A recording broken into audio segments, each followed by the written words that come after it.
Check, check, 1 2 1 2. Hello. Hello. Check, check, 1 2 1 2. Hello. Hello. Sounds good. Okay. Everything.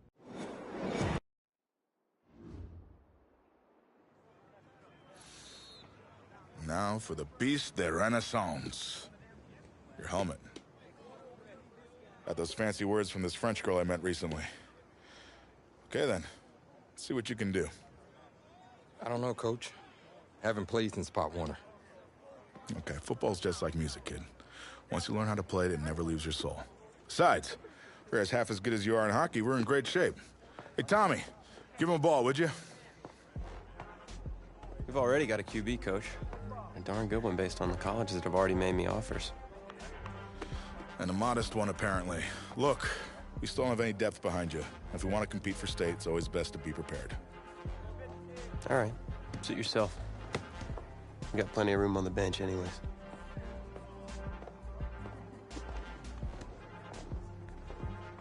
Got it! Ready?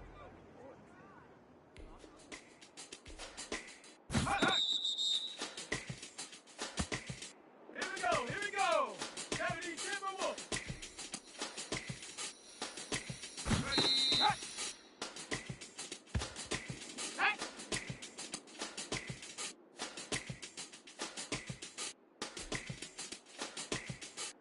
Hut! Yeah! Let's go now! Ready, ready!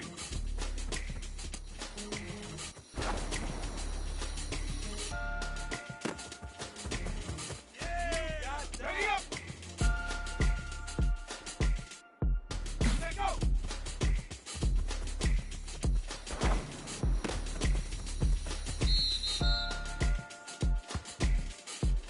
Come on! Set!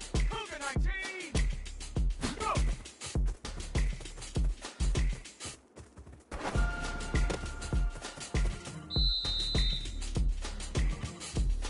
Here we go! Set! 60 Eagles! 60 Eagles! Set!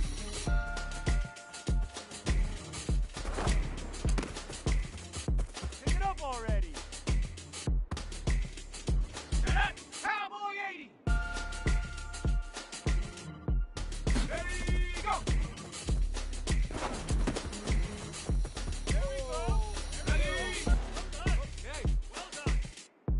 Hut, hut!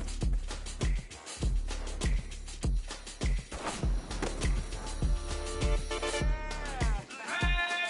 60 Bison! 60 Bison! Ready, hut! Yeah! Ready!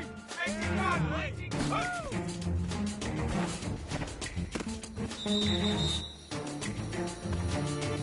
Let's go! After 60! After 60! Ready, ready!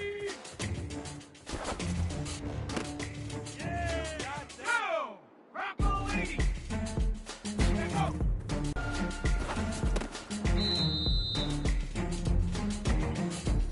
Ready! 19 Tiger! 19 Tiger! Go!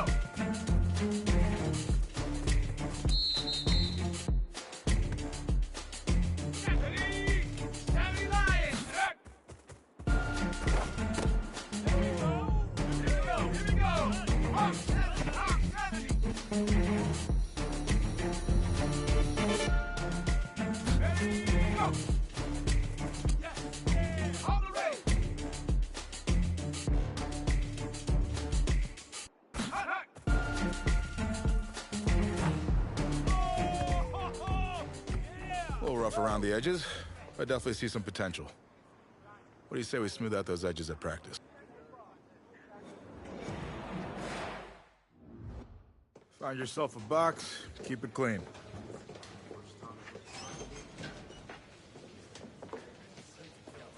Seat's taken. On second thought, I need something to report on, and it might be worthwhile for the fans to learn the new face of the team. Yeah? Yeah. Ask me anything. Okay. First question. which quarterback style would you say you emulate the most? Well, it's been a while since I played competitively, but back in the day, my game was closest to... Patrick Mahomes. I love slinging it deep for the big play and making it happen. All right. All right. Solid answer. So, when out on the field, how would you describe your personality in the huddle? Well, I'm extremely competitive, and there's nothing I hate more than losing, so I'm the kind of guy that's gonna bring a win-at-all-costs type attitude to the team. Finally. That's something I can report on. Thanks, QB2. I'll see you out there Friday night. All right.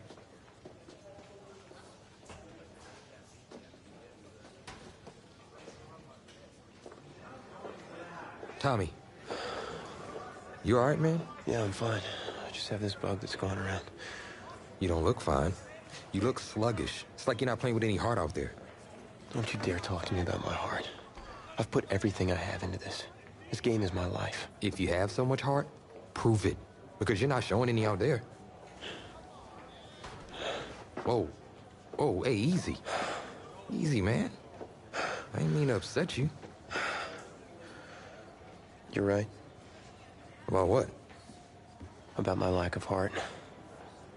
Look, I didn't mean anything by it. No, it's my heart, man. I was born with a congenital heart defect. What does that mean exactly? That means that my heart doesn't push blood through my body properly. Tommy, I'm sorry. I had no idea. I had a surgery when I was 9 to repair it, but my doctor's saying I need another one. Tommy, you need to get help immediately. Listen, if word gets out about this, that's the end of my football career. Do you understand? Please, you can't tell anyone about this. This is serious. You can't afford to wait any longer. It's just fatigue at this point. I'll be fine. Okay, I just need to get through this season. Plus, I owe it to these guys to help them win a state championship.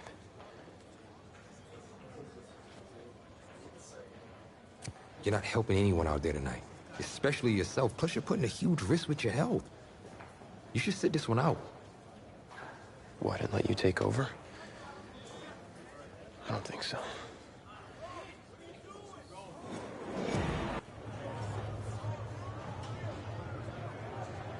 Well, it's hard to celebrate homecoming when you're being shut out by your crosstown rivals. Tommy Matthews is just not playing like himself tonight, and that is the major storyline as we continue our coverage. Hey, Coach. What's the plan? We have to bench you for the rest of the half. Take off your helmet. Have a seat. Wait, what? What do you mean? You're pulling me from the game? Coach, I've given everything to this team. I'm doing what's best for you and for the team. Please, sit down. Coach, I don't know what he said, but I'm fine to play. Look, I've got scouts here watching me tonight. You can't bench me. No, you can't play. For me, please, sit down. Hey, we'll talk about this later. Promise. What'd you say, man? I had to. I know you're worried. I need you to focus. You got 52 other guys out there counting on you now. I mean, 52 guys? No sweat, Coach. Do it. Good, because we're gonna need you to ball out. That's not asking too much, of course. Oh, I got this. Was it the play calling?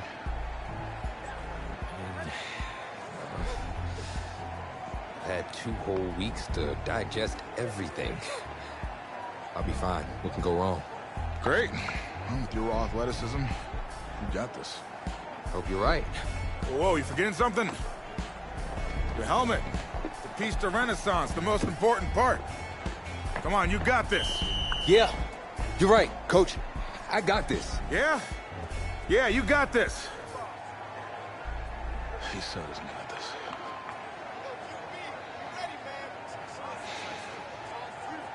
And welcome back. Kevin Connors with you on one of the most special games on the schedule each season, Homecoming Weekend. This live stream is brought to you by EA Sports. Taken at the 4. And he's tackled at the 31-yard line. So I'm not sure what to make of this, but Tommy Matthews was just benched for a backup who joined the team only a couple of weeks ago. And get this, his teammates nicknamed him QB2 because they thought he'd never see the field, but here he is. Baptism by fire, they'll throw it here. Pulled in by Maddox. Now he's brought down. That throw good for 4 yards. Now it's second down. QB2 takes the snap. He's going deep for Patton. My word, did he catch that? Yes, he caught it. Touchdown. From a clipboard to the scoreboard, QB2 leads his team to pay dirt on his first drive of the game. Now to kick the PAT.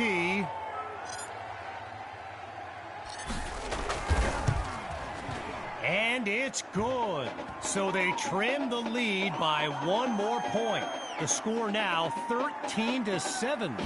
So an unexpected drive by an unknown backup we call QB2 leads the way to this kick. This will be caught deep in the end zone. And this will be a touchback as he drops to one knee.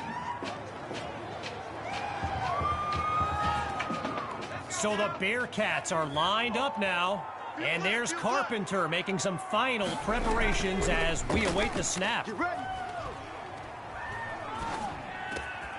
Finds his man, and that's complete.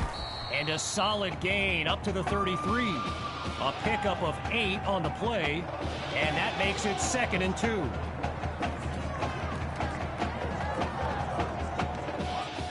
Shotgun look. Left corner. Switch up.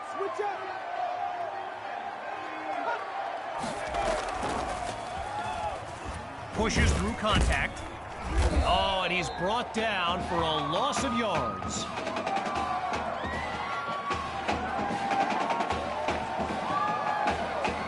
Stifled on that last run. It's 3rd down.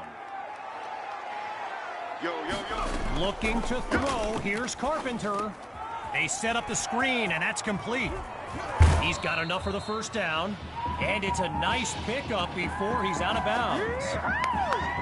Well, I've got a moment. I gotta give a quick shout out to my man Reggie Brown with the school newspaper here. He took the time to show me around campus earlier today. This kid's got a real future as a reporter. I'm telling you, he did a great piece on QB2 not long ago. Big series right here, so we gotta step it up. And that deep ball is incomplete. Attacked the secondary to start the series, but they couldn't make the connection. Still 10 yards to go after that incompletion on first. Fakes to Favors and looks to pass. Lets it fly for Stocker. And it's incomplete, so we're looking at 3rd down.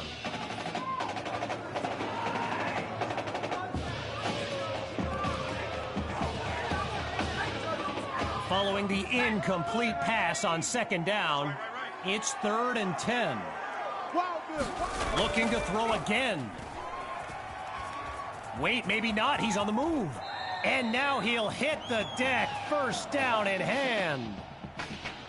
As a quick side note, what an honor it's been to team up with EA Sports to bring you some of the best high school football action in America. The players will be competing for Heisman trophies. Knapp batted at the line and intercepted. He's at the 30, past the 20, 10, and it's all the way home. Touchdown, Tigers! And this game is tied at 13. Can you believe it? Myers now to add the extra point.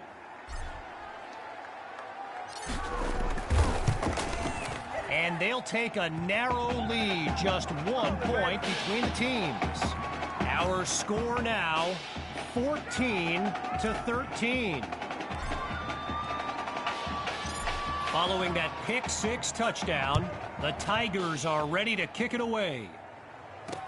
And this will be caught deep in the end zone. Yeah, I think the special teams coach's head might have exploded if he took that one out. Right choice on the touchback. On that Bearcats sideline, head coach Raymond Summers doing his best to keep his kids motivated. And they've watched a 13-0 lead disintegrate with a snap. And that's incomplete. Took a shot on first down, but couldn't finish it off. At the halfway point of this third quarter, here's 2nd and 10. Man, I got you. From the gun, inside handoff. Not much there as they're able to bring him down. A pickup of 2 on the play, and that makes it 3rd and 8. The defense is set up for the pass. Watch right, watch right, watch right. Out of the gun on 3rd. Tackles, tackles. That'll be incomplete. Hit as he threw it, and now it's 4th down. So following a drive that came and went, here's the punt after a 3-and-out. And he gives it the boot. Here's Washington. And this will be spotted at the 36.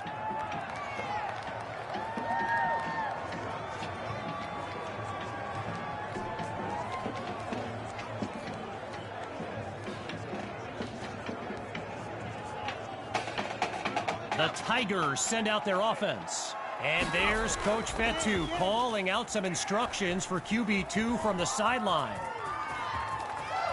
And this will be spotted at the 48. Well, what a scene here today, and I'd be remiss if I didn't remind you that our next live stream will be from the state championship game later this season. Most believe the Brush Hogs are the team best positioned to raise that trophy. My opinion, pigs will fly before the Brush Hogs win it all, but what do I know? And he's tackled at the 26-yard line. Hawks lined up behind QB2.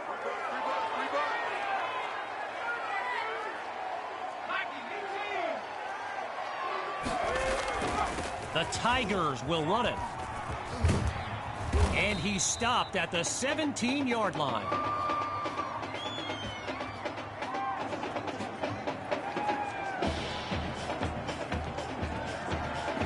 Working now from within the red zone. Here's 2nd and inches. Another give to Hawk. He's got a first down and more. And he's finally tackled after a solid run. Make the play ball, baby. Make the play ball. So it's the defense in the spotlight now on this 1st and goal. QB2 looks downfield. He's got it! Touchdown, Tigers! Jamison Maddox, his first score of the game. Now to tack on another point. It's up and it's good. The lead now 21-13.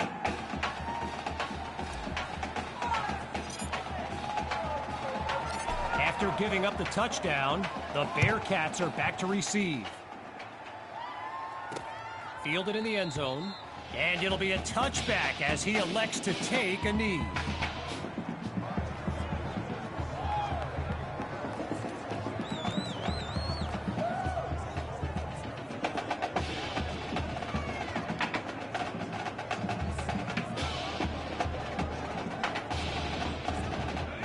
Well, I gotta say, all the Bearcats fans that showed up for this game, yeah, they're not nearly as loud now as they were earlier when they were enjoying a shutout.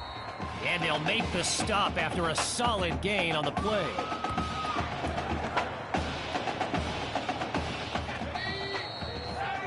So that'll do it for this third quarter of action. And don't go be tempted by those other streams. We'll be right back. Getting ready for the shotgun snap. Here's Carpenter. On second down, he'll drop back.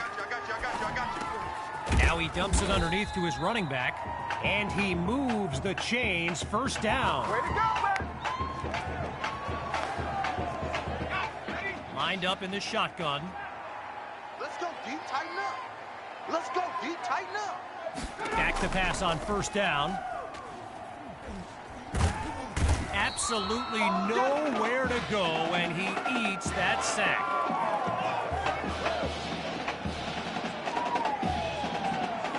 Working out of a hole now. It's second and long.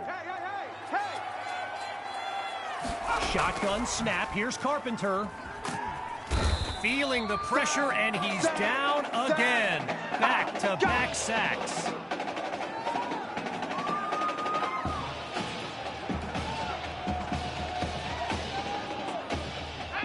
Let's see if the O-line is able to better protect their quarterback this time around. Go, go, go. From the gun on third down. Here's Carpenter. And that's caught, but wait, it appears he was out of bounds. Yes, good eye by the line judge. He calls it incomplete. The Bearcats lined up, ready to punt it away. And here's the kick. Washington fields it. And he's down at the 30.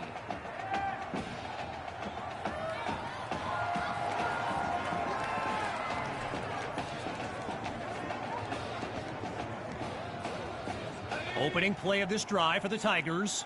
Let's see what the future holds on 1st and 10. They start the drive with Hawk, and he'll scoot his way forward for a solid gain. So Coach Fetu feeling blessed to have a running back like Sammy Hawk that can take the pressure off QB2. After coming up with a strong run, surveys the field. He's got it past the marker.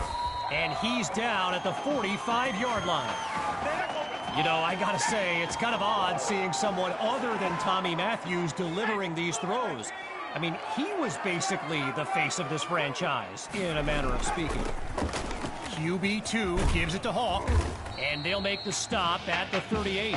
A gain of 7 on the play, and now it's 2nd and 3.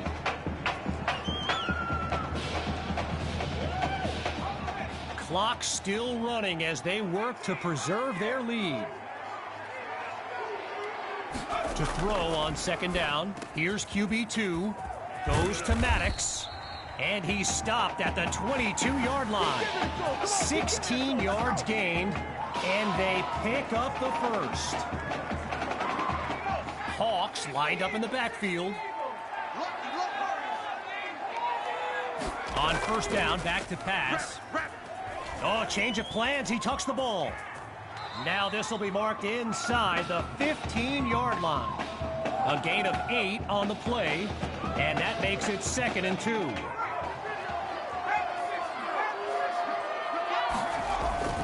Hawk gets the handoff, and the play call there successful as they get it across for the first.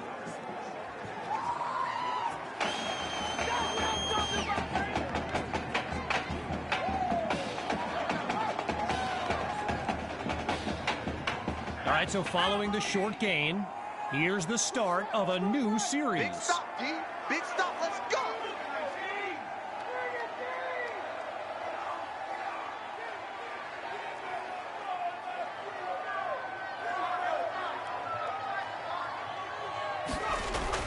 On 1st down, they go back to Hawk.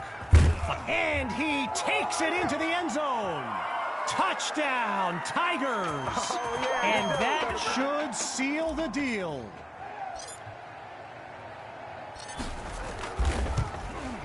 And he gets it to go.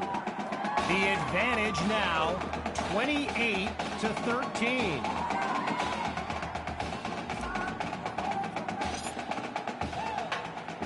Falling further behind on the scoreboard, here comes the kick.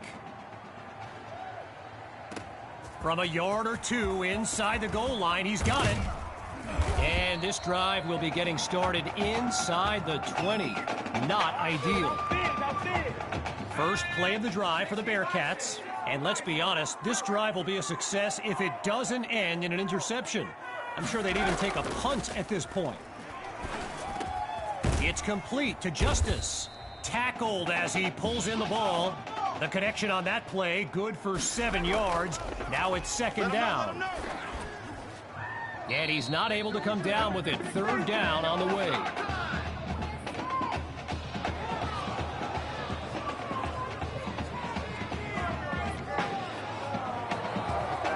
Following the incompletion on second, it's third down. Out of the gun, it's Carpenter. And they're unable to make the connection, so here comes fourth down.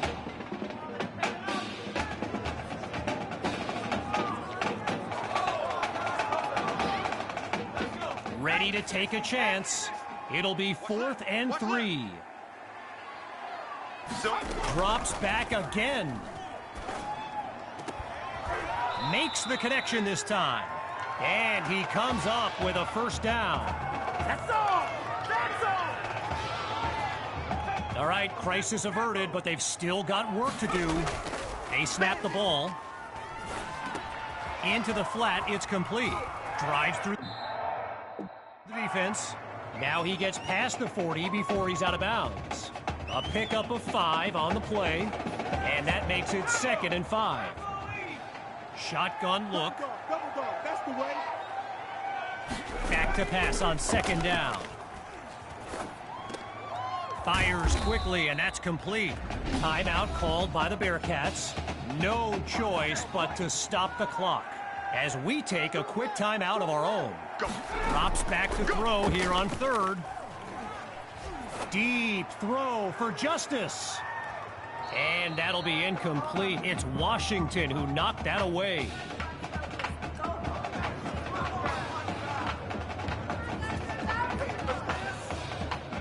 Not much of a choice here. They've got to go for it on fourth down. 65. From the gun, it's Carpenter. Going to Stocker. It's picked off. And he'll be marked out at the 35-yard line. Oh, and that's a crushing blow.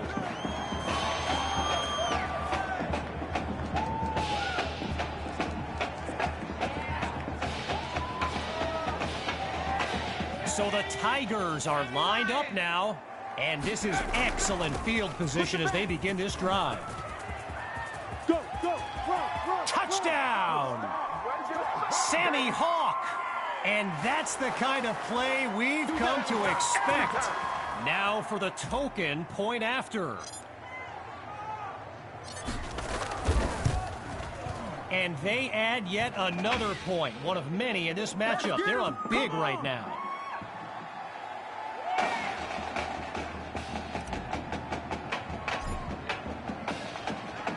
Still ahead by a wide margin. They're lined up for the return.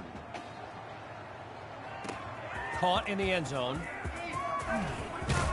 And they shut him down at the 20-yard line. Playing for nothing but pride at this point. It's 1st and 10. Throwing to start the drive. Here's Carpenter. But they can't make the connection. Tried to go long on first down, but it only results in a long walk back to the huddle. Still 10 yards to go after that incompletion on first. Rip right, rip right. Again on second down, it's Carpenter. And it's incomplete, so we're looking at third down. They've yet to go anywhere on this drive. It's 3rd and 10. Now they'll throw from the gun. Lets one go deep for Stocker. They had a close call there. Gets it off just in time, but they can't avoid a 4th down. You don't have to be Lombardi to make this call. 4th down at this point. Gotta go for it. Out of the gun, they'll throw. Going long distance. There's a fight for the football. and it's intercepted. And he comes up with the game-winning play.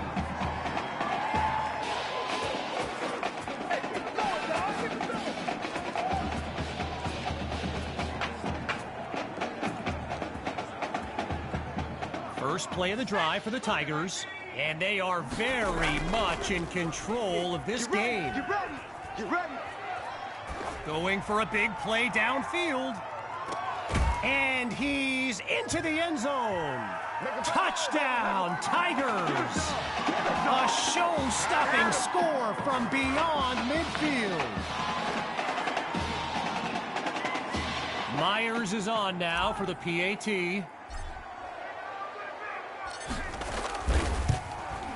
And that should do it. The coaches are struggling to keep their players from running onto the field, but even they're having a tough time containing their excitement. Following the touchdown, the Tigers are ready to kick it away. Fielded in the end zone. Geez, all that effort and not much to show for it. They'll start this drive just beyond the 20. The Bearcats take over on offense, and they're playing for pride at this point. Their deficit a considerable one. Goes deep with this throw. Into double coverage, and it's intercepted. Picked off by Douglas.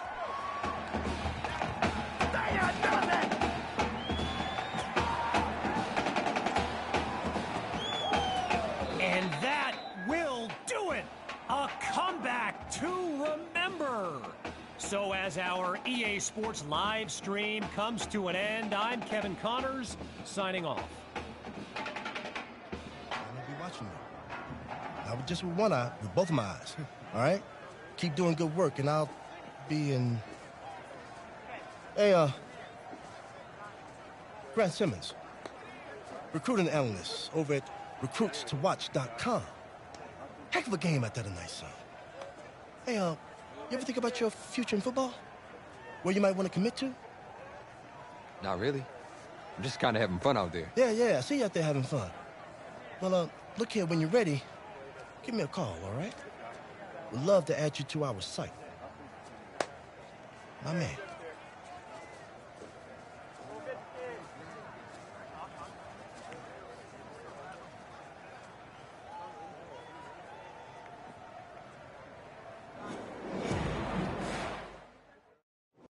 The man of the hour. Man, you're the hottest scoop this year. Got a few moments for an exclusive? Wow, great, okay. Let me think. Oh, regarding your last game, what would you say is your biggest strength? Biggest strength? Just think of one of them, anything. Nope. I felt like I was able to get to the line and make adjustments to put our team in the best position to make big plays. All right, well, if you're not going to play me, I quit.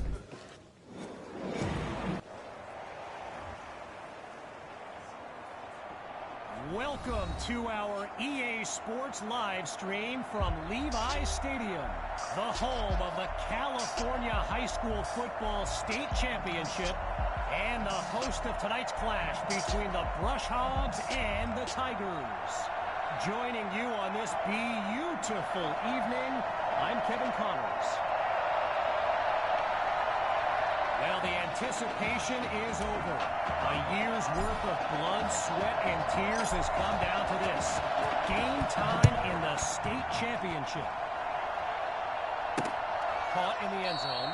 And this will come out to the 25 as he drops to one knee for the touchback. So the Brush Hogs are lined up now. And you know, with a state championship on the line, every drive can seem like it's the most critical. They'll start the drive here with Rainey. Picks up a nice chunk of yards before he's brought down. Well, for the Brush Hogs, this game marks a return to the state championship. It's a chance for redemption after losing a blowout just 1 year ago in this very same stadium. The history they bring to this matchup adds a whole new dimension to this showdown. After a solid pickup on that previous play, it's first down. Rainey gets the handoff. They're going to bring him to the ground after just a short pickup. So earlier today, while speaking with Brush Hogs coach George Thompson, I asked if their loss in the title game last year came up at all in their preparations this week. And you know what he said? He said they took the game film and they buried it. He insisted they've put it behind them and that they are ready to raise the trophy. After a minimal pickup, it's third down. Shotgun snap. Here's Dixon. Complete to Kirkpatrick. And he comes very close to coming up with a first, but it's not to be. Here comes fourth down. The Brush Hogs lined up, ready to punt it away. And he gives it the boot. And this is a terrific punt that goes out of bounds inside the 5-yard line.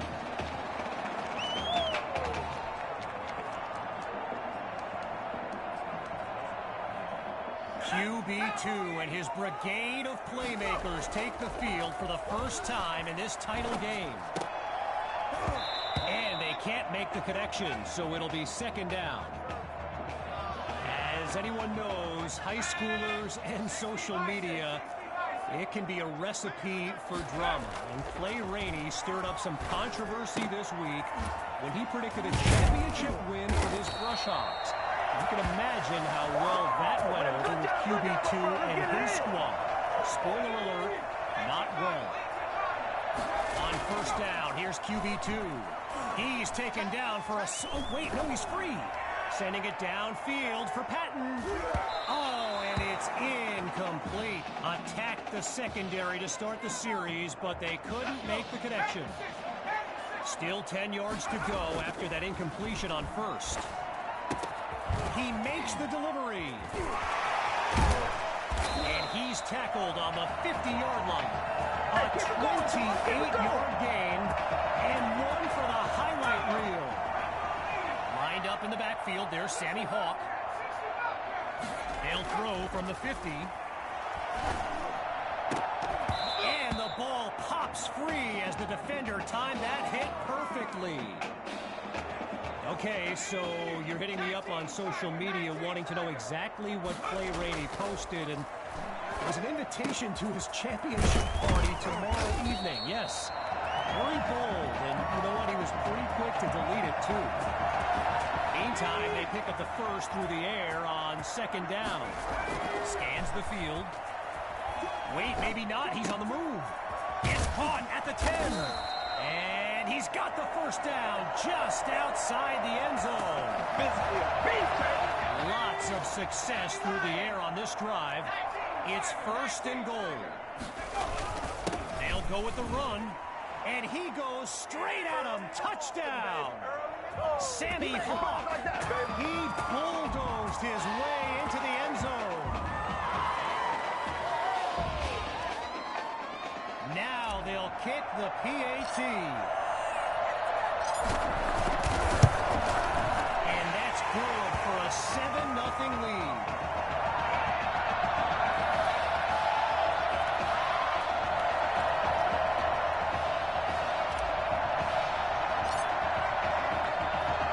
After giving up the touchdown, the Brush Hogs are back to receive. Fielded in the end zone. And he'll kneel down for the touchback. The Brush Hogs take over on offense. Let's see what the future holds on first and 10. The drive begins on the ground with Rainey. And he comes up with a nice gain before he's taken down. So the comments keep coming in now on my channel, and yes, I did see Sammy Hawk's reaction to the Clay Rainey party invite. For those who haven't, here's what Hawk said. You can delete the post, but screenshots live forever. So there you have it. Everyone from playmakers to politicians take heed. The new era of bulletin board material is here. Stuffed on the previous play, it's third down. Dixon hands it off to Rainey. And they're not able to stop him before he comes up with the first down. Let's go. Let's go. Getting ready for the shotgun snap. Here's Dixon.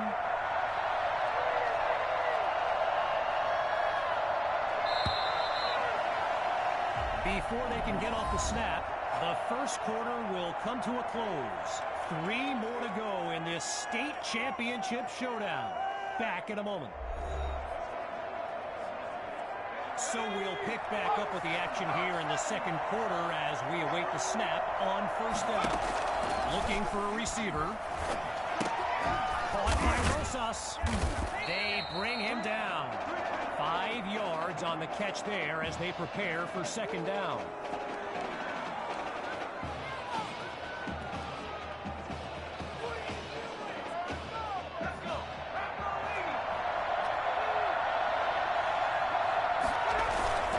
Dixon hands to Rainey. Really not able to get much before he's tackled. When you look around this stadium, clearly a state championship of this caliber will draw thousands upon thousands of fans, and there's more than a few NFL players among them. Before the game, I saw guys like Patrick Peterson and the Honey Badger, Tyrann Mathieu, signing a ball. The ball's loose. Now it's picked up going the other way, and they'll have it inside enemy territory.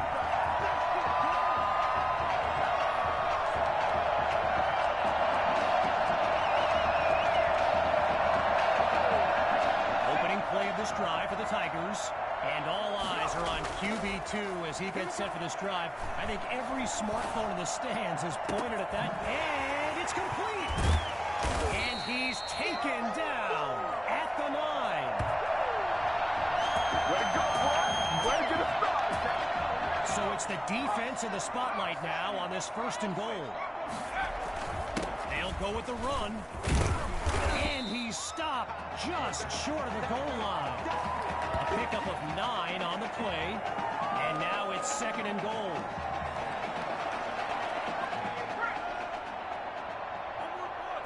Here's QB2. He shakes free. That's caught at the 2.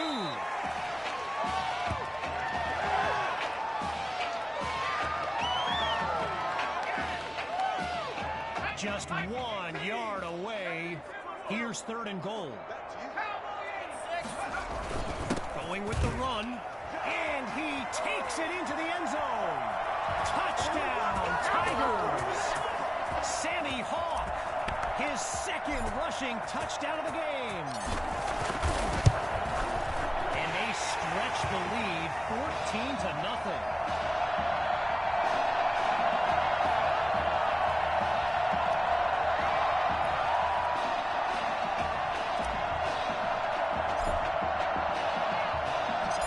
Comes the kick.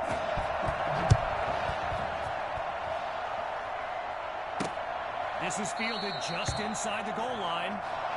Really no need to risk it. He's just going to take a knee for a touchback. The Brush Hogs send out their offense. And you know, signal caller Gavin Dixon, he's no stranger to pressure. He led the way to victory in a couple nail-biters earlier this season. They'll start the drive here with Rainey. And they bring him down after a short pickup. I spoke of the NFL players in attendance here today.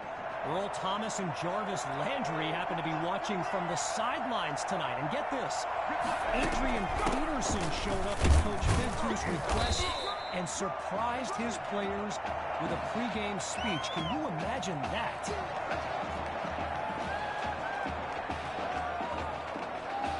Needing just a couple yards. It's third down.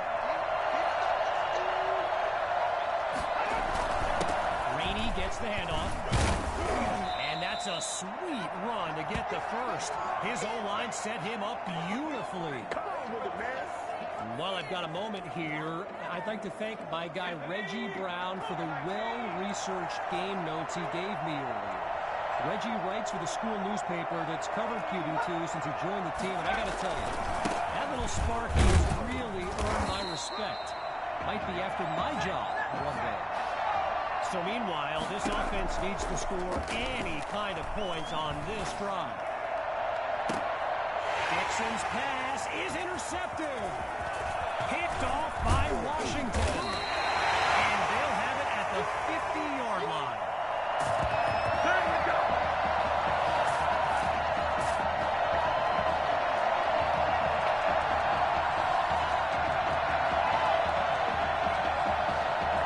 Opening play of this drive for the Tigers. And they've got a solid lead as they look to add to the scoreboard. Hawk gets the rock. Breaks a tackle, still moving. And he's taken down inside the 44-yard line. So I mentioned the game notes Reggie gave me earlier, and here's an interesting fact. Rush Hogs head coach George Thompson once played Coach Fetu in a football game back in college. And that is caught. Touchdown, Tigers. Davion Patton. His first catch of the game is good for 6. Here's Myers now for the extra point. And they add yet another point. One of many in this matchup. They're up big right now.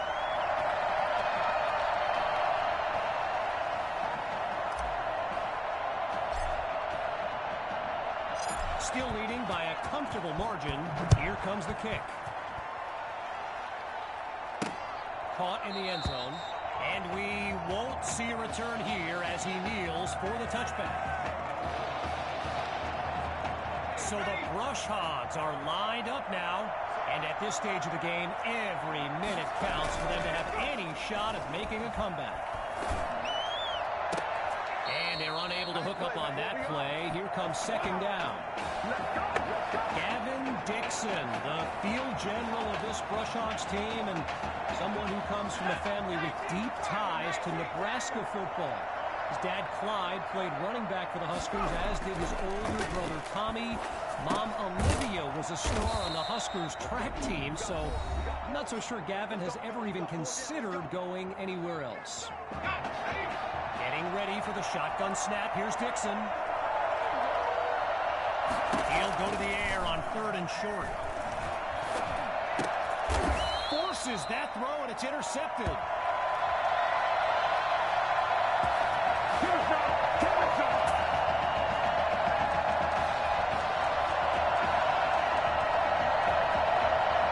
Opening play of this drive for the Tigers. And they've managed to finish every drive with a score, so a chance now to continue that streak. And he makes the grab. Touchdown. Oh, wait, no, they're calling it out of bounds, just outside the chalk. Still 10 yards to go after that incompletion on first. Lets it fly for Patton. It's caught. Touchdown, Tigers. Davion Patton. 2 catches, 2 touchdowns. Talk about efficiency. Now the try to add one more. And the point after attempt is good. So the scoreboard reads 28-0. Following the touchdown, the Tigers are ready to kick it away. Fielded in the end zone. Yeah, that's a perfect example of why the coaches say don't be a hero. Now their drive will start inside the 20.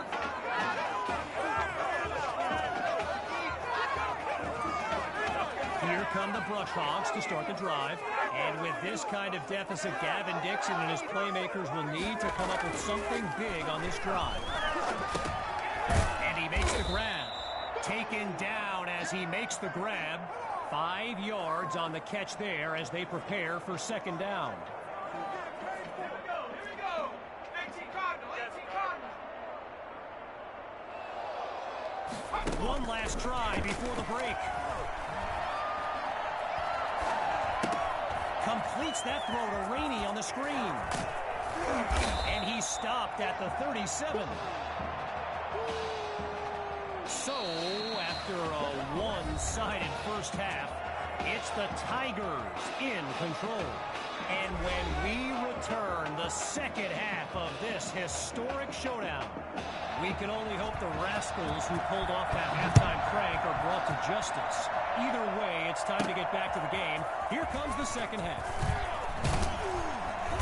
And he'll be brought down after finding a bit of room up the field. Ready to take over, baby. Staying, no.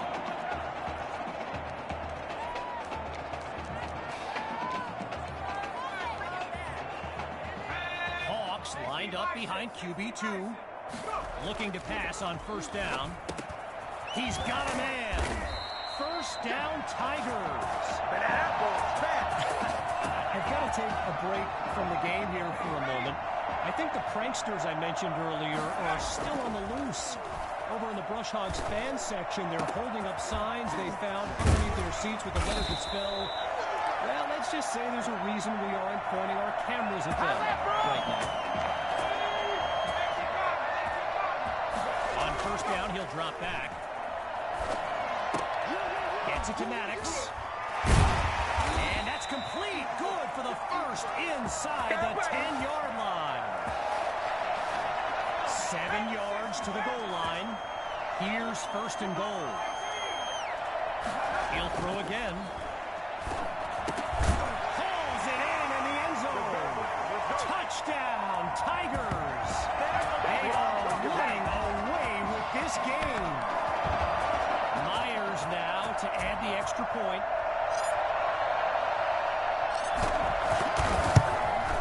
And he puts it through. The score now 35-0.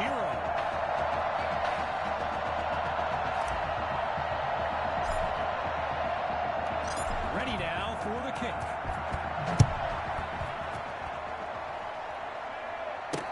Coming from deep in the end zone. And he'll take a knee for the touchback.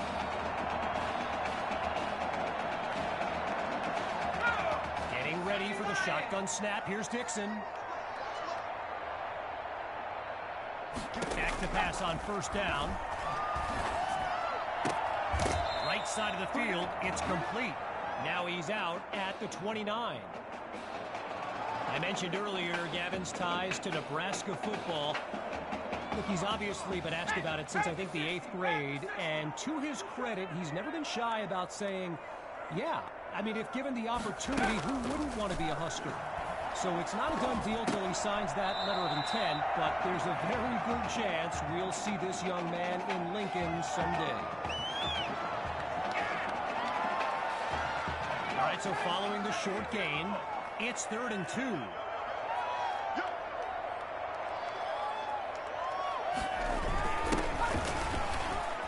He's got the first down, and he is gone.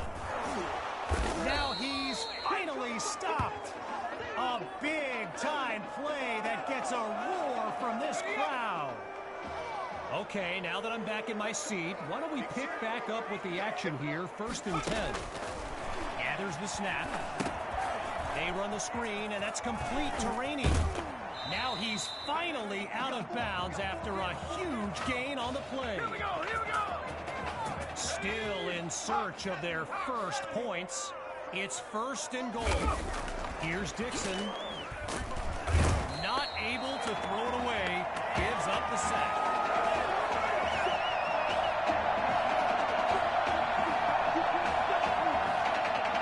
Now a bit further from the end zone.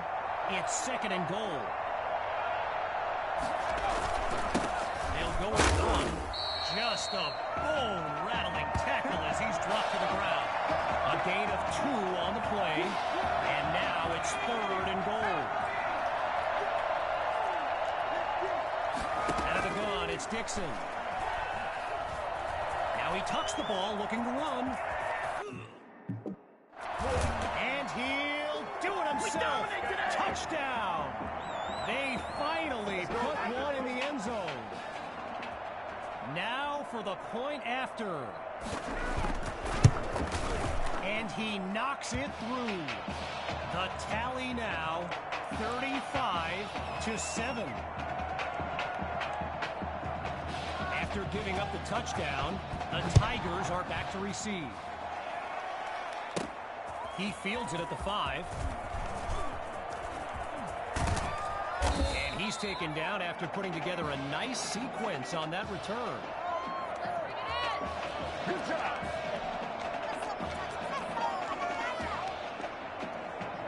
The Tigers send out their offense. And there's Coach Fetu calling out some instructions for QB2 from the sideline. Spots Patton. All right, so here's the thing. In today's era of 4 and 5 wide sets in high school football, with checkdowns to running backs and QB scrambles, Davion Patton is someone who continues to put up numbers in a system that's designed to spread the wealth. Another catch by Patton. A 23-yard gain and a first down and much, much more. Here's QB2 to start the series. Here we go again, another catch. And he's down at the 15-yard line. A 14-yard pickup, good for another first down. Now from the red zone, it's QB2. It's caught at the 2, and he's into the end zone. Touchdown, Tigers. Listen to this crowd. QB2, a dream scenario for a young man who wondered if he'd ever get his chance. And the kick is good. Our score now, 42-7.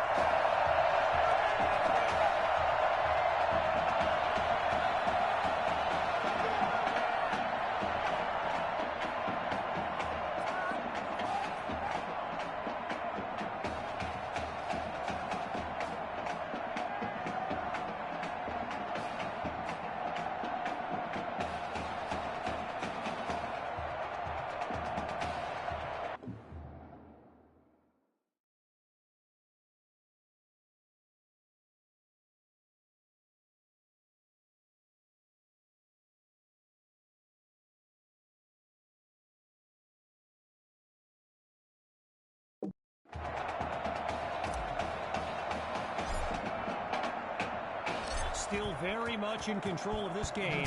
They're lined up for the return. Caught in the end zone. And this will be a touchback as he drops to one knee. Here come the Brush Hogs to start the drive.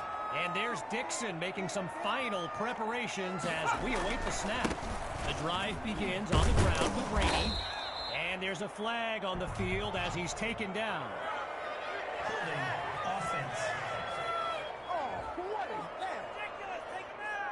So there you go. Offensive holding as they give up 10 yards.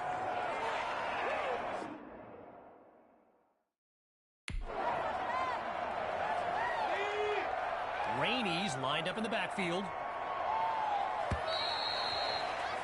As they get situated at the line, time's up on this third quarter of action.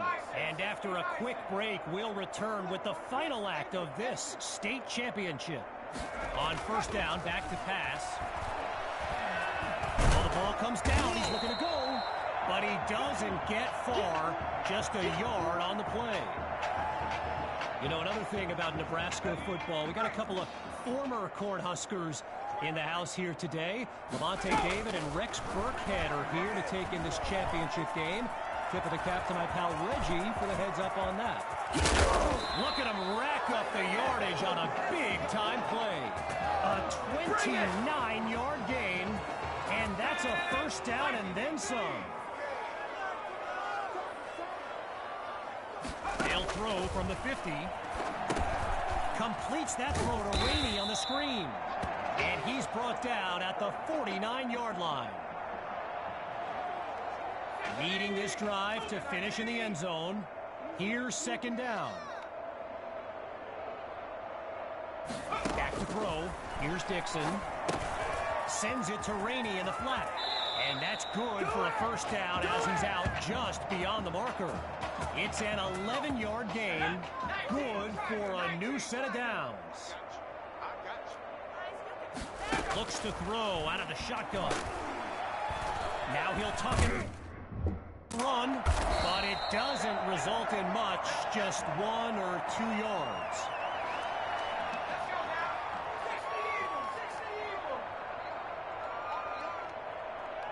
From the gun, looking to throw. And he's not able to come down with it. Third down on the way.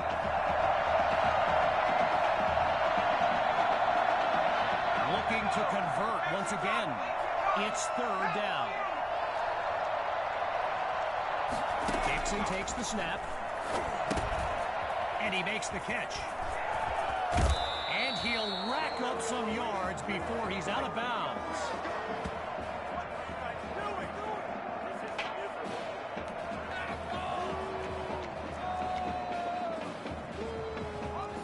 They come out 5 wide, 3 to the right. Out of the gun, looking to fire. And that'll drop incomplete. He took the hit as he threw it. Following the incomplete pass on first down, here's 2nd and 10. Still looking to throw, it's Dixon. It is intercepted. Picked off by the linebacker, and they'll have it at the 25-yard line.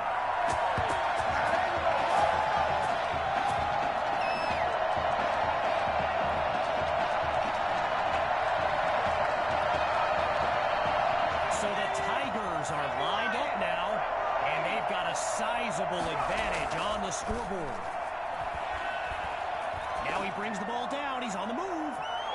And that's almost picked off. The safety nearly made the catch, but the drive will continue. Following a close call, here's 2nd and 10. Fires down the middle, and it's complete. And he picks up the first down. Come on, boy! While doing some prep for this game, I got a recommendation to check out recruitstowatch.com. And let me tell you, QB2 is well represented with some jaw-dropping highlights. And he takes it into the end zone. Touchdown, Tigers! Let's go! Davion Patton. A show-stopping score from beyond midfield.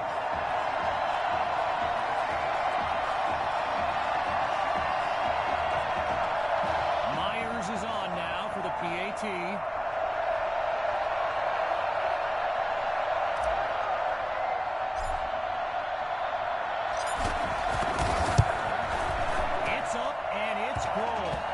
So the scoreboard reads 49-7.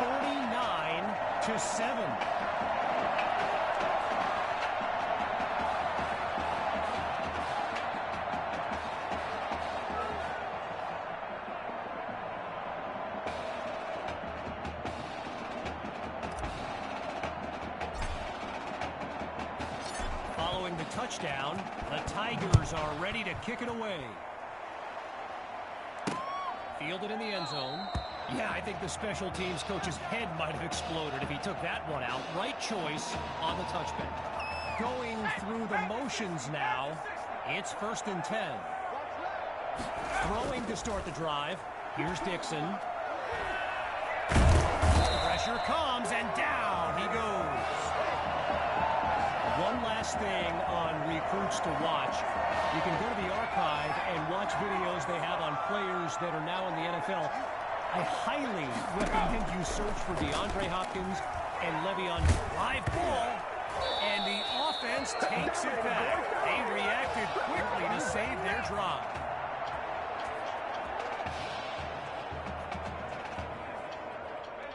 Stout D so far, and they have a chance to force a 3-and-out right here.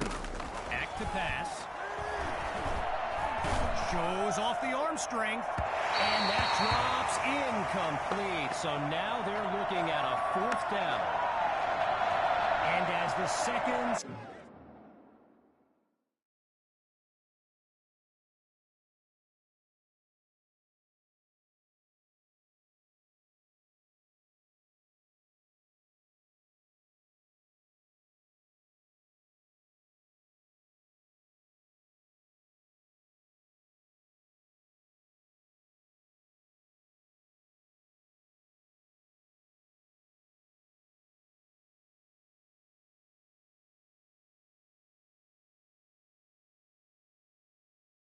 Countdown, the realization is here.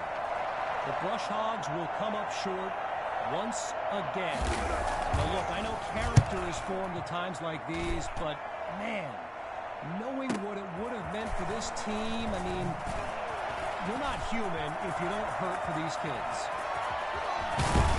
And he blazes a trail up the field as he puts together a great return.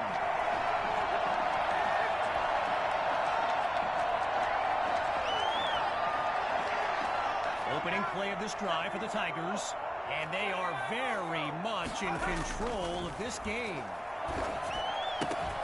He's got it past the marker, and he's all the way home for a touchdown.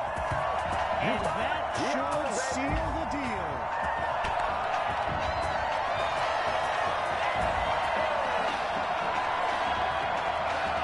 Now to dot the I and cross the T.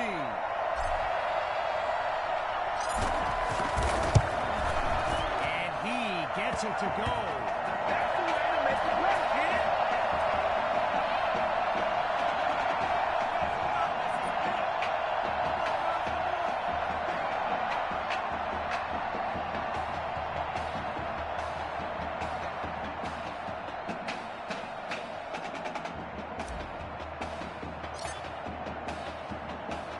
Needing a score on this drive, the Brush Hogs are back to receive.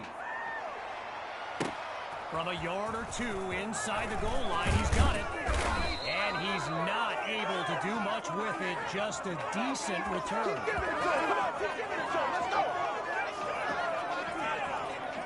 The Brush Hogs take over on offense. And to be honest, all hope seems lost, but these kids continue to show some heart. Dixon looks downfield. They run the screen, and that's complete to Rainey. And he's out of bounds at the 22. A pickup of 1 on the play. And now it's 2nd and 9. Lined up in the shotgun. On 2nd down, back to pass. On the slant, gets it to Rosas. And he's brought down at the 39. A 16-yard pickup. And they move the chains. From the gun, it's Dixon. And they can't make the connection, so it'll be 2nd down.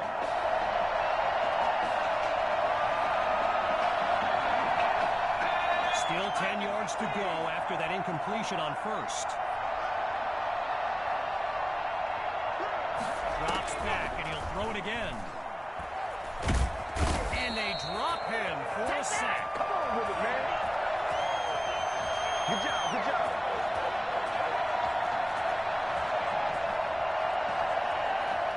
With a country mile in front of them, here's 3rd and long. Looking to throw, here's Dixon. Sends it to Rainey in the flat. Oh, boy, and that'll set them back as he's tackled for a loss.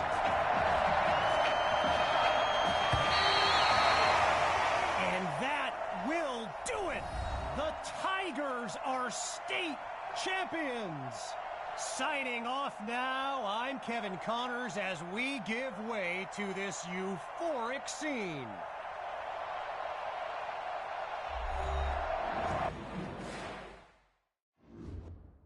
Right here, this is my favorite part. The spin move you do. Breaking that dude's ankles and the stiff arm, woo! Reminds me of my playing days, Samoan warrior style. It's too bad you stepped out of bounds. You could have scored a touchdown. Well, there's no way he could have dodged. Tommy, how the heck have you been? Hey, Tommy, how you feeling, man? Good. Got a clean bill of health. I'm ready to get back out there. Come on in, have a seat. Didn't think you'd be back. Trust me, I tried transferring. Doesn't seem like any other schools want to accept a perceived health risk. But I've got a clearance from my doctor, Coach. I'm ready to play. What do you think? I'm glad you're healthy, Tommy, and I know the guys are...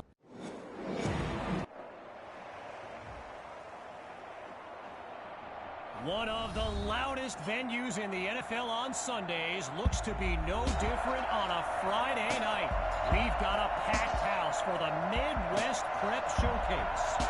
Soon, two of the best high school football teams in the nation will collide here at Arrowhead Stadium when the Hawks take on the Tigers.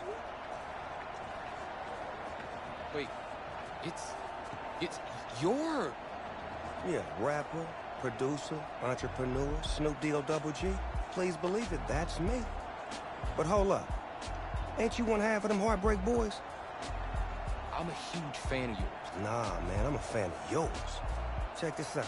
If the coach and half the stadium knew what I was about to say, they try to run me out of this town, man. But let me tell you this.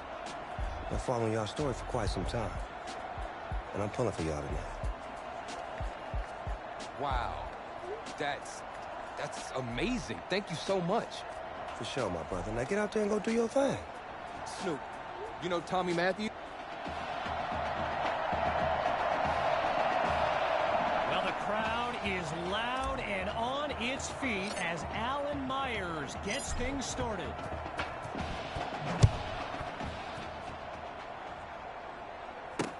This is fielded deep in the end zone, and it'll be a touchback as he elects to take a knee.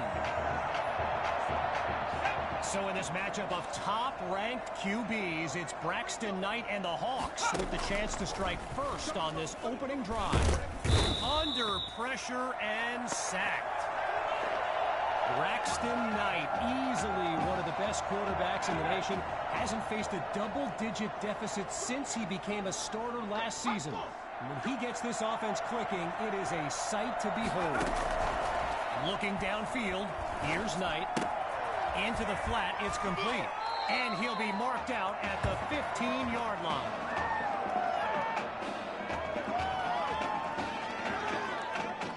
Boy, the defense has looked good on this series as they gear up for third down. Looking to pass. And they're unable to make the connection, so here comes fourth down. All these kids so thrilled when they found out this year's edition of the showcase would be played at the home of the Kansas City Chiefs, Arrowhead Stadium. This is now a premier event on the high school football calendar. Here's Washington. And he stopped at the 47.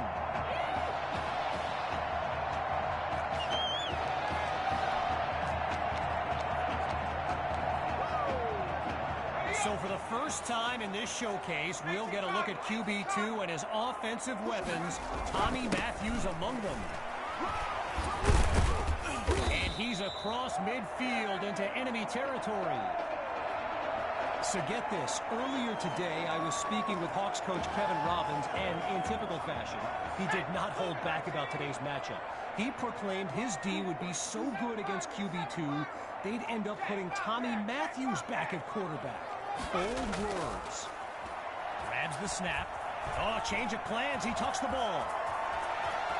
Now he's out of bounds after moving the chains. Lined up in the backfield. First and 10, he takes the snap. Down the middle of the field, it's complete. And he's inside the 10 as he picks up the first down. A 29-yard gain and a big-time play. He's back to pass. He's got it! Touchdown, Tigers! The first score of the showcase. Here's Myers now for the extra point.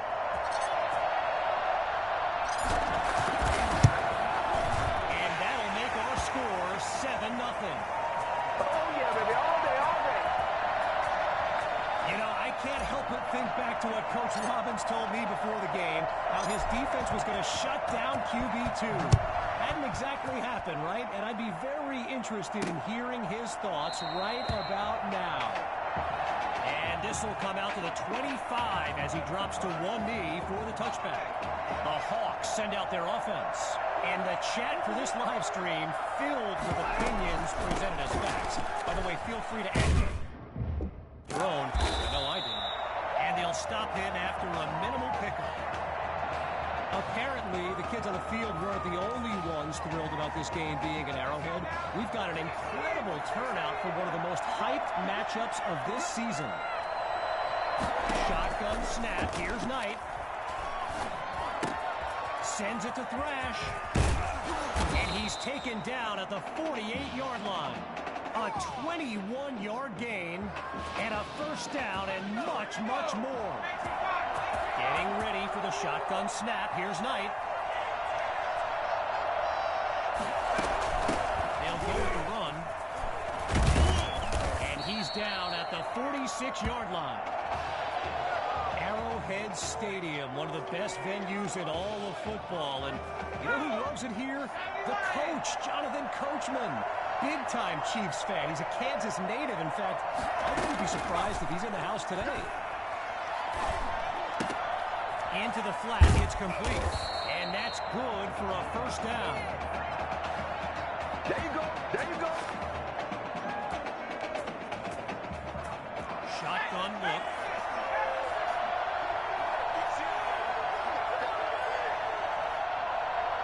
On first down, he'll drop back. Fires left, it's complete. And he's taken down at the 28. So yes, there's an obvious reason why they call this the Midwest Prep Showcase. Every year, it's quite literally a showcase of the nation's top players. But this year is the first time they've ever had the top two quarterbacks in the country face off. I'm speaking, of course, about QB2 and Braxton Knight. After a minimal pickup, it's 2nd and 7.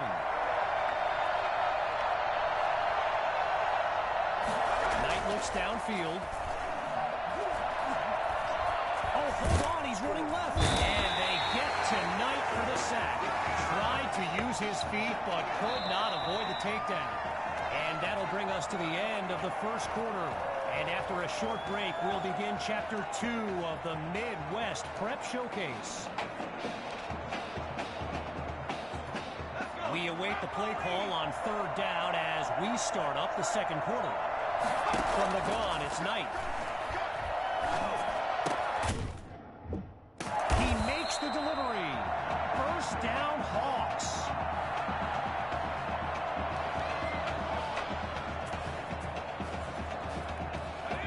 We're seeing this offense come up with a variety of ways to move the ball on this drive, picking up first downs along the way.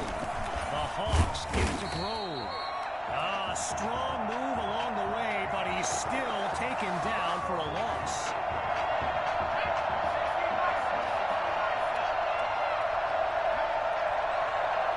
Looking to pass on second down.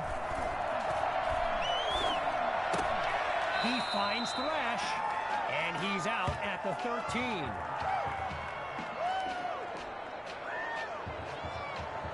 With play number 10 coming up, it's 3rd and 10. Out of the gun, it's Knight. The ball comes out, and the offense able to recover. A second chance now for this drive. Make a play ball, baby. Make a play ball. Outside of the classroom, a different kind of test for this kicker. Sutherland nails it. And with that, they trim the lead. The score now, 7-3. Following the field goal, the Hawks are ready to kick it away. Caught in the end zone. And he'll move them up to the 24-yard line. Do that every time. Every time.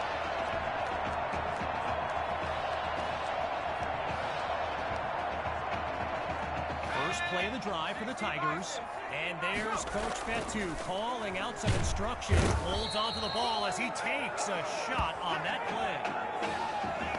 You know, a high-profile game like this can generate the interest of some big-time schools. And this stadium is loaded with coaches from powerhouse programs. LSU, Clemson, Oklahoma. They're not going to catch him. 20. Past the marker. Touchdown. Jamison Maddox. A show-stopping score from beyond midfield. Now the kick for one more. And the point after attempt is good. The lead now 14-3.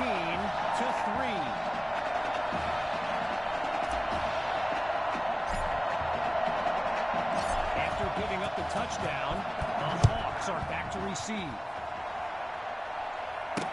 Fielded in the end zone, and he'll kneel down for the touchback. Opening play of this drive for the Hawks, and field general Braxton Knight finds himself in an unusual situation. He's not used to being down double digits at any point in his career. Not much there as they're able to bring him down. I mentioned a few colleges earlier with recruiters in attendance. My guy Reggie gave me a list with a few more names on it, and you know it's a heavyweight matchup when you've got schools like Oregon, Florida, and Southern California among the fans here today. And he stopped at the 37. A pickup of 8 on the play, and that's a first down. Lined up in the shotgun. Knight hands it to Grove. And a solid gain takes them up to the 42-yard line. Gotta share a quick story. All right, so I'm making my way to the press box before the game, and who do I see? But the dog father himself, Snoop Dogg. And he's seeking out a QB2. But here's the thing. Snoop is a diehard Hawks fan, which tells you just how magnetic QB2 really is. Caught by Cole. That's a first down. And he's brought down at the 49-yard line. Shut him down! Shut him down! So they've got the first, but the clock's still ticking.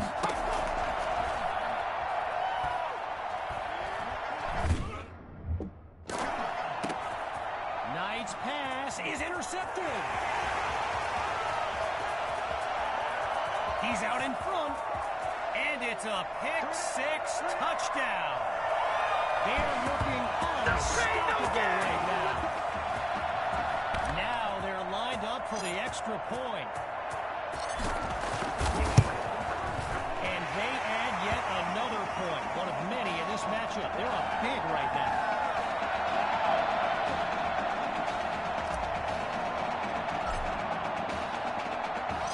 Following that pick-6 touchdown, the Tigers are ready to kick it away.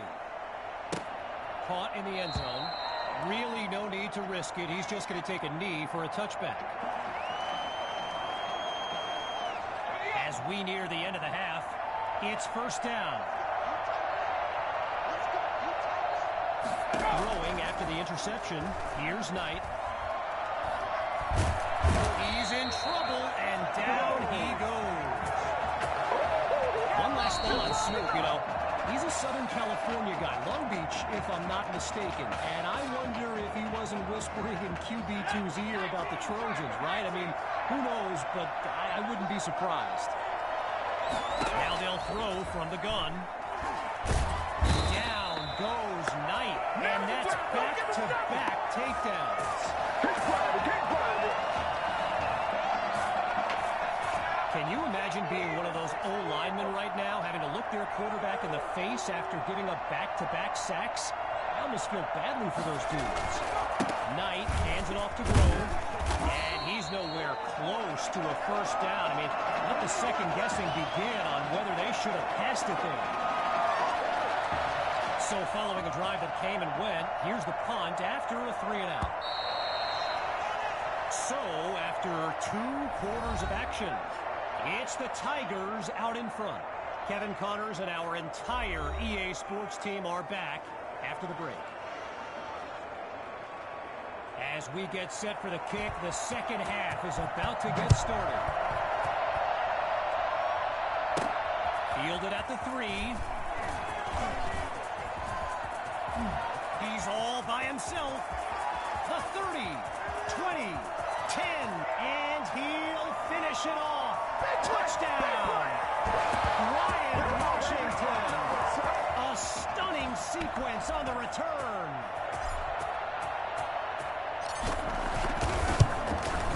And he puts it through.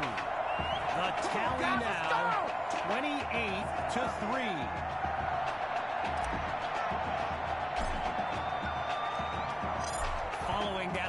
electric kick return. The Tigers are ready to kick it away. Fielded in the end zone. And we won't see a return here as he kneels for the touchback.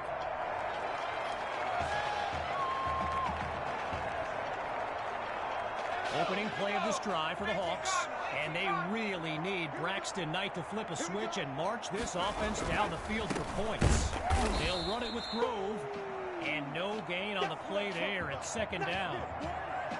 So let me just take a moment to say here, when you stand next to some of these young men as I have, they look ready size-wise for the next level. I mean, some of these kids are huge. Out of the gun, they'll throw. Fires right, it's complete. Now he's taken down.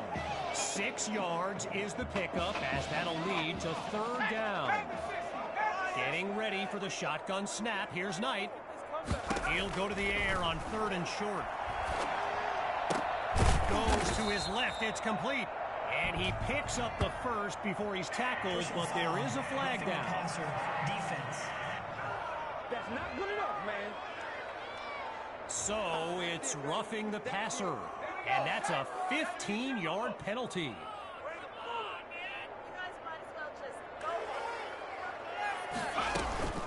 From the shotgun now, inside handoff. They're going to bring him to the ground after just a short pickup. I mentioned it a little bit earlier, the size of some of these kids. Just take a look at Kelvin Thrash, number 87, the Hawks tight end. He could suit up for a primetime college game tomorrow, no problem, and not get thrown around. Really not able to get much before he's tackled. A gain of 1 on the play, so it'll be 3rd and 7. The defense is set up for the pass. Drops back to throw here on 3rd. Delivers on the screen. And they go backwards, losing yardage. So Coach Fetu, spelled F-E-T-U, for the longest time I was pronouncing it Coach Feta, like feta cheese. So let's just say I'm thankful he's a forgiving guy for as big a guy as he is. And this winds up being a touchback as they place the ball at the 20-yard line.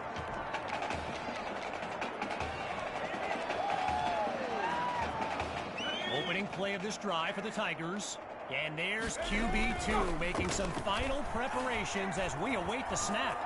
Wait, maybe not. He's on the move. And he's out of bounds at the 24. Now going back to Coach Fetu, someone who is universally beloved by players old and new. But he's certainly got his quirks. If I gave you a dime for every time he said Samoan warrior style in a film study, I think you'd be a very rich person. Complete to Maddox. Still going. And he's stopped at the 46. A 30-yard gain. And that's a first down and then some. Operating now on the opposite side of the field. It's 1st and 10.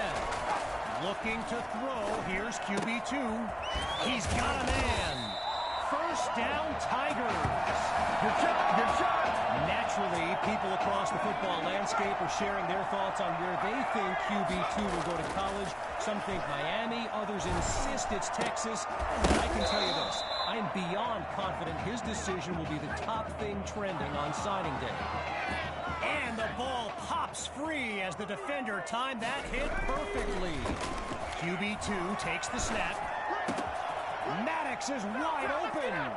And he's into the end zone. Touchdown, Tigers. They are running away with this game. And he knocks it through. Our score now, 35-3.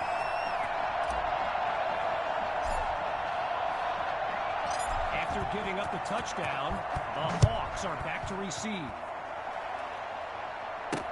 Caught in the end zone, and he'll take a knee for the touchback.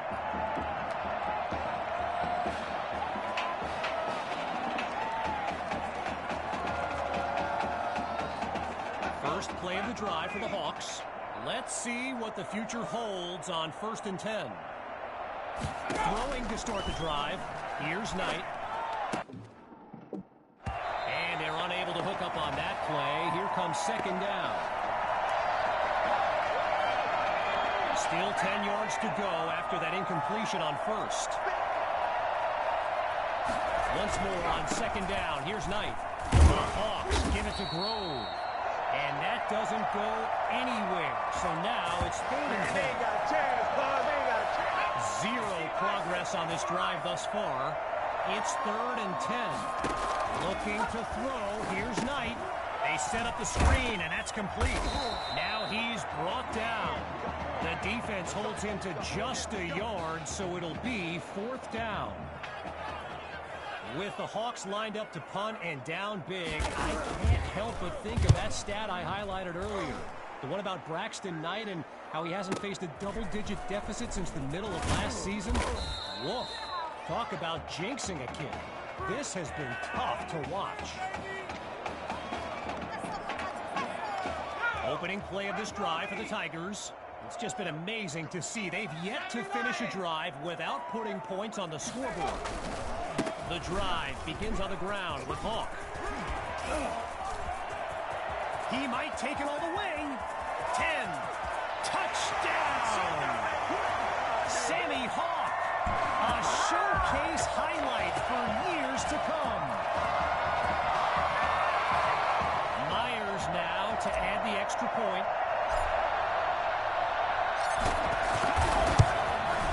It's up and it's good. So the scoreboard reads 42-3.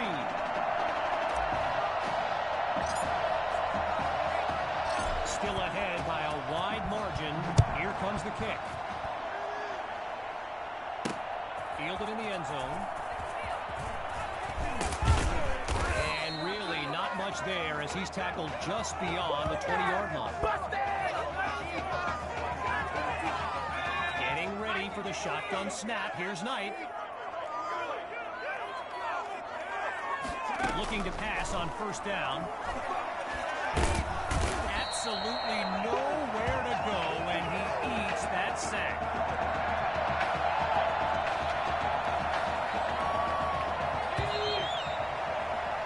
Triple zeros on the clock as we reach the end of the 3rd quarter. We'll be back shortly with the final stanza of the Midwest Prep Showcase. Looks to throw out of the shotgun.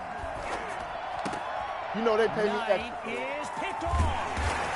And they'll have it at the 25-yard line. Yeah, we dominate today.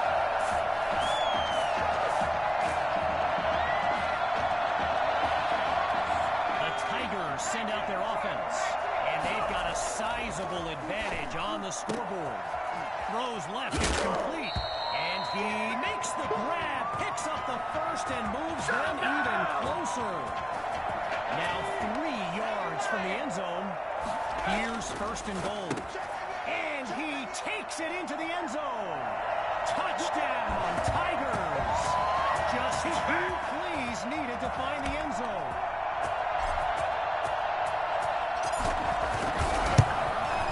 And the kick is good. The score now, 49-3.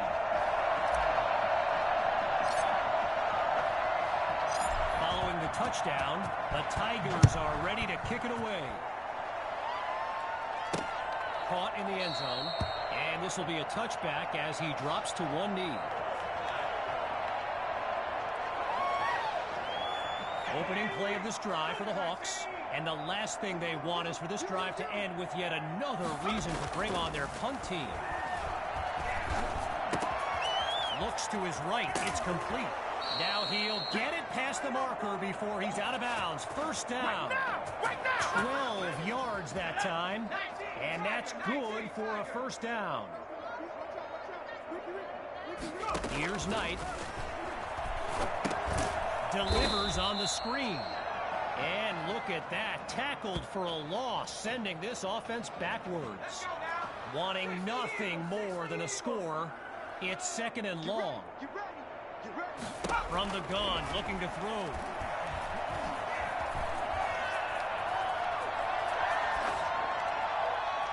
And it's incomplete, so we're looking at 3rd down. With Here's 3rd and long. Looking to throw again. Back to Cole. Now they take him down. It'll be a gain of 12, but it'll also lead to a 4th down. And so the Hawks are ready to punt it away. And here's the kick. And he put a little too much on it as it sails into the end zone for a touchback.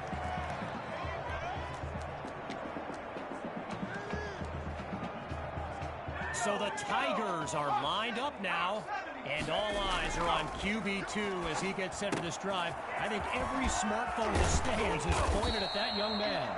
And he's down at the 40-yard line. There you go. Lined up in the backfield, there's Sammy Hawk.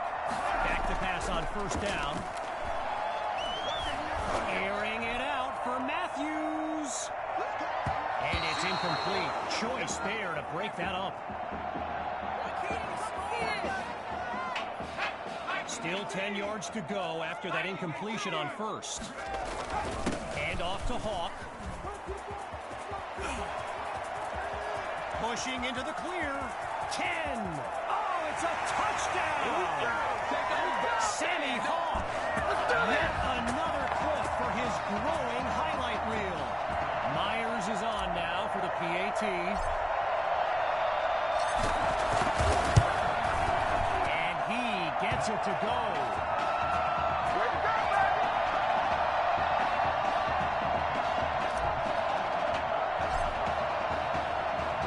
After giving up the touchdown, the Hawks are back to receive. Fielded in the end zone. Yeah, I think the special teams coach's head might have exploded if he took that one out. Right choice on the touchback. So the Hawks are lined up now, and they're playing for pride at this point. Their deficit a considerable one. Quick decision completes the throw, and they'll mark this at the 30-yard line. Halfway through the 4th quarter, here's 2nd down. Out of the gun, looking to fire. Monroe brings in his first catch, and he's taken down at the 48-yard line. Playing for nothing but pride at this point. It's 1st and 10. Shotgun snap. Here's Knight. He's got it past the marker. 1st down, Hawks. Do it! Do it! 5 wideouts on the field. 3 to the left, 2 to the right. On 1st down, back to pass. And that'll be incomplete. They just weren't able to link up on that play. Following the incompletion on 1st, here's 2nd and 10. Drops back to throw it again. Oh, look, the ball's loose. And the offense takes it back. They reacted quickly to save their drive. Looking for another conversion. Here's 3rd and long. From the gun, it's Knight. He's going deep for Monroe. Knight's pass is intercepted. Picked off by Ellington. And they'll have it just outside the red zone.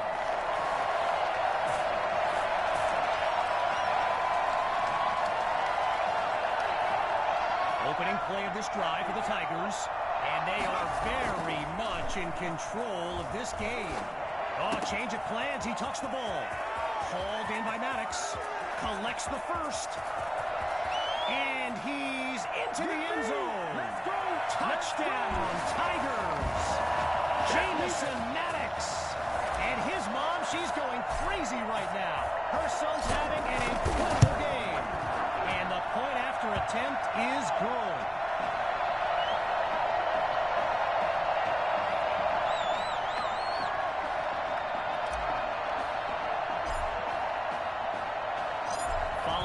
touchdown. The Tigers are ready to kick it away.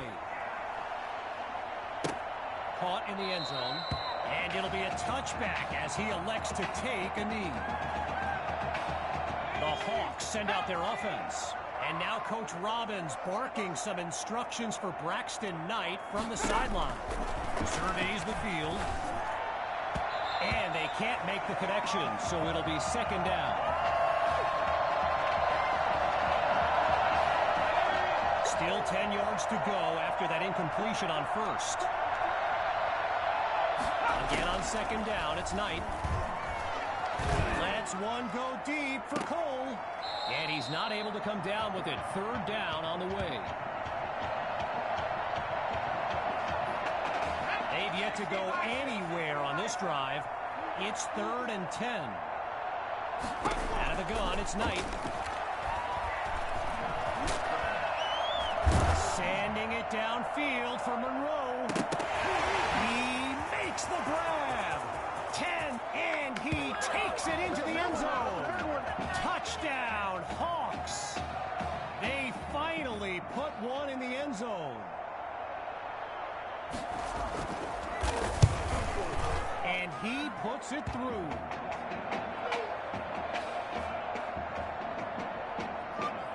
After giving up the touchdown, the Tigers are back to receive. He fields it at the 2. Oh, and he was hoping for more as he gets taken down after an average return.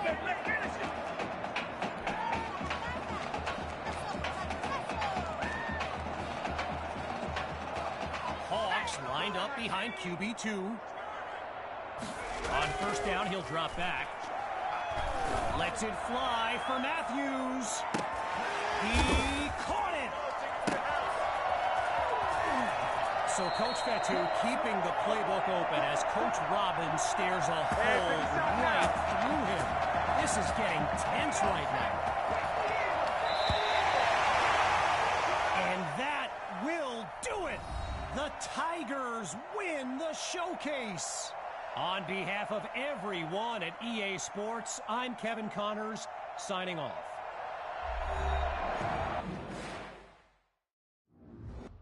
This question is for both of you. What trait do you think will give you the edge at the next level? I think my ability to quickly find the open receiver is what really sets me apart.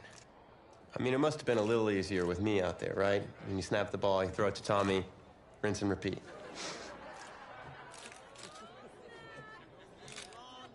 But seriously, though, the past 2 years have really put things into perspective for me, and thanks to this guy, I'm just fortunate enough to have the opportunity to go to college and further my football career.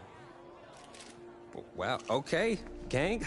I think that puts us in a great place to go ahead and find out where these two are going.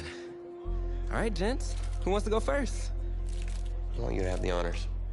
It's the least I could do for all you've done for me. All right.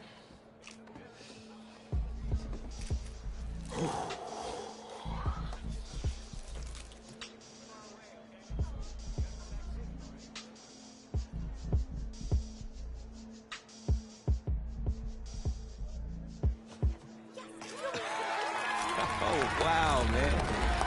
Wow. So the decision is made. Tell us, when it came down to it, what led to this choice? Well, there's been a lot of elite talent that have walked those halls, and I'd love to add my name to that storied list. Plus, the opportunity to play for a legend like Coach Miller is too much of a draw. Yeah, he's a guy that's had a ton of success with the school, and I think there's a lot I can learn from him. All right. All right, Tommy. What you got for us?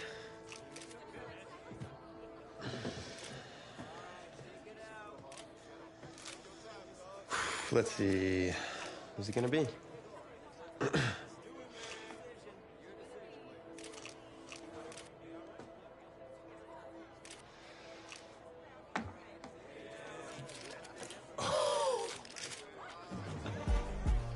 Whoa, Tommy, same question. Well, isn't it obvious? I mean, Batman needs his Robin, and you can't break up this dynamic duo. in this case. I'm Batman. You're Robin. I never said I wouldn't try to win back my own position, but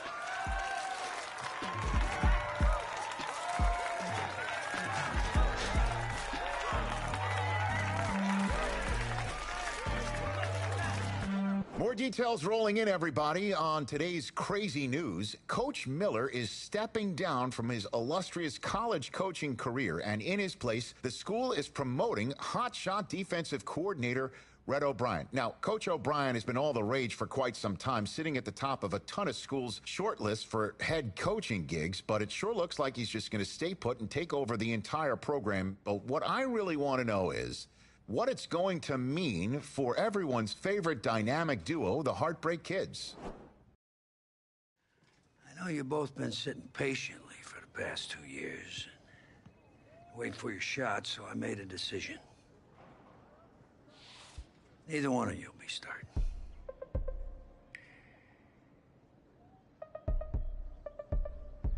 What do you mean? We've done everything that you asked of us.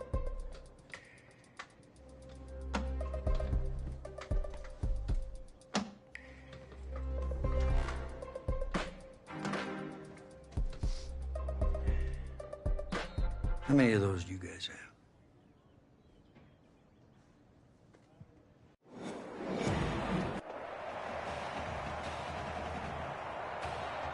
EA Sports coverage of college football takes us to Miami, Florida, and Hard Rock Stadium for the 2019 Kickoff Classic and an early season matchup of powerhouses. It's the LSU Tigers taking on the Oregon Ducks.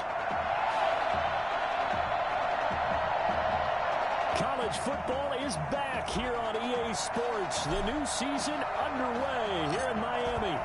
Set to go now on a beautiful sunny afternoon. And this one is underway here on EA Sports.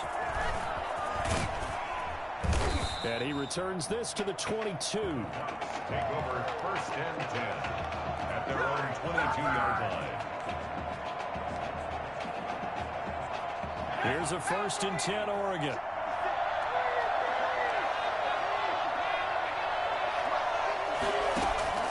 Working out of the gun, it's Barrett.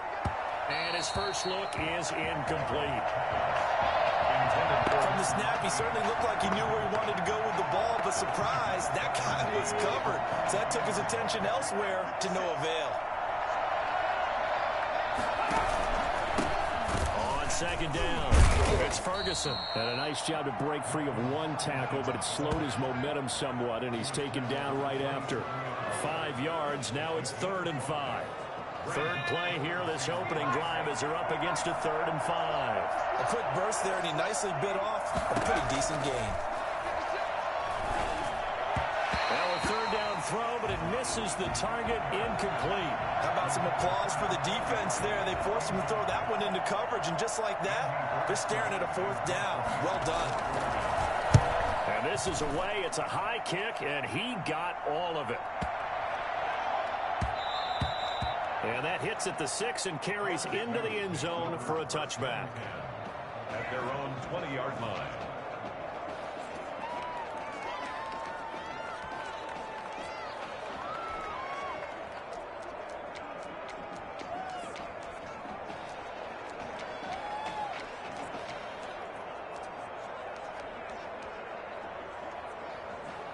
Here we go, his first collegiate snap. What a spot as the Tigers come up 1st and 10. Well, this is taken in. It's complete. 20, 10, and he will take this in. Touchdown, LSU. A big play there. An 80-yard touchdown. And LSU has taken the early lead. Well, Coach O'Brien, he could not have asked for a better start for this offense, getting a score on their opening possession. And I guess maybe that justifies the call they made with which quarterback to start. I'm just wondering, from everything we heard this offseason, what do you think, partner? Did he flip a coin about who would start at quarterback, or did he really evaluate them in the preseason? But look, that first drive, first career start against a big-time opponent, packed stadium, noise coming from everywhere. How about how he handled this? Took the team right downfield, put 6 on the board. And how about the statement of Tommy Matthews on the sideline? He's telling him, this is my job to lose.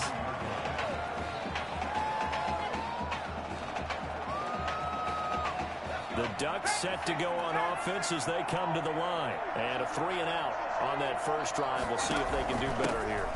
They should have better. And it's a fumble. And this will be scooped up by the defense.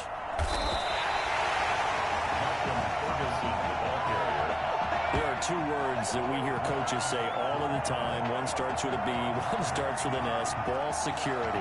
And they preach it. They have it up in the meeting rooms, right? You see the signs. They talk about it all the time.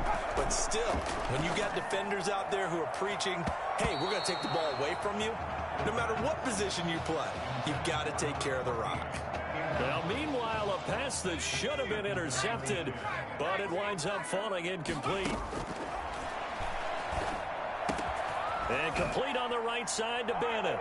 And he will take this in. Touchdown, LSU. An 18-yard touchdown grab. And LSU adds on to their advantage. Not even 2 minutes into this football game, already we've had 2 scores.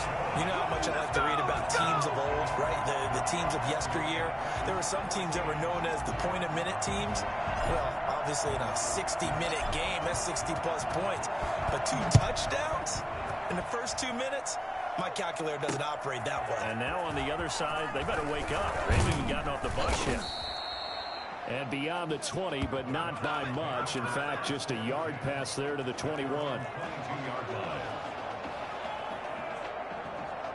The Oregon offense on the field ready for their next possession. And they had the fumble last time that led to a touchdown. That's a no-no. We'll see what they do here this go-around. A big no-no. Put that in capital letters. Turning it over, the other team takes it down and scores. That can be a deflator for a football team. Now it's up to the offense to get back out on the field and pick things up. Well, they're out there. We'll see if they can pick those things back up. Here's Barrett on play action.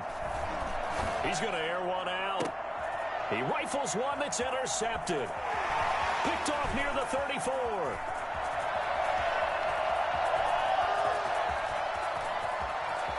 And he will take this one home. It's a touchdown.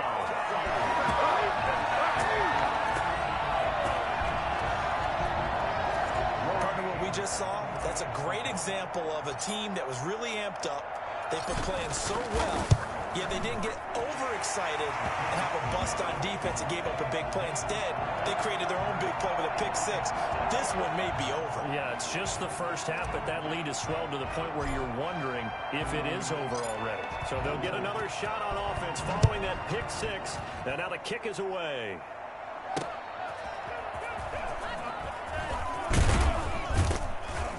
And he'll get it up past the 20 to about the 22.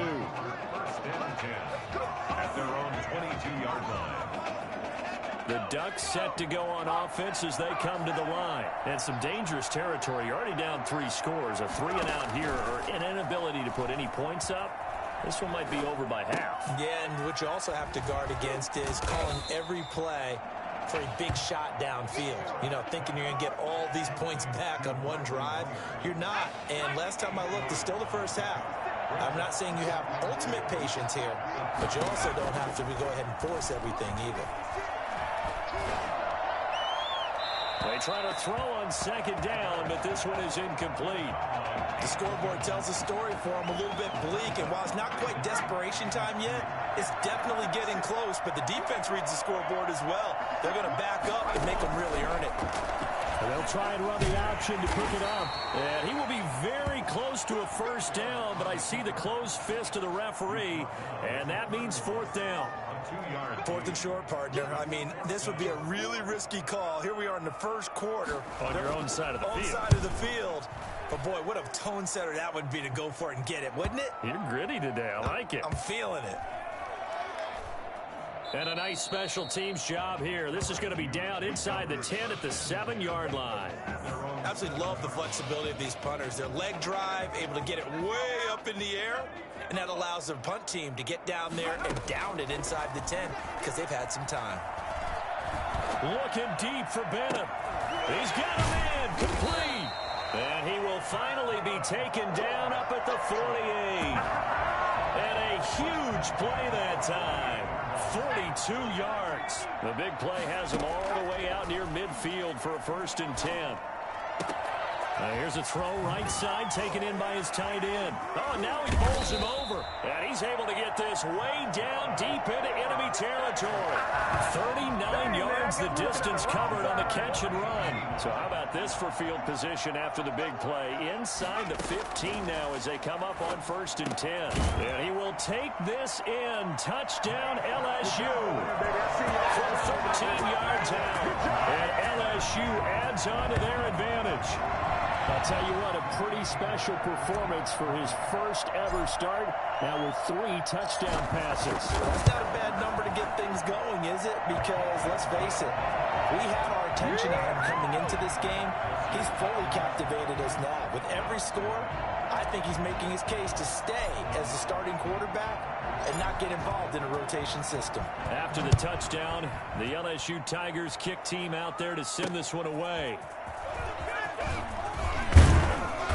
And he won't get this to the 20-yard line as he's down at the 19.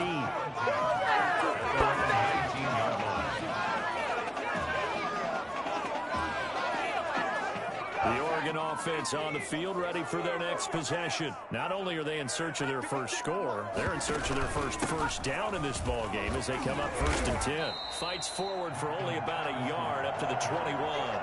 Yeah, things were pretty stacked up there in the middle of the line. A lot of bodies, not much space. I think ultimately he was fortunate to get anything out of that run. On 2nd and 9, Barrett into the hands of his receiver Anderson.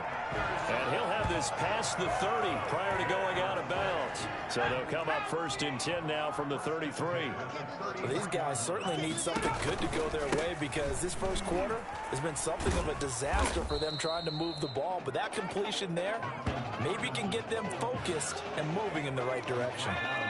It's a 6-yard gain on the ground, and that'll make it 2nd and 4. 2nd and 4. From the 39, Barrett. He's going to find his running back. It's complete. And he will be out of bounds here on what will turn out to be the final play of this first quarter. That last completion certainly not what they were hoping for, as now they'll try to convert on 3rd. From the shotgun, here's Barrett. Under pressure, and down he goes. I remember when I was a kid and all I wanted was a nickel so I could get that soda down at the fountain. And guess what? The nickel came into play well. 5 defensive backs, they covered well, allowed for the sacks. Sodas were a nickel when you were a kid? No, I just needed the extra nickel so I could pay the proper price. Okay, how much were they? A dime? What were they? 15 cents. A terrific return there. 27 yards all told. And possession will switch hands, 1st and 10. The Tiger offense ready to get after it one more time. They've really distanced themselves. They have put the pedal to the metal, I guess, so to speak. So definitely have them in the rearview mirror, don't they? I mean, you're exactly right. Being able to string together these drives that end up in points, it's almost like a run in basketball to create that distance, and they're on a really big-time one right now. It becomes contagious, doesn't it? It absolutely does, because oftentimes it translates to your defense as well, because they're excited about getting the ball back for their offense that's playing so well. Well, they are clicking right now. Now a throw to the end zone on 1st down, but it winds up incomplete. He'll try again with the arm here on 2nd down. And this is caught at the 8. And stopped a few yards shy of the goal line at the 3. Second catch for him today, and it'll wind up a 1st down. At the 3-yard line. Back to throw again. Looking end zone, but it's incomplete. I think he's got to be careful not to force anything into coverage right there. There weren't really any throwing lanes, but the best part for him, he's got 2nd and 3rd down. And that is caught. It's an LSU touchdown from 40 yards out. And this offense continues to pour it on. And that's now his 4th touchdown pass of the ball game. And boy, this has been quite a performance for the junior, as we remind you, getting his first ever college start. And this has really been an amazing story because ordinarily, when a junior's making his first start, he's had a few reps along the way prior to, but in this case, the number is 0. So this is almost off the charts. They were watching him make his first start as a junior, and already he's thrown 4 touchdown passes in this game. This is absolutely amazing. The Ducks set to go on offense as they come to the line. And down on the scoreboard, certainly needing to avoid what happened on the last drive, punting the football. Sense of urgency has to take over for them here. They know the score. They know the situation. And by the way, the punter no longer exists for their offense. That's how they have to treat this drive. They need points. Big time. Well, the first play of the drive lost 4. Now they'll look to move it forward here on 2nd and 14. Ferguson on the draw. And that didn't fool anybody. He's going to be dropped in the backfield. It's a loss of 4. Now 3rd down.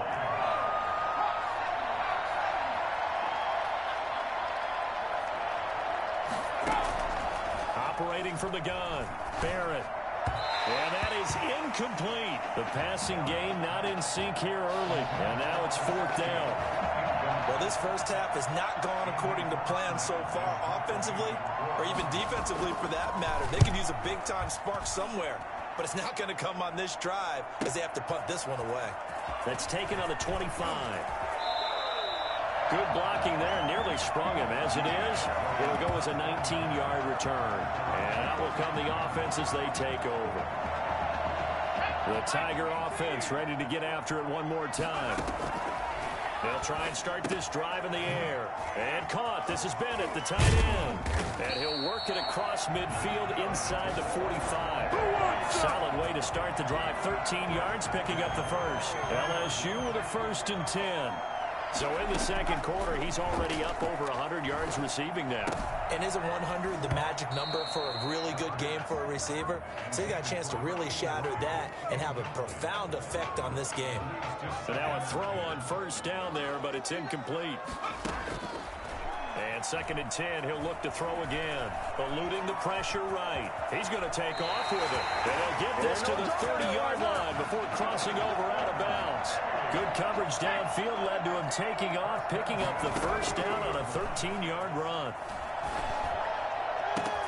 That's going to be caught. And he will take this in. Touchdown, LSU. Touchdown number 5 for the junior quarterback. And that certainly makes Coach O'Brien's job at the postgame press conference a lot easier. And you're right, it certainly made Coach O'Brien's press conference awfully easy. But how about the conversation he's now going to have with Tommy Matthews? Because all indications we had from talking with Coach during the preseason, he told them both that they were going to get their chance. But now that this guy's throwing 5 touchdown passes, now he has to go back to Tommy Matthews and kind of shrug his shoulders and say, I know what I intended to do. I know what we talked about. But he's got the hot hand. We're going to have to go with it. After the touchdown, the LSU Tigers kick team out there to send this one away. Fielded near the back of the end zone. And he'll just sit on this one as their drive will start at the 25. 25-yard line. The Oregon offense on the field ready for their next possession. These guys had to punt their last possession, and that's become too familiar of a refrain. Too many of these drives just wound up going nowhere. Well, you know how in baseball when the pitcher gets a base hit and he's on base, they bring his jacket out to him to keep him warm? A lot of times the punter goes to the sideline, puts on sweatpants or a wrap over his leg to keep it warm. He might need a massage from the trainer right now from all the work he's getting. And he's going to be brought down here in the backfield. Well, it was 2nd long, now it's 3rd and even longer. They're going in the wrong direction here. Because they're moving exactly the way they want to, but you're exactly right. Definitely going in the wrong direction for the offensive guys. These guys have punted 4 times already, and they're staring at a 5th, barring a conversion here on 3rd down. This is Burgess. And a short pickup there as he'll take this up to right around the 20. Now the defense going to use the first of their timeouts. So as they take it over, we step aside. Oregon's punter out on the field as the drive goes backwards, so he's on to punt it away. And he deserves a bronze leg as he gets this one away. And he fields it cleanly. And that'll be a return of 12 following a very nice punt. And the offense will take over with a new set of downs. The Tiger offense ready to get after it one more time. They are clicking on all cylinders. They seem to be just scoring at will right now, and that's why they've opened up this big lead. Now, we always talk about getting into the zone, and all athletes are seeking that, aren't they? Where everything is working for them. Every move they make works. It clicks, and they are on point right now. Yeah, they are in that zone that you're talking about. So now then, the big play has them all the way inside the 30 now, 1st and 10. That is caught at the 7. And he's brought down after a very nice gain. Now the offense will burn their 3rd and final timeout, as they'll stop it with just over 40 seconds to go in the first half. A chance to really cap off a big first half here as they come up. And that is caught. It's an LSU touchdown. You get down near the goal line, this is where having a sure-handed tight end becomes a luxury, and it pays off big time, especially when the defense sells out against the run. And he finds himself open for an easy touchdown. And he puts it through. That's the score. LSU Tigers 49, Ducks nothing. After the touchdown, the LSU Tigers kick team out there to send this one away. That's fielded on the back line of the end zone. And he'll just take a seat, and the drive will begin at the 25-yard line. The Ducks set to go on offense as they come to the line. And you're under a minute to go in the half. The first half that hasn't been particularly kind to you. How do you think they'll play this? Well, I think the smart approach is to run out the clock. It got his man complete. Now the offense going to use the first of their timeouts, as they'll stop it with a little over 30 seconds to go in the first half of play. So the big play gets him across midfield now for 1st and 10. From the gun, Barrett. They'll tussle for it, and this is going to be caught. Now another timeout called for by the offense, as they'll stop the clock with 24 seconds to go in this first half. So how about this for field position after the big play? Inside the 15 now as they come up on 1st and 10. And he's not able to get away. Sacked back at the 22. It's 2nd down.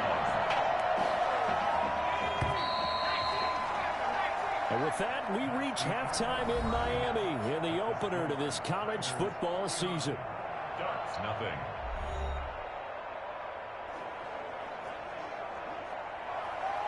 Both teams appear ready for the fight ahead, and we resume action here in quarter number 3. Now this will make it into the end zone. And he's able to get this across the 20, but not by much, as he's marked down officially at the 21. The Tiger offense ready to get after it one more time. They built a good first half lead. Now they have a chance to add on to it. And what I'm thinking is that the offensive staff spent the entire halftime just working with them on, here's what we think they're going to do to attack us in the second half. Nice first half that we've had, guys, but be prepared for some change-ups. We're going to see them when we kick it off in the second half. See how they handle any adjustments that might be made defensively. He's got it over the middle. And taking it across midfield and inside the 45. 2 catches in the first half. Now he's got a 3rd here, and it's good for a 1st. So 1st and 10, and if they score on this drive, might have to start digging in our second half blowout material. Flush to his right. It's complete to the tight end Bennett. And all the way inside the 15 before they drop it. Over 30 yards there. And first downs on 3 consecutive plays now. On first down, it's Kellen. And he's going to get a solid gain of 9 before being brought down. 2nd and right at a yard. You know how we get focused at end of the half and into the game situations about how much time's on the board? And that is caught. It's an LSU touchdown from 4 yards out as his guys continue to put this one out of reach. And down near the goal line here, they're able to throw it in. And the key word, quick hitter out out of his hands fast, into the receiver's hands even faster. Extra point right down the middle, and the lead will swell by one more. After the touchdown, the LSU Tigers kick team out there to send this one away.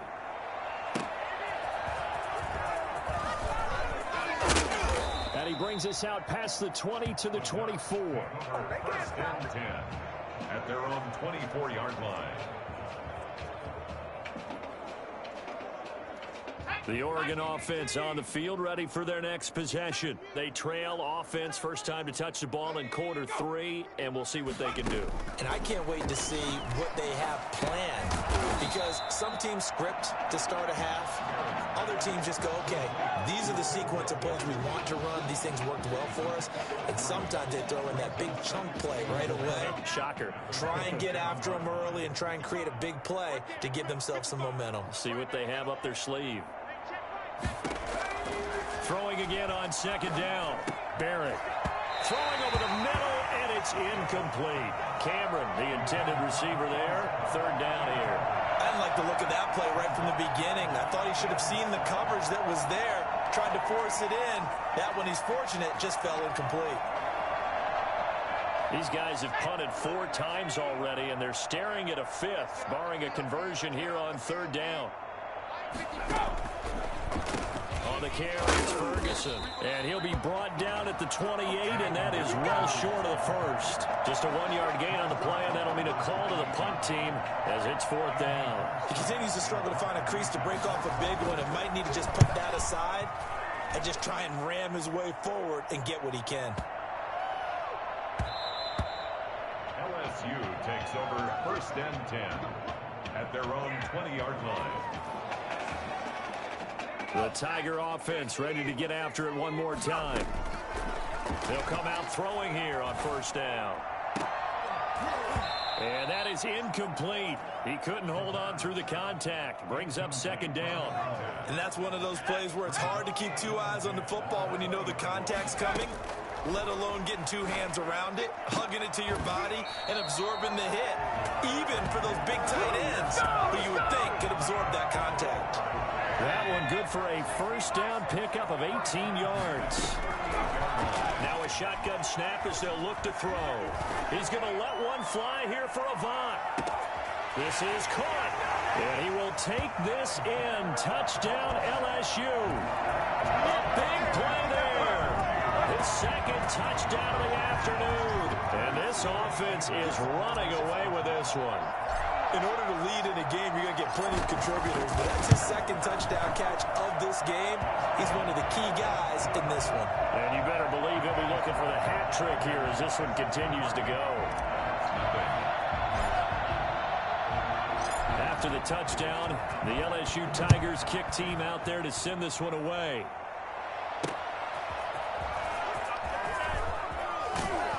And he's up past the 20 to the 22-yard line. At their own 22-yard line. The Ducks set to go on offense as they come to the line. They've got to dig down deep. I mean, they need something right now, really anything to cling on to. This offense has struggled.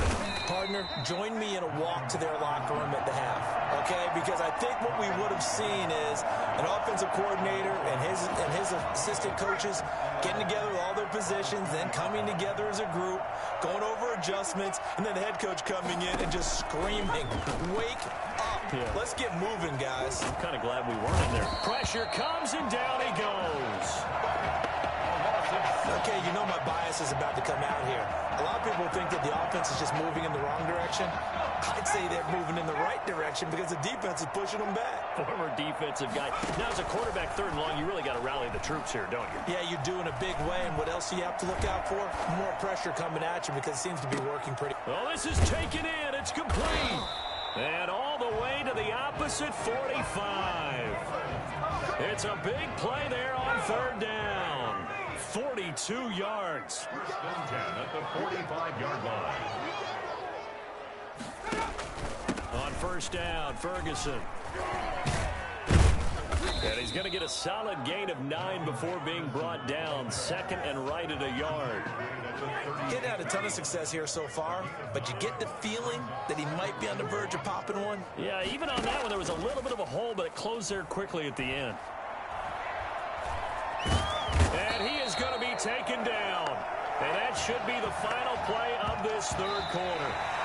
So they'll get a little extra time to come up with his third down play as we've played 3 quarters. 63. Ducks, nothing. Operating from the gun, Barron. Open man is Anderson. And he's going to have the first down yardage as he's down at about the 30-yard line. Give him 7 yards on the play as they do pick up the third down conversion. This has to go down as one of the simpler routes in the playbook, but oh so effective. Nice completion there. Keeps the sticks moving. Now here's a look for the end zone, but that one's going to wind up incomplete. Too many zeros on the stat sheet thus far. No touchdown passes, no points for his team, but he remains undaunted. Still attempting to get his team on the scoreboard, firing the ball downfield. Flushed out right. They'll try and run it.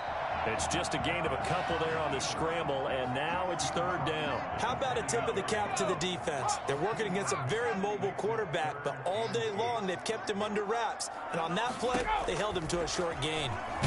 Nowhere to go here. He lost the football. And the defense will get their hands on it, going the other way. Okay, this isn't one where you want to take the game tape and hold it up as an example, do you? I mean, you talk about frustrating all the way through, and that last error, I think that crystallizes it, doesn't it? Absolutely. That's been representative of their entire game still being shut out. And they'll get this well past midfield before being stopped just before the 35. 28 yards the gain there on the catch and run. So on the other side of the field now, it's 1st and 10 as they've got things rolling on this drive. Now this one complete downfield on the left side. And he'll be out of bounds about a half to a full yard shy of the 5. Give him 30 yards there. Charles, here we are in the 4th quarter, and they've got a pretty comfortable lead here. You know, Coach O'Brien, as we talked about, he made those statements about his plans to possibly rotate the quarterbacks, but we have not seen any sign of Tommy Matthews. And we certainly expected to see him. Look, you and I both sat in there, partner, with Coach O'Brien, and he indicated that he planned to rotate. And he will take this one in for a touchdown. A 6-yard touchdown run as his guys continue to pour it on.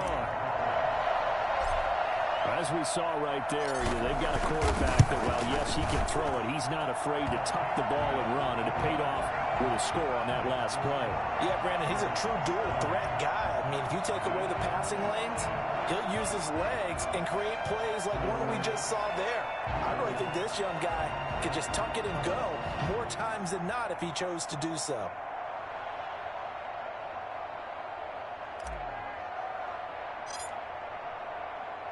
After the touchdown, the LSU Tigers kick team out there to send this one away.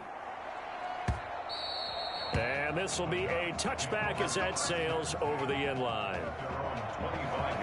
The Oregon offense on the field ready for their next possession. And let's face it, this drive is not going to have any bearing on this game, but it's kind of important for one reason, isn't it? It certainly is. You got to get points. And okay, all right, I'm being facetious here. But you get points, you feel a little bit better about yourself as you move on to the next one. An incomplete pass leads to 2nd and 10 from the 25. To throw again, Barrett. He lost 4 there, and it's 3rd down. Losses 4 yards, brings up 3rd down and 14.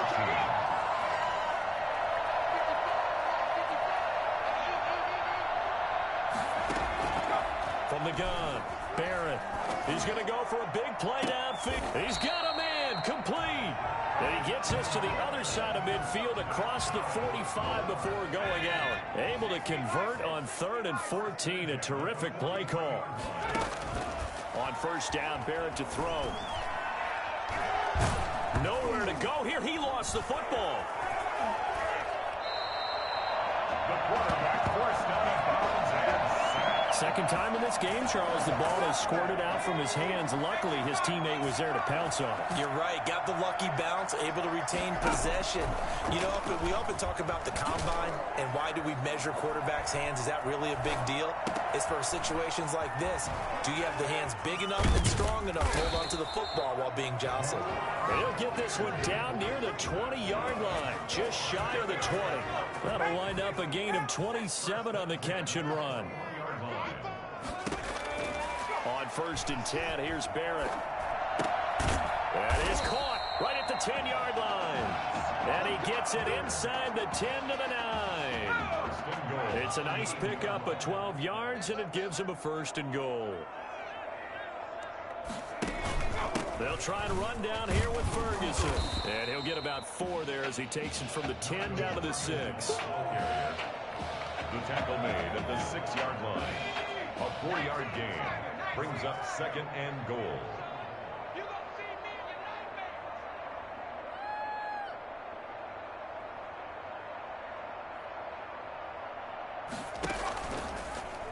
On 2nd and goal, here's the option. And he is into the end zone for an Oregon touchdown. It's their quarterback scoring on the keeper from 6 yards out. And his guys are able to at least knock this deficit down a bit. Well, I'd have to say that for him, that was an all-encompassing drive because it was his arm that got his team down to that point, but his legs that finished the deal. Give him credit for making it happen. Now after the touchdown, here's Oregon set to kick it off. Takes it at the 7. And he'll take it up past the 25 to the 26-yard line. 1st and 10. At their own 26-yard line. The Tiger offense ready to get after it one more time. That one looks like he'll throw here. Rolling to his right. Oh, he's got a man wide open, complete. And he will take this in. Touchdown, LSU. A big play there. 74 yards. And this offense continues to pour it on. I'm not sure what other ground there is to cover here. I mean, this offense has been amazing. Just total domination, Charles. They click so well, and if you really focus in on the offensive line, they've protected well when they wanted to throw the ball. They've moved people up the line of scrimmage when they wanted to run it. Smiles all the way around. This offense has been really good in this one. That's fielded on the back line of the end zone. And this will not be returned. It'll come out to the 25.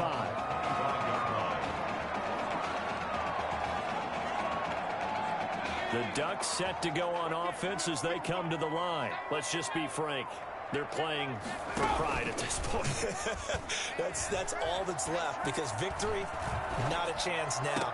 And I can't wait to see how they actually go about doing it because there are a lot of people watching the body language of the guys on the field now. And if they call plays they want executed, they need to do that and do it really well. Otherwise, there could be repercussions. We'll see how they handle the waning moments of this one. One play has them up past the 40 already and another 1st and 10. Operating from the gun. Barrett, nowhere to go here. He lost the football. And it'll be a turnover. This is going the other way. And with that kind of a deficit, you can't afford to make any kind of mistakes. But it's been pretty symptomatic of what we've seen all game with them, isn't it? Down this big in the fourth quarter. You'd say an afternoon to forget, absolutely. Oh, he's going to let this go for the end zone. And that is caught. It's an LSU touchdown. Well, there's just about a minute left in this game, and they're still taking it into the end zone. And you know they could have taken a knee there, but they decided to play this one all the way out. And I think their philosophy is, we're going to give you everything we've got. If we just go ahead and take a knee now, we're actually showing you disrespect that way, like taking pity on you. They're not about to do that to their opponent. After the touchdown, the LSU Tigers kick team out there to send this one away. Fielded near the back of the end zone. And it'll come out to the 25 as he will not attempt to return. The Oregon offense on the field ready for their next possession. And the turnover last time, that's sort of been symptomatic of their struggles here in this one. Big word. I like it, though, because you're exactly right. Like that, don't you? All game long, they've struggled moving the ball, turning it over on the last possession. Is that word again, symptomatic?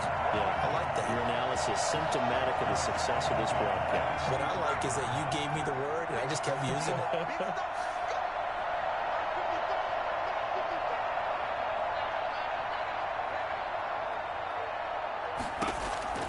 Throwing again on 2nd and 10. Barrett complete to Myers, the tight end.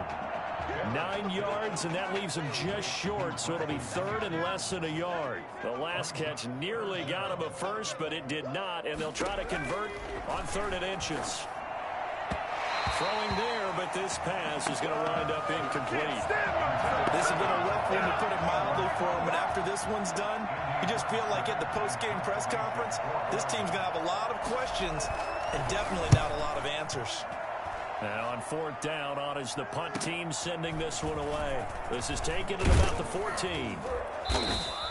A very good kick there, but 15 yards on the return.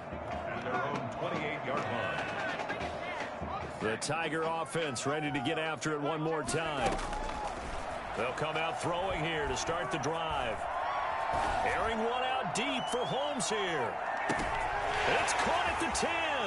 And he will take this in. Touchdown LSU. A big play there. 72 yards. As his guys continue to put this one out of reach. Well, partner, when a team's up this big, this late in the game, I always wondered what's their motivation, because if it's me, I'm thinking about pulling on the reins a little bit. But for them, I don't think it's in their DNA. It's not their head coach's makeup at all. I think his opinion is, you stop us. We're not supposed to pull back ourselves. After the touchdown, the LSU Tigers kick team out there to send this one away. That's fielded on the back line of the end zone. And no effort to bring this one out. It's a touchback. Their own 25-yard line.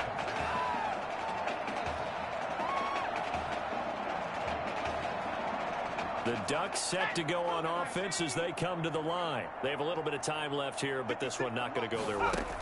And this is where, in this situation for me, in trouble, and he's taken down.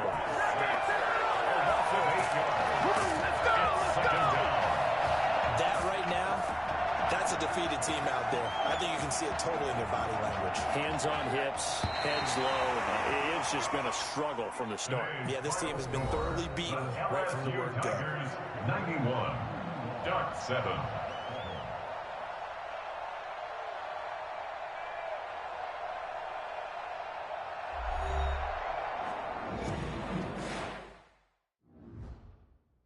So things got off to a solid start. But after several weeks, you and Tommy had rotated quite a bit. Reminiscent of Michigan when Tom Brady and Drew Henson split snaps. That had to be frustrating for you both. Some huge Wake up. news to get to, and none more intriguing. What are these dishes doing at my feet? Because it's time for you to start cleaning up your crap. These dishes have been lying in the sink for almost 2 weeks. I mean, look at this place. It's a disaster. You're leaving everything laying around. It's ridiculous. Who crawled up your butt and died? You. Gross. Hey, get up, man. I want to watch some TV. You've been laying out here all morning. What's got you two all riled up? Just turn up the volume, would you? The Heartbreak Kids have gone from sensational dynamic duo to a sudden two-headed monster, and boy, this is an ugly one. Hey, I thought I played pretty good out there. This team still has not found its identity, and I know that Coach O'Brien claims that his two-quarterback system is matchup-based, but I gotta tell you, it sure looks like he still doesn't have a clue what's going on. As Coach Madden famously once said, if you've got two quarterbacks, you've got none. And right now, I gotta tell you, man, Coach O'Brien's indecisiveness with the most important position on the team is only gonna lead to problems on the field. The answer is simple. Just start me. That would make the situation worse. I mean, the team plays better when I'm on the field. Everybody knows that. If I could just get into a rhythm, I'd be fine. Last thing I need is to be worrying about you breathing down my neck if I make one mistake. Well, you better believe it that I'll be there when you do. Okay, I see what's going on here, guys. I don't know what made you follow me here and try to win back your old position. I mean, you could have just kept the Heartbreak Kids going, or you could have went your own route on another team, but you decided to, what, come here and punish me? Is that it? What are you talking about? You're the one who showed up and stole what was mine in the first place, okay? I'm supposed to be Batman, you're Robin. Oh, this whole thing again? Are you dumb? I didn't take anything from you. Your body took it from you.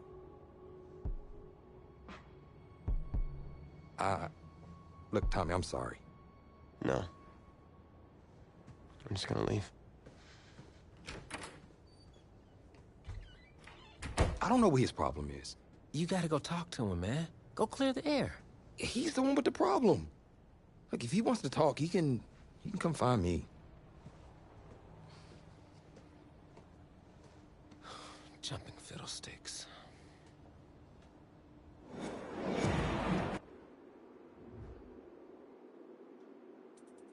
This college football season has been a fun and wild one, and we are now down to 4 as EA Sports is proud to welcome you to AT&T Stadium in Arlington, Texas.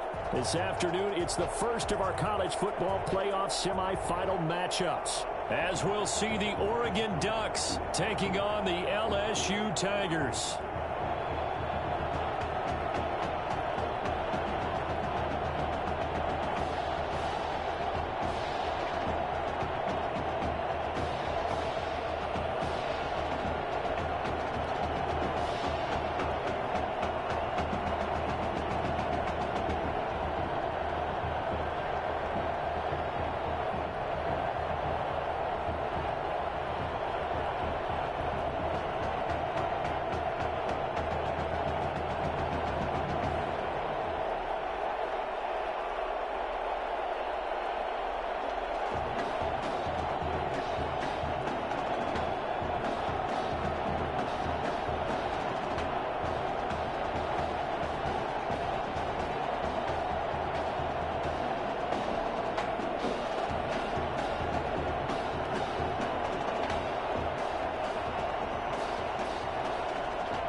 To play for a national championship next Monday night in Santa Clara. We are underway from Arlington in the national playoff semifinal.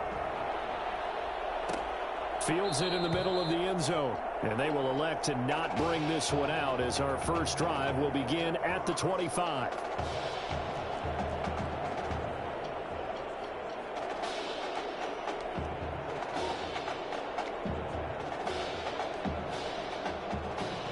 The Ducks come up now, 1st and 10.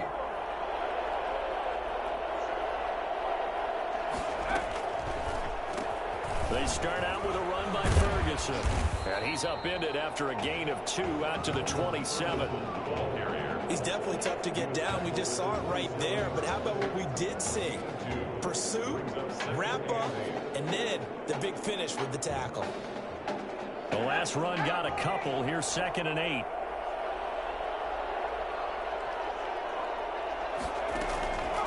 From the gun, Barrett. Throwing over the middle, but it's incomplete. And that one off the mark behind him. Incomplete. Third down and 8 yards to go. An early tough test on the opening drive. This is 3rd and 8. Barrett. Now they go screen. It's complete. They'll get only a yard out of that, and it'll bring up 4th down. There's an example of good situational football being played by a defense. They understood where the 3rd down play was, the down and distance, and made sure that they didn't get anywhere near that, bringing up 4th down. Yeah, they were sniffing out that marker, didn't want to let him get close to there, and now a likely 3 and out to start. Yeah, I love the way they rallied to the football and got to him and made sure he didn't give up much run after catch. 21 yards. Well done on the return. At their own 33-yard line.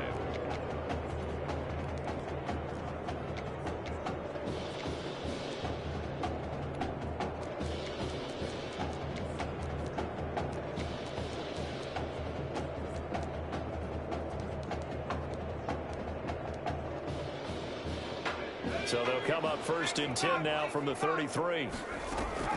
They will let him throw here on the very first play. Over the middle, complete. It's Bennett. And they'll get it up just short of the 45 at the 44.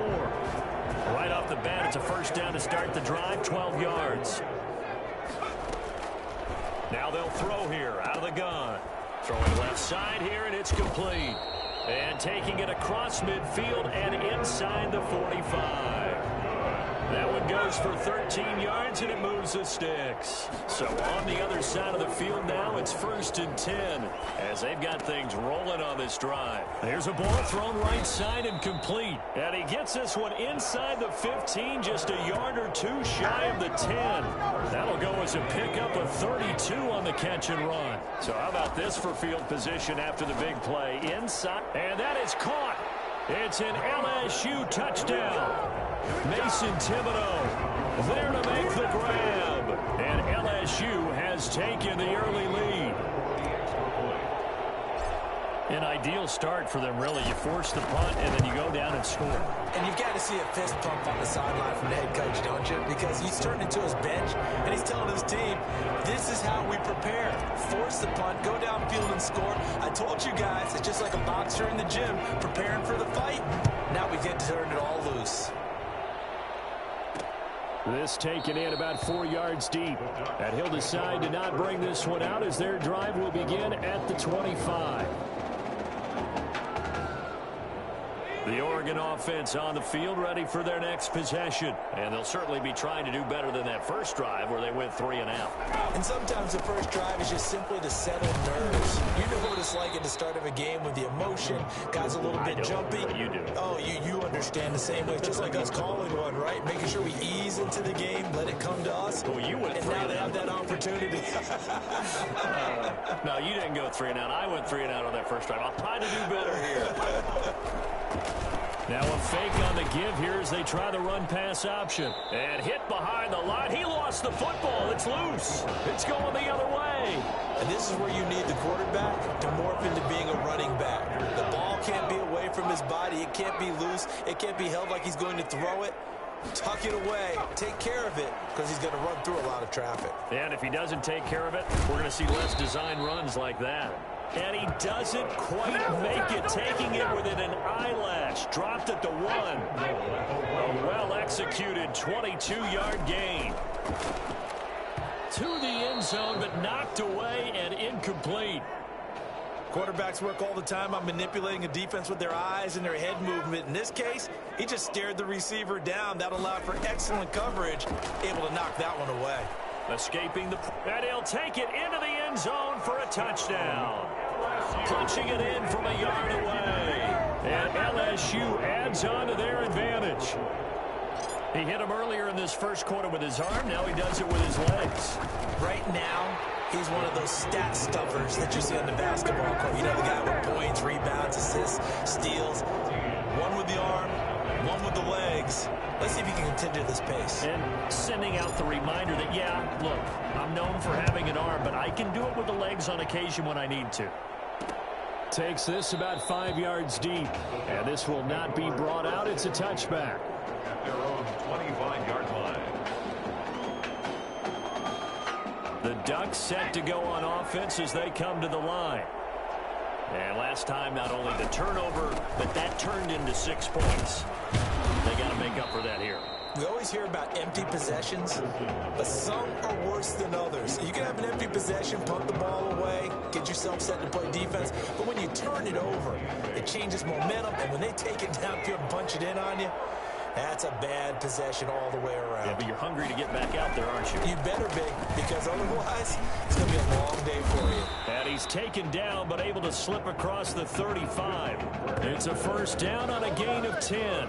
I have to admit, I'm excited by that play call and the end result, because this is a team that's down big early in the first quarter, and a lot of teams will just panic, abandon the playbook, and just start firing the ball all over the place. It's way too early for that. Stick to what works for you. Down double digits, and we talked about their game plan being both running and passing there. You're right. They're sticking to the game plan, getting the ground game going. A lot of football left to be played. A second down carry for Ferguson. And this winds up a pickup of 2, maybe 2.5 to about the 39.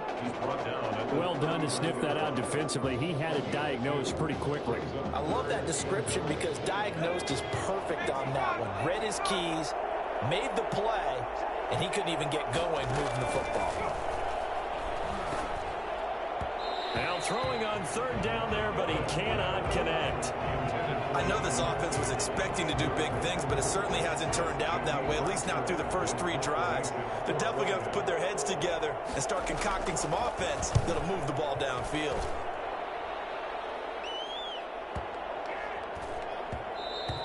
And this one hits at the 3 and then bounds into the end zone for a touchback. At their own 20-yard line. The Tiger offense ready to get after it one more time. And right now they're saying, hey, let's keep this going. 2 drives, 2 touchdowns. Yeah, can't ask for a better start than that, can you? I mean, this is the way you practice it. This is the way you rehearse it. But right now, the play calling, they're locked in really well. A good pickup there, a 22. 22-yard line. We are in for a good one as we're through 1 on EA Sports. 14. Ducks, nothing.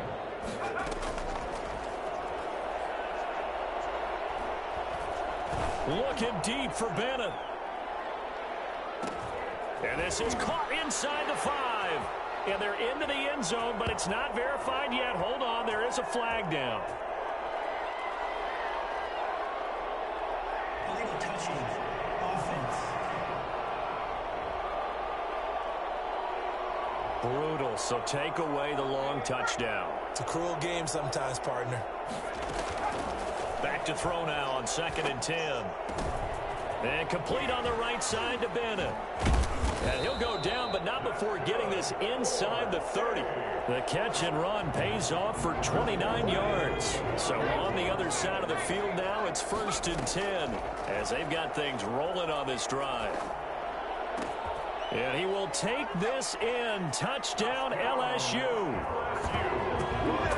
Every time. Boy, so if you are scoring at home, Charles, and God bless you if you are, but that's now 3 drives and 3 touchdowns. So in a baseball game, wouldn't that wreak havoc on your scorecard? Yes. I mean, with all the action that's happening now, how they got here, whatever cliche you want to bring into it, they're locked into a groove, they're clicking on all cylinders. Bottom line, they're piling up the points. And this carries into the end zone. And he'll just sit on this one as their drive will start at the 25. 25-yard line. The Oregon offense on the field ready for their next possession. They're down 3 touchdowns to this point, needing to put something together as they have it 1st and 10. They'll start with the option. And he will lose yardage and be backed up to the 24.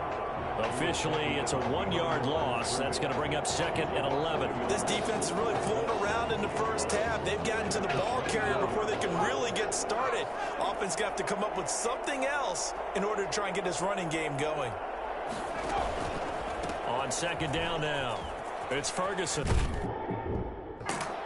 And he's able to plow forward up to about the 29, just shy of the 30. On a 2nd and long, it's really nice to see an offense that has enough confidence to run the football in that situation. I think that goes back to their practice and game planning. They've seen things that they've seen on tape and in previous games that led them to believe that even in a long-distance situation, they can still run the football and gain enough yardage to put themselves in a good spot on third down. The passing game not in sync here early, and now it's fourth down. And he's been a busy man here in this first half as he gets it away. And we'll see what he can do on the return. A good return there, 17 yards. First and 10 at their own 31-yard line. The Tiger offense ready to get after it one more time. And they're hoping to redo their efforts in the last drive when they got into the end zone. And just think of what it's like now on the sideline, because when you score a touchdown, you have to go over and look at the tablet and see what you did on the last drive. When you scored points, it's a whole lot better view than when you're trying to figure out how to fix things there. Meanwhile, they take a shot to start the drive, but this is going to wind up incomplete. And this time he's got the hook up. It's complete. And they bring him to the ground just shy of midfield. That one good for a first down pickup of 18 yards. From the shotgun, he'll look to throw. That's caught by Kelly. And he is tackled inside the 40, not quite to the 35. That one good for 14 yards. That's good for another. They'll look to throw again. Looking deep for Bennett. That's going to be caught. And he will take this in. Touchdown LSU. He's having a nice little first half here, partner. And it's a first half that leaves us anticipating what can still come. I mean, 2 touchdowns already here through the second quarter. There could be plenty more before this game is over. Extra point splits the uprights, and the route is on here in this first half. After the touchdown, the LSU Tigers kick team out there to send this one away. Fields it in the middle of the end zone. And he'll just take a seat, and the drive will begin at the 25-yard line. 25-yard line. The Ducks set to go on offense as they come to the line. And with this deficit, you can't have too many more drives like the last drive where you had to punt it away. You know what I would tell my offense right here? The punter doesn't exist, guys. He doesn't even exist. He's not a team anymore. I just cut him, all right? So you've got to go out and create some offense for us here and give us some points. No way does that guy get on the field on this drive. Poor punter. Yeah, it wasn't his fault. But, hey, listen, there's got to be casualties at times. We're trying to win a game. Now this throw caught left side. And they get him down, but not before he takes it across the 40-yard line. Give him 14 on that one and a first down. First and 10 at the 41-yard line. Barrett looks to throw on first. And he can't escape, and down he goes. Now you've got to hustle your guys to the line and get them set. Try to lay one up deep. It's caught inside the 25. And he finally goes down at the 23-yard line. So the big play gets him all the way down to the outskirts of the red zone here for first and 10. Working out of the gun, it's Barrett. Got his man complete over the middle. That's Ferguson. Now the offense going to use the first of their timeouts, as the clock will stop with 55 seconds to go until halftime. So 2nd and 8 here after the pass play for 2 yards on first down. It's caught. Cameron left side. And he will score. Touchdown Ducks from 21 yards away. And his guys are able to close that gap just a bit.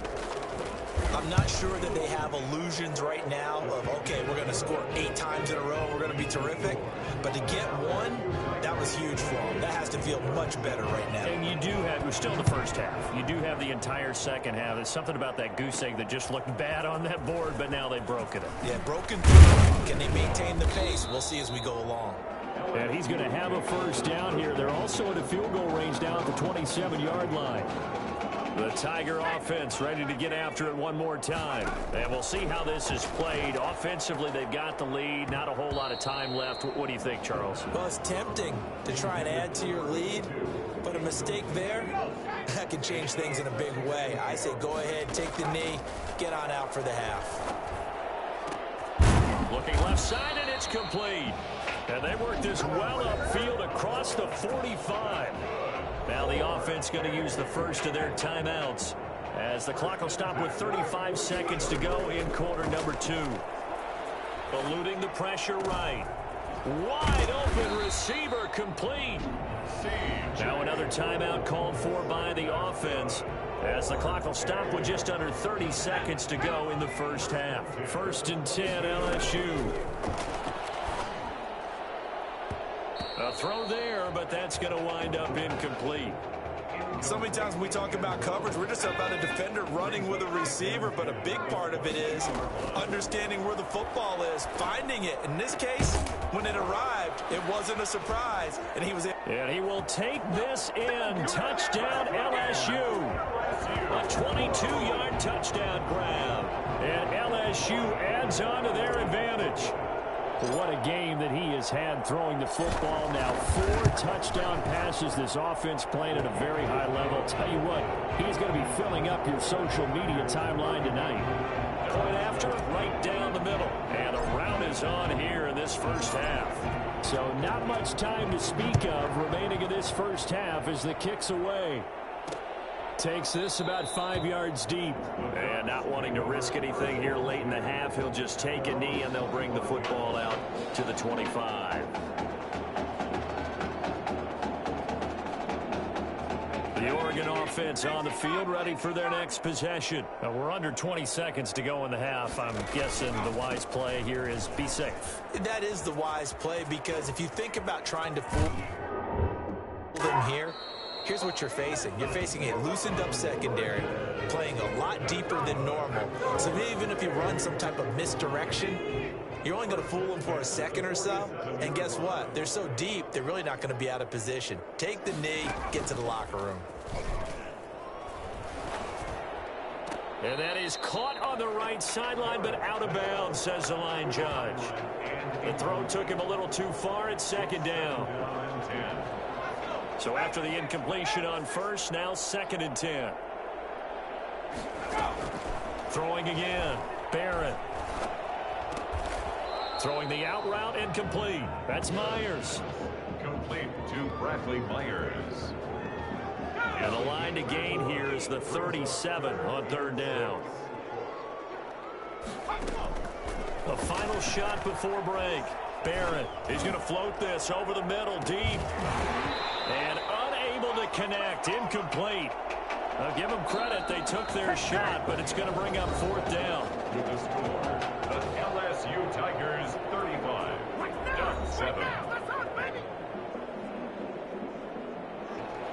The winner goes on, the loser goes home as we start the second half of this semifinal matchup.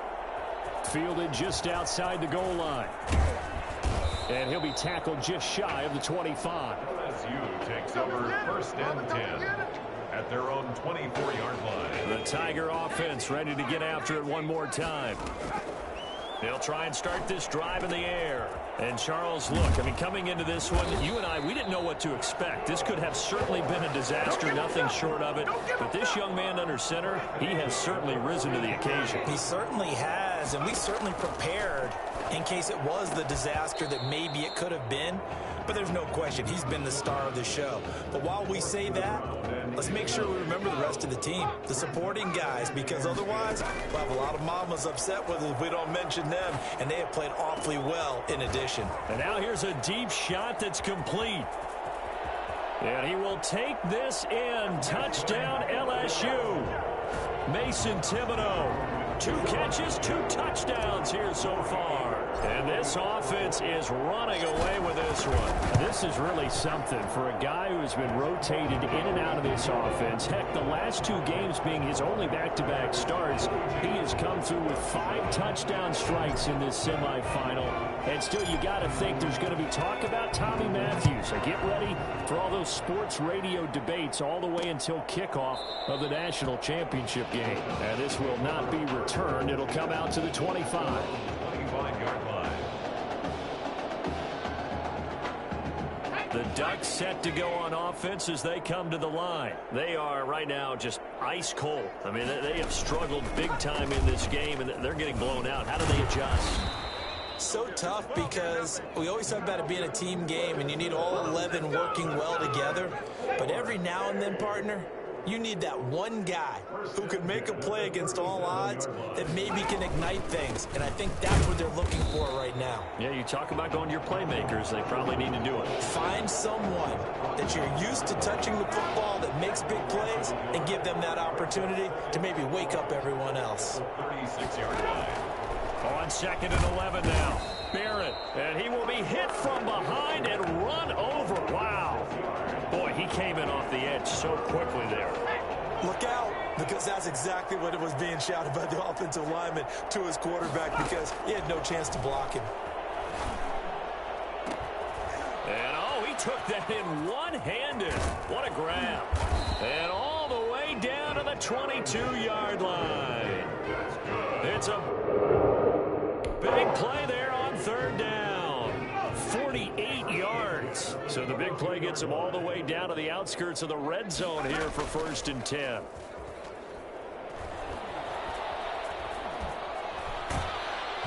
He's going to be sacked back at the 23-yard line. The defense showing some anger after giving up the big play. This time they'll lose 1 or 2. At the 23, it's 2nd and 12. Off the play fake, Barrett. Nowhere to go here. He lost the football. The quarterback is sacked. Come on! Much like a running back going through the line, quarterbacks have to be aware of protecting the football as well. He left it exposed that time, wound up having it knocked free, but fortunately, had an alert teammate who was able to get it.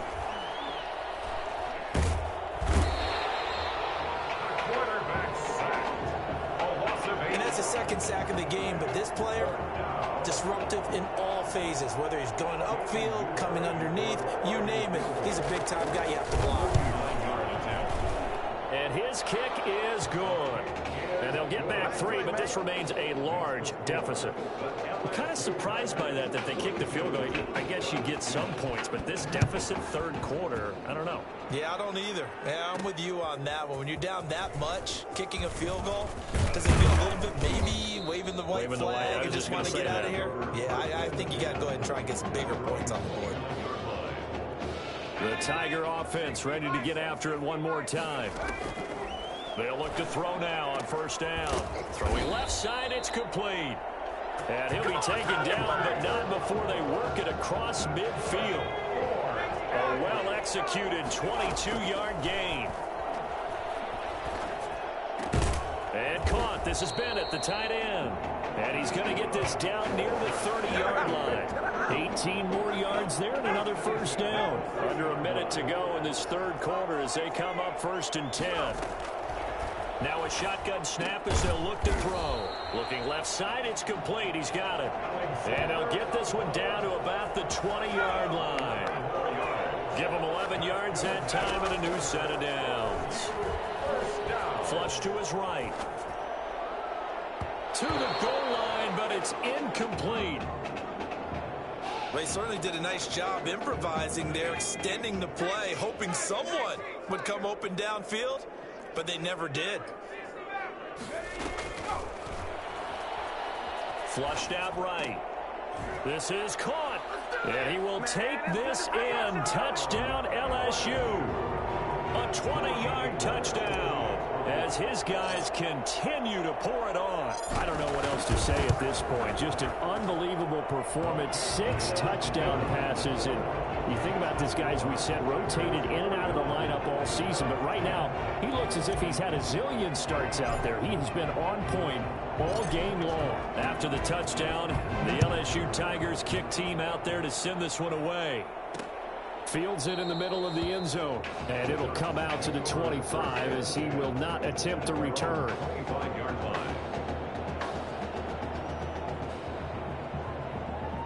The Oregon offense on the field ready for their next possession. They have been struggling. I would imagine at halftime they went through some possible changes. Well, those changes aren't working, so now where do you go?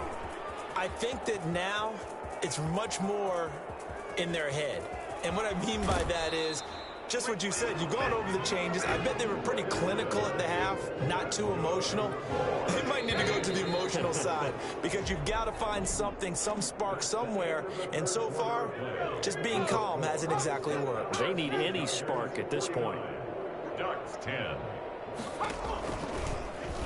Off the option, he'll try and run with it. He will push his way down to about the 14. Only a yard on the keeper, and it'll be second down. And if you like defensive football, focus on the defensive end on this play. He does everything exactly right. Reads the play and makes sure he spills it for a small gain. On 2nd and 9, Barrett. Now it's caught. And all the way down inside the 5 to the 4. He's up now to 80 yards receiving in the ball game, and he's got a first down. First and goal at the 4-yard line.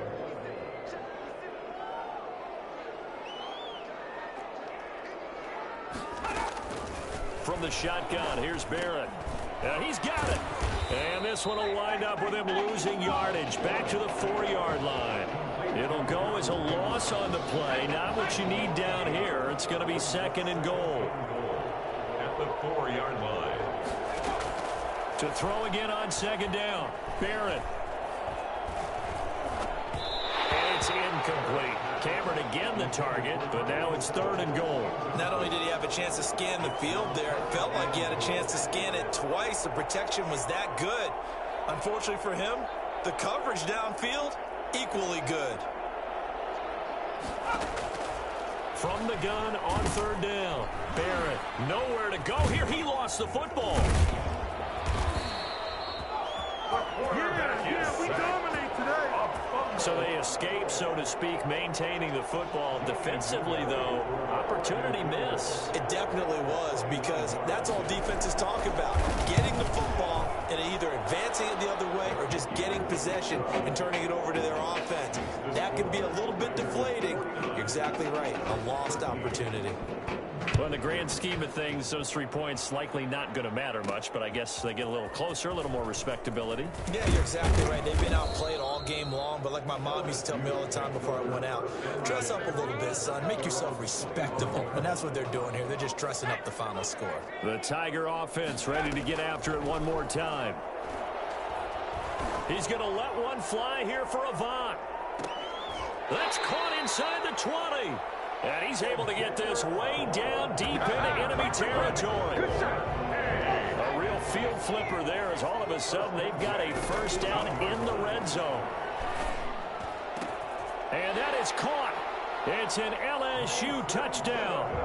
Mason Thibodeau there to make the grab. And this offense continues to pour it on. Well, folks, this is just getting ridiculous now. 7 touchdown passes. He is no doubt making up for lost time, putting an entire year of stats essentially into one football game. And by the way, those 7 touchdown passes, a college football playoff record. After the touchdown, the LSU Tigers kick team out there to send this one away. Takes this about 5 yards deep, and no effort to bring this one out. It's a touchback. At their own 25-yard line. The Ducks set to go on offense as they come to the line. And after the field goal last time, we'll see what they can get here. At least they got points out of the last drive, Charles. I never met an offensive coach that didn't want to drive to end with a kick. Most of them wanted to end with a PAT, right? In this case, a field goal, they'll take it. Way better than the alternative, which is a punt. Yeah, but you met fan bases that wanted that weren't happy with that field goal. I haven't met a fan base yet that wants to drive to end with a kick, other than the extra point. That's it.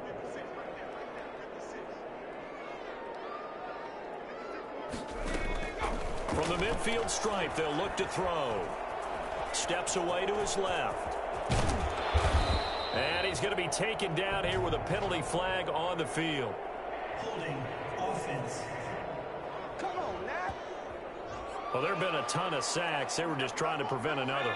So what you're telling me is the conventional way has not really worked for them, huh? Not at all. Not at all. So he tries to grab him here, and they still get caught. Operating from the gun, Barrett. He'll find his man on the comeback route, complete. And he'll be taken down at the 44-yard line. It's a big play, yet amazingly, because of how far they had to go, they're still looking at a second down here. From the gun, Barrett. And his throw here's incomplete. At this point in the game, they've got to continue to try anything they can. They're still working at it, even though this one feels like a lost cause. From the gun on third down, Barrett. And that will be incomplete. Defensively, you look at the numbers. Another incomplete pass that we just saw, and they're under 200 yards passing for the game, so they've done their job on that side of the ball. Yeah, recently I was actually working a game where a quarterback had a streak of 5 straight games without a 200-yard game, and that was a big talk, both in his town and amongst his team. How do we get the passing game going? So big credit to them, holding them under 200 today. And a most curious way there to burn some clock. That was wild, and at the end of all that, it winds up a safety. All right, Charles, help me out here. Fourth quarter, you've got the lead, and you run backwards into the end zone. You're just trying to do too much. I almost don't have words for it, but you know, every coach that we talk to talks about running backs or people running the football, running north-south, getting upfield. He went way in the opposite direction, and that's going to cost his team. Yeah, it cost him big time. Still leading, but it costs him. The Oregon offense on the field, ready for their next possession. They punted last time they had it. What steps, Charles, you think they have to take to make sure they don't do that again? Well, let's just go to the football 101, the trade expression 101. Win first down. Make 5, 6, 7 yards on first down and make it a 2nd and 3, 2nd and manageable. Keep accumulating first downs that way. Keep moving the football. You don't want to get behind the sticks because then the defense has the advantage.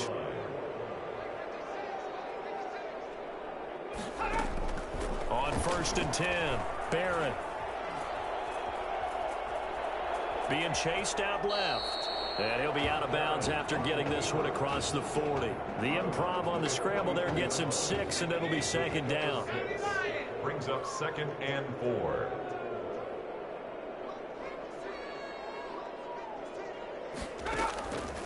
Operating from the gun, Barrett. Can't get away, and he's taken down. And on that one, the protection just broke down. You've got to have that leverage, don't you? We always talk about low man wins in the running game for an offensive lineman versus a defensive lineman. It's essentially the same thing in pass protection. Get lower than that defensive lineman so that you can keep your balance and keep him away from your guy trying to throw the football. Now a shot taken on 3rd down, but it's going to wind up incomplete. Oregon's punter out on the field. He's been terrific so far.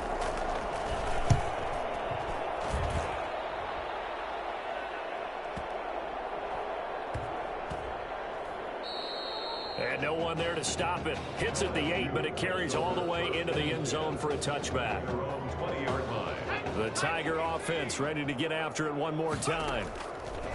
They'll come out throwing here on 1st down. Eluding the pressure right. Airing one out deep for home. And that's caught inside the 30.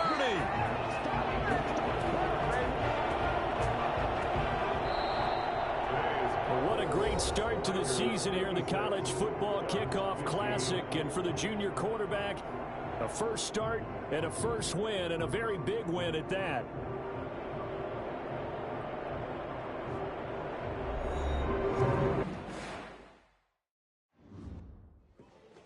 You all right? I'll be fine. How was you last week? I know exactly what you're going through. You didn't have to sit through this championship game, though. No, but I did sit out our first state title game. It wasn't easy to do. For all I know, this could be my only shot at it. Then I guess we'll just have to do this all over again next season, huh? Good luck out there tonight. Thanks.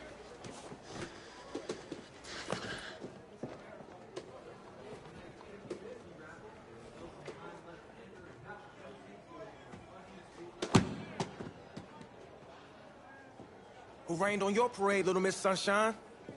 I am not in the mood for this right now. It's because you're not playing, I take it. Like I haven't had a bad enough day already. Now I have to deal with you. I know you upset. But that dude Tommy's your brother. And brothers should always have each other's backs.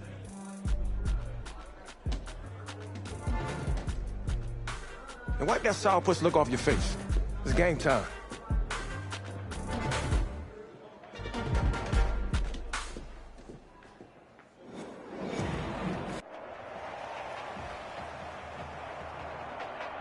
We crown a champion tonight here at Levi's Stadium in Santa Clara for the College Football Playoff National Championship game. It's the LSU Tigers and the Clemson Tigers.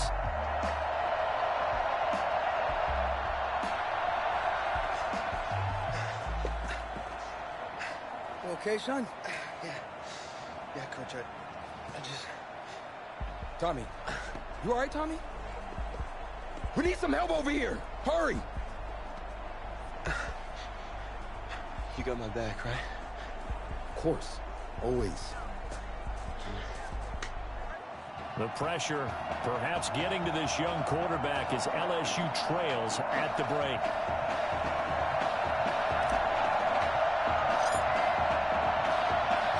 Back now in this national championship game and what has been a tough defensive battle. And as we get ready for the second half kickoff, worth noting that Tommy Matthews does not appear to have exited the locker room with his team. And we'll keep you updated as we receive more information.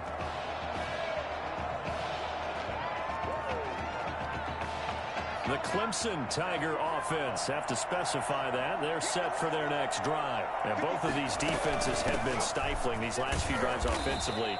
Just not able to get anything going, so what needs to change? I think a lot of the guys will go back and review, so to speak, because everyone has someone assigned to how did each play work. Okay, what did we use that kind of worked for us during this game? Try and get back to some of those plays, as well as the possibility of showing something you haven't shown already in this game and trying to change things up. We'll see if they take the advice of Mr. Davis. Brings up 3rd and 7. Cooper to throw on 3rd down. Nowhere to go here. He lost the football.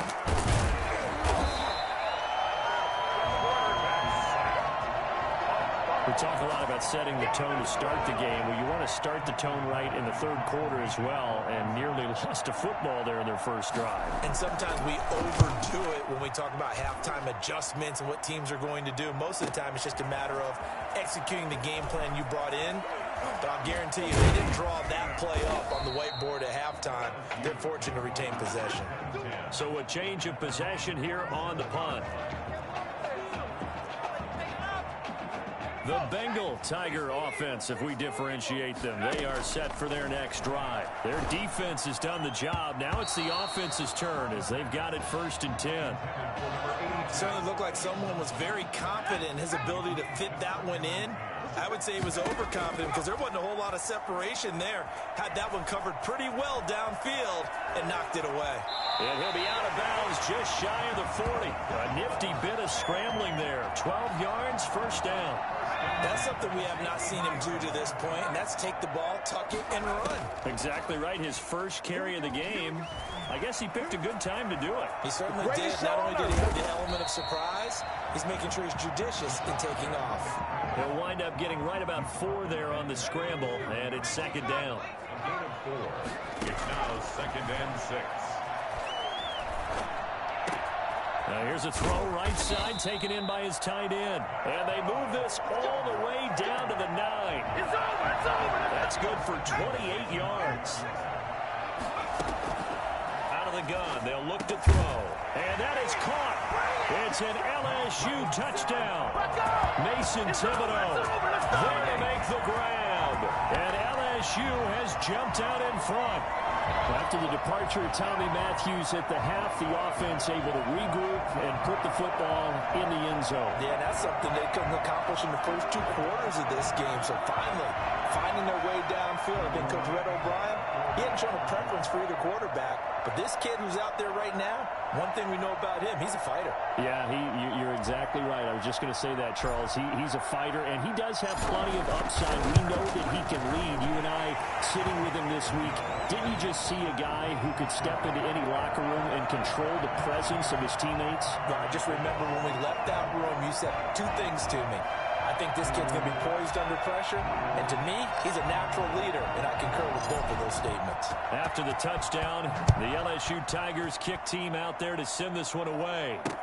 Taken in the end zone, and he'll decide to not bring this one out as their drive will begin at the 25.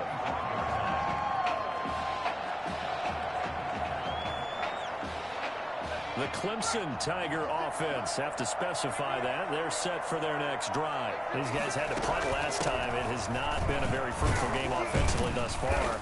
They haven't even made a trip to the red zone. And I know that everyone's going crazy on that sideline because that drives you berserk to come off the field, not really move the ball well. As you said, not even get to the red zone, let alone, not even put points on the board. They've got to just take a deep breath, relax, try to figure out what is working, and call more of that. And tough going there as he'll only get it up to about the 31. They follow up the gain of 5 by only getting 1 there on second down. 3rd and 4.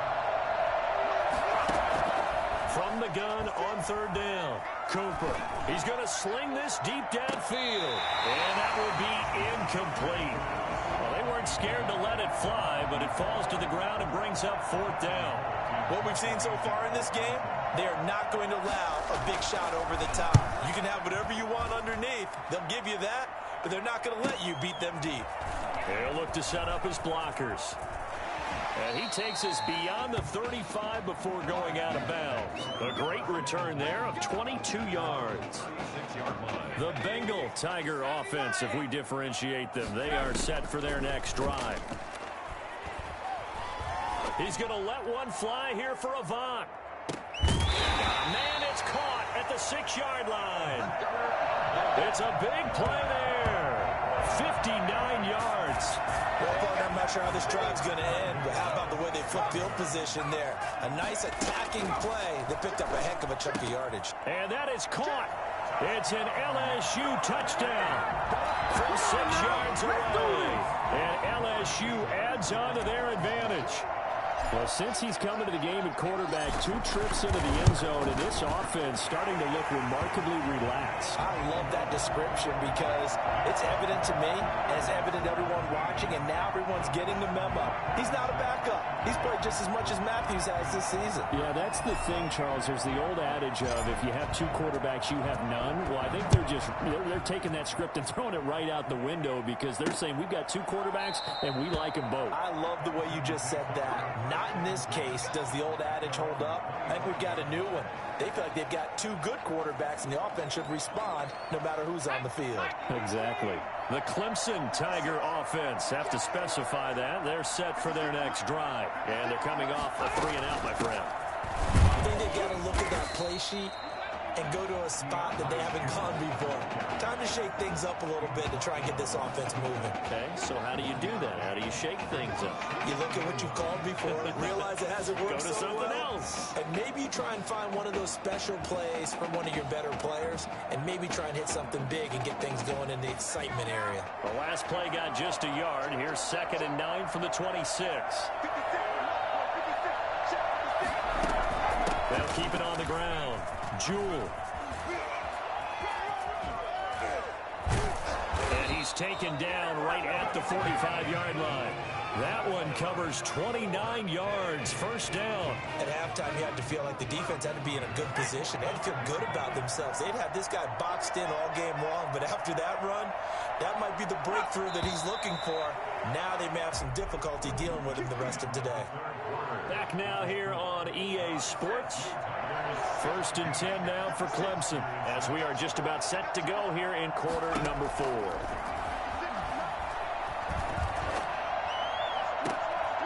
Throwing on 1st down, but this one winds up to be incomplete. This defense was definitely alert to the possibility of the deep ball, and they were more than ready for it. They've got the lead, 4th quarter. Maybe can expect more passes like that downfield. Back to throw is Cooper. Back to the air on 2nd down. Now they set up the screen. That's complete. And they go backwards here, losing yardage back at the 48-yard line. Boy, how good has this defense been seemingly all game long? I really think right from the first snap, I think you're really onto something there in this passing game. It just can't get off the ground. And that play, it wound up losing yardage. Now a third down throw, but it misses the target, incomplete. Coverage was awfully tight there on third down. They actually closed off all the passing lanes, forcing the incompletion and bringing up fourth down. Cooper now throwing on fourth down. He's going to loft one deep over the middle. This is caught inside the 15. And he's able to get this way down deep into enemy territory. The time to pull out the stops is now, and they convert there on fourth down. So how about this for field position after the big play? Inside the 15 now as they come up on 1st and 10. And that is caught on the right sideline, but out of bounds, says the line judge. The throw took him a little too far. It's 2nd down. After the incomplete pass, here now is 2nd and 10. On the carry, it's Jewell. And he's able to break out of one tackle, but then quickly brought down. They do get a couple, but they'll be left staring at a 3rd and 8 coming up. Defensively, we always know that he is tough in run support, and I think the way that he gets there is he understands what an offense is going to do before the ball's even snapped. A great job of scouting prior to the game, then reading, reacting, and taking the right path to the ball carrier. Nowhere to go here. He lost the football.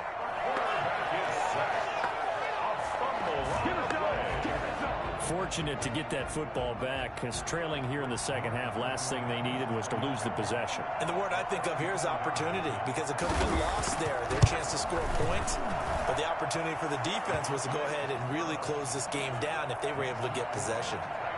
All right, so they needed 2 scores to get back in the game. The field goal there, maybe not exactly what they wanted, but the necessary first step. There's still time remaining, and there's enough time to get it done. They've got to get at the least a 3 and out here to get the ball. A big seam, and he might go all the way. The lane opens here. He's past the 30. Still going inside the 30. And they are not going to catch him. He's in.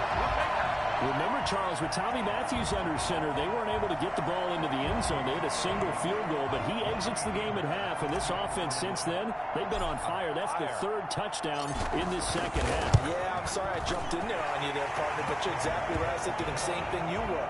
On fire. 3rd touchdown in the second half. He's taken his offense and squarely put it on his back, and he is actually carrying them, and what they believe, to the national championship podium. Well, time will tell if they will be on that podium and hoisting that trophy. So now the other return teams out there as they'll try to duplicate what they just saw.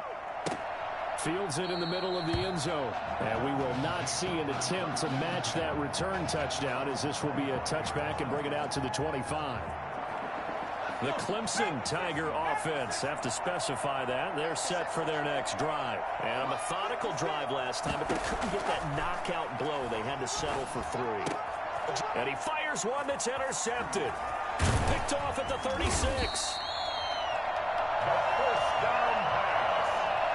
Partner, we always talk about possessions being at a premium in these games, and now in this situation, throwing an interception here when you have to claw your way back in, that one's going to hurt, and in a big way.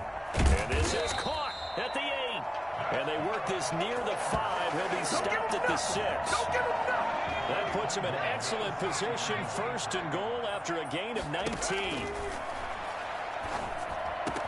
And that is caught. It's an LSU touchdown from 6 yards away. And LSU adds on to their advantage. They had the lead in the 4th, but still passing. Finding a big target for the touchdown. Now that lead grows even more. Everybody gets to join in the fun. You know, it doesn't have to just be the wide receivers catching touchdown passes. The tight end doesn't just have to do just the dirty work inside. He gets a chance to get into the end zone as well. After the touchdown, the LSU Tigers kick team out there to send this one away. Fielded in the end zone. And this will not be brought out. It's a touchback. At their own 29-yard line. The Clemson Tiger offense have to specify that. They're set for their next drive. And last time, one play interception. So this offense, they should be fresh. That's a good way of putting it. And I can't wait to see what they decide to do with play calling. Because a one-play drive where you throw an interception, a lot of people think the very next time out, run the football, don't give them a chance. Maybe play action? I think maybe you go play action, show your quarterback, get a little confidence in him, and let him... Nowhere to go. Here he lost the football. And does the defense have it? They do, says the referee. We're going the other way. All right, you've had to put up with me in this booth. I'm going to try and be simple this time and succinct. It simply has not been their night. No, I think that fumble's kind of indicative of how this whole evening's gone, isn't it? Without a doubt. I mean, they've tried, but nothing has ever really taken throughout the game. And he will take this one in for a touchdown. A 12-yard touchdown run. And LSU adds on to their advantage. Well, the defensive coverage was good, so good he just decided to pick a play of his own, and it worked out. Yeah, you often wonder if they think to themselves, was the coverage too good to allow him to run the football? They think you'd rather take your chances with him doing exactly that, and he beat him on that play all the way to the end zone. After the touchdown, the LSU Tigers kick team out there to send this one away. Takes this about 5 yards deep, and he'll just sit on this one as their drive will start at the 25. The Clemson Tiger offense have to specify that. They're set for their next drive. They're sort of seeing themselves spiral out of control. It's nowhere to go. Here he lost the football. And this is going to go the other way. The defense has it.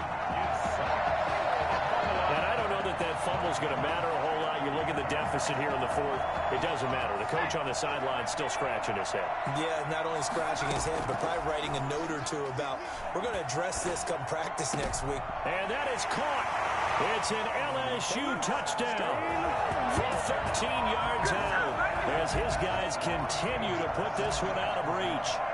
Well, they just continue to roll. And, Charles, for you and I, we want the close games, but for them, it has to be so nice to enjoy this big cushion. I can't remember the last time we saw them play this loose and have this much fun. I think they'd love to be able to capture this game, carry it with them from week to week, and be able to execute like this in all the rest of their games. Fields it in the middle of the end zone, and he'll just take a seat, and the drive will begin at the 25-yard line. The Clemson Tiger offense have to specify that. They're set for their next drive. And they've sort of lost their way, partner. How do they recalibrate and get this proverbial train back on track? Well, this is where leadership really comes into play. How's the head coach handling it? The offensive coordinator? Sometimes they just make a joke. All right, guys, you had your fun? All right. Throw it out the window. Yeah, let's get back on track here. And sometimes that'll work just fine. I guess it's time now to lean on that leadership. Here's Cooper on 1st and 10. Under pressure, and down he goes. Well, the beauty of screen passes is they take a little time to develop, and they can often hit big, but sometimes they take too long to develop, and sometimes you get sacked. Yeah, what's perfectly called for a defense to attack a screen? Typically a blitz, and even though people think that the screen operates against the blitz, if you have the blitz called and you still cover the screen, now that allows your blitzers to get there. Brings up 3rd and 14. Now Cooper throwing on 3rd and long. And tight coverage there. It's knocked away, incomplete. Well, it just seems like all game long there hasn't been a lot of sync quarterback to wide receiver on this side of the football. They haven't been on the same page, quarterback and receivers. Heck, they haven't been on the same grease board when you draw plays up. They haven't been on the same Surface tablet that you look at on the sidelines. Nothing's worked for them. They've got to find a way to start matching each other's movements. And he's got to be fired up about that effort. I don't think he could have walked down and placed it any better than where he ended up putting the football. That was excellent. It's complete to the tight end, Bennett. And he's able to get this across the 10 before being taken down. Now the offense going to use the first of their timeouts. And as the two teams talk it over on their respective sidelines, we take a break. He's going to let one fly here for Avant. And that's caught inside the 30. And he will take this in. Touchdown LSU. A big play there. 87 yards. And This offense is running away with this one. And to me, that touchdown allows you to start grinning widely on your sideline. I think they pretty much locked this one away. Yeah, that's the clincher, the proverbial icing on the cake, if you will. And he's got it up and through. LSU Tigers 52. Tigers 9. After the touchdown, the LSU Tigers kick team out there to send this one away. Taken in the end zone. And this will not be returned. It'll come out to the 25. At their own 25-yard line.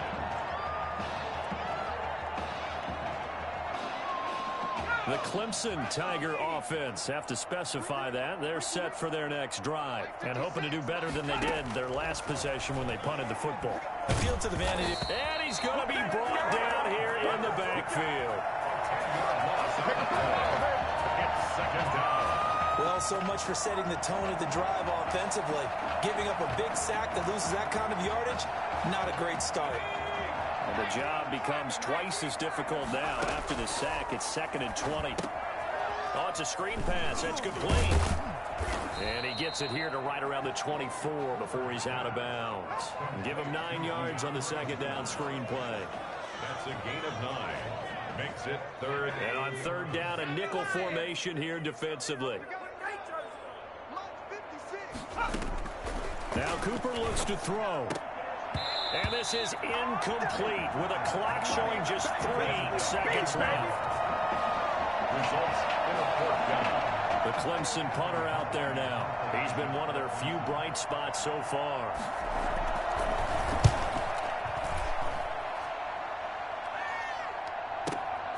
Taking it about the 16.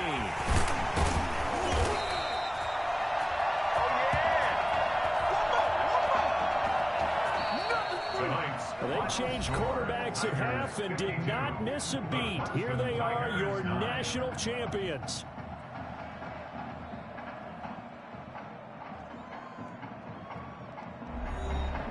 And celebration time on that sideline. It took a change at quarterback. His thoughts will turn to the condition of Tommy Matthews.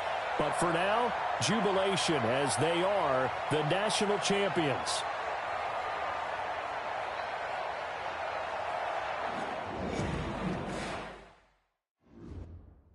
Well, Tommy's injury certainly was a setback. But the bond that these two kids have is really strong. I think there's only one individual in everyone. Hey, man. Promise me one thing. Anything. That you'll come back next year and make it win the championship. Together. Next year? You know I will, brother. Together.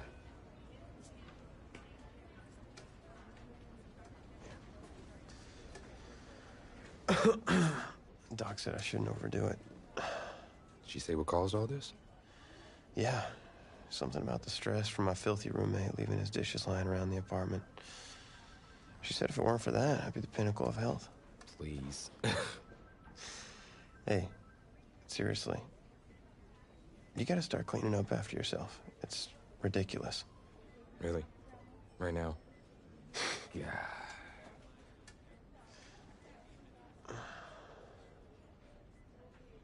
How could you possibly make that decision after the title game? Is Tommy even going to be able to play? Yeah, I spoke with his doctor. Valve replacement surgery was great. He's going to be right as rain. I just don't understand. I know this is hard for you. It's hard for you to process, and I hope you believe me when I say that I take no joy in making this decision, but I stand firmly behind it because, frankly, Tommy's a better fit for the offense. Well, what does this mean for me? Well, it means that you are at a monumental crossroads in your life, and you've got 2 choices. You can enter the draft, and based on what you did last year, I'd say you'd be lucky to get picked in the 3rd round. But realistically, you're looking at a late-round selection, if at all. Jeez, don't sugarcoat it for me. Well, I'm trying to be open and honest with you from this moment forward. I'm giving it to you as I would my own beloved son. And my other choice? Well, the way I see it, you got too much raw athleticism to waste sitting on the bench. Your talent is a true gift. And it's one that I'm going to give you the opportunity to show it to the world.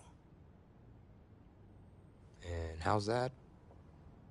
You get to pick a new position on offense and get your Heartbreak Kids thing going back again. Heartbreak Kids. I appreciate the faith, Coach, but if I'm gonna play QB at the next level, seems like leaving now is my only shot. That's probably true. Wow. I did not expect all this to come to a head so soon.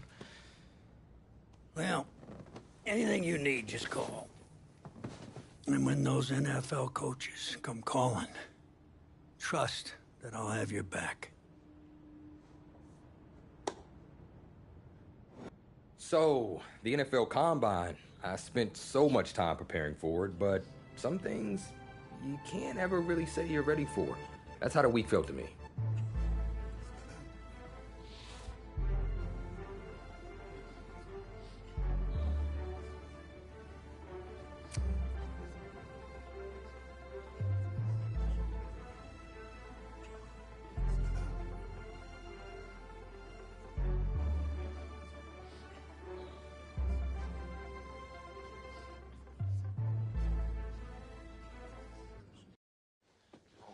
No. No. This cannot be happening. Okay. Oh, man, okay. Think. Where was the last place you looked at them? If you knew where you last saw them, they wouldn't be lost now, would they? Yeah, thanks. A lot of help you are. Oh, you're rich. Say it with me now. Eisen. Right, Eisen. You're Rich Eisen, big fan.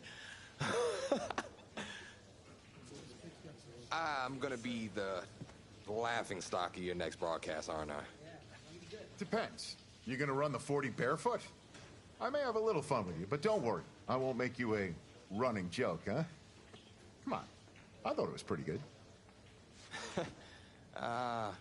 Maybe not your best, but I'll tell you what. You let me wear your cleats, I'll laugh at any joke you have. I mean, seriously, I'm desperate. Try 'em on. See if they fit.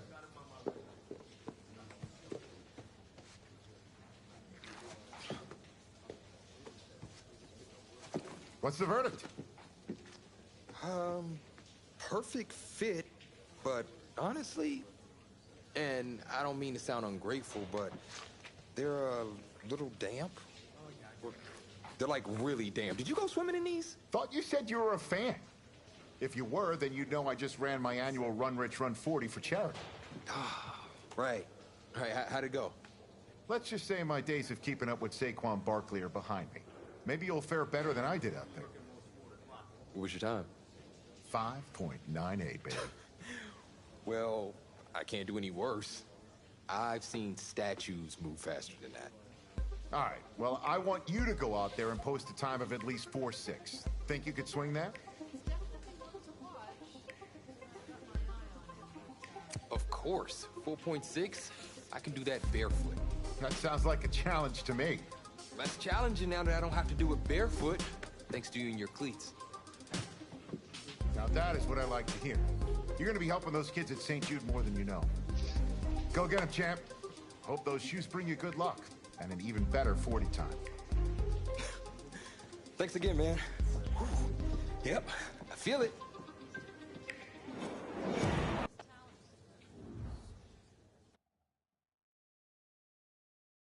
Welcome to another exciting edition of the NFL Scouting Combine. I'm Rich Eisen, and I'll be your tour guide as we meet the next crop of elite NFL talent.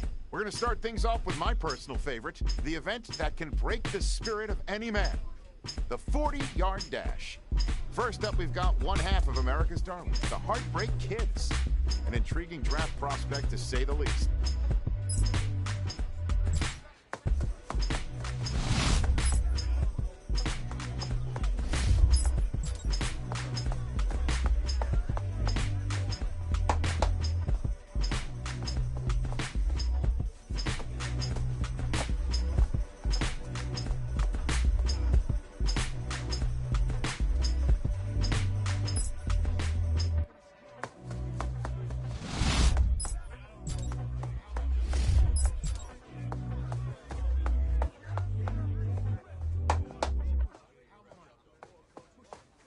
We'll see him up next for the skills portion of this year's NFL Scouting Combine. Okay. Here we go. Hawk 70, Hawk 70.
Well, today, had a little bit of an opening. Select few guys who may have just cemented their place as one of the top picks in the upcoming NFL Draft. Until next time, I'm Rich Eisen.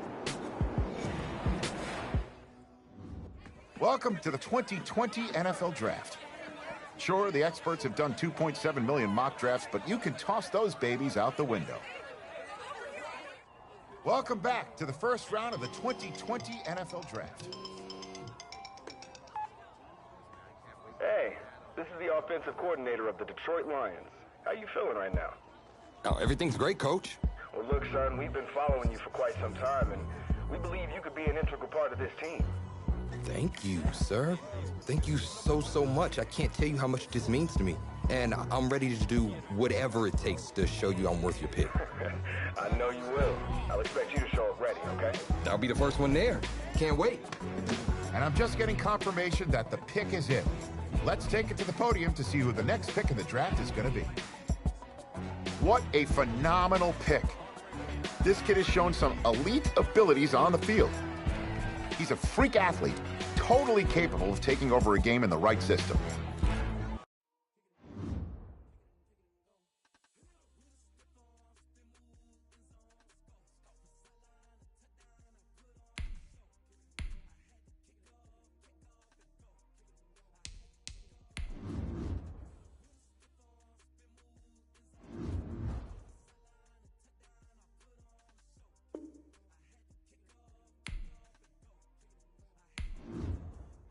Deep. This rookie class is very deep, and perhaps no one is more hyped from this class than Tommy Matthews' old partner in crime, who was just selected in the top 10. My level of excitement for the start of the season is perhaps only rivaled by my excitement to see just what that kid's capable of doing on an NFL field. There hasn't been this kind of hype and intrigue since Tesla's Cybertruck release. So the big question I have for this year is, will this rookie sensation succumb to the hype, or will he rise to the top? Guess we'll find out soon enough after the Week 1 games get underway.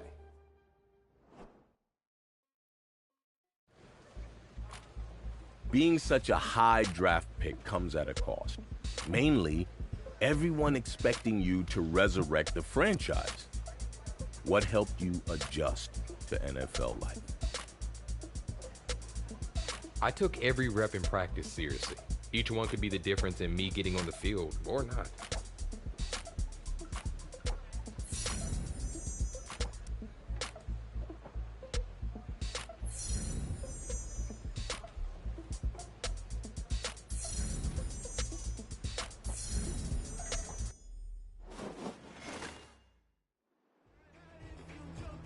All right, man, eyes up, eyes up. Take a look at what we got here. This play is all about timing. You guys mess up that timing.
Men, you're gonna like what you see in the film room this afternoon because today was a great practice. The coaching staff, we can't ask for much more. You guys...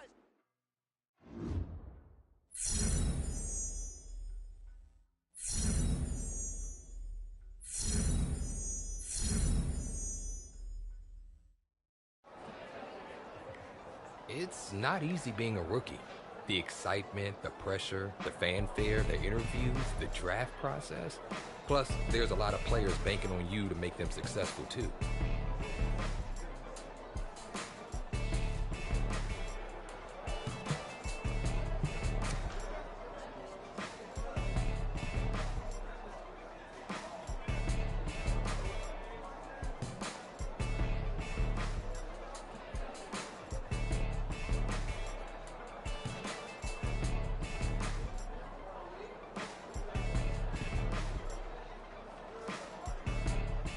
It was still the early days, but my team and I were getting to know each other, building the bond that would keep us strong and competitive through the coming season.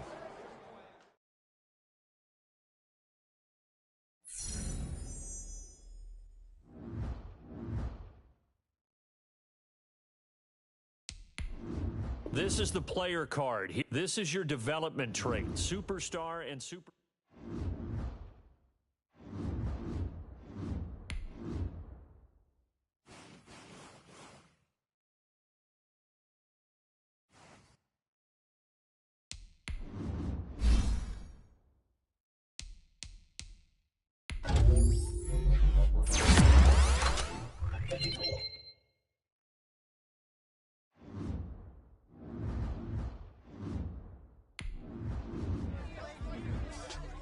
It was a press conference before our first game of my rookie season, but the reporters didn't waste any time filling me in on what the world was saying.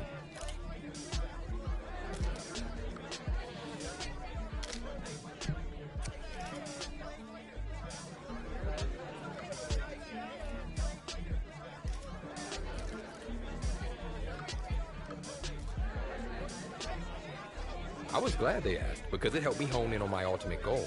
I was going to work as hard as I could to make sure that the team and I were holding up the Lombardi Trophy at the next Super Bowl.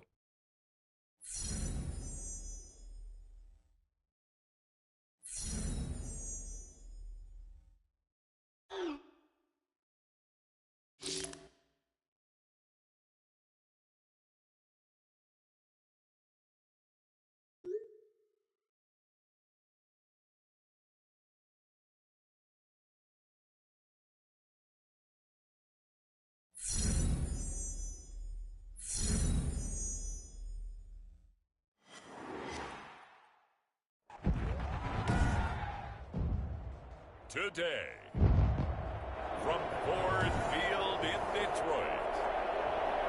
Matt Prater to kick off. It's week 1 of the NFL on EA Sports.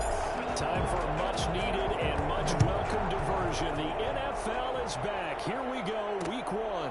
Fielded in the end zone. And no run back on this one, so the new season will begin at the 25-yard line.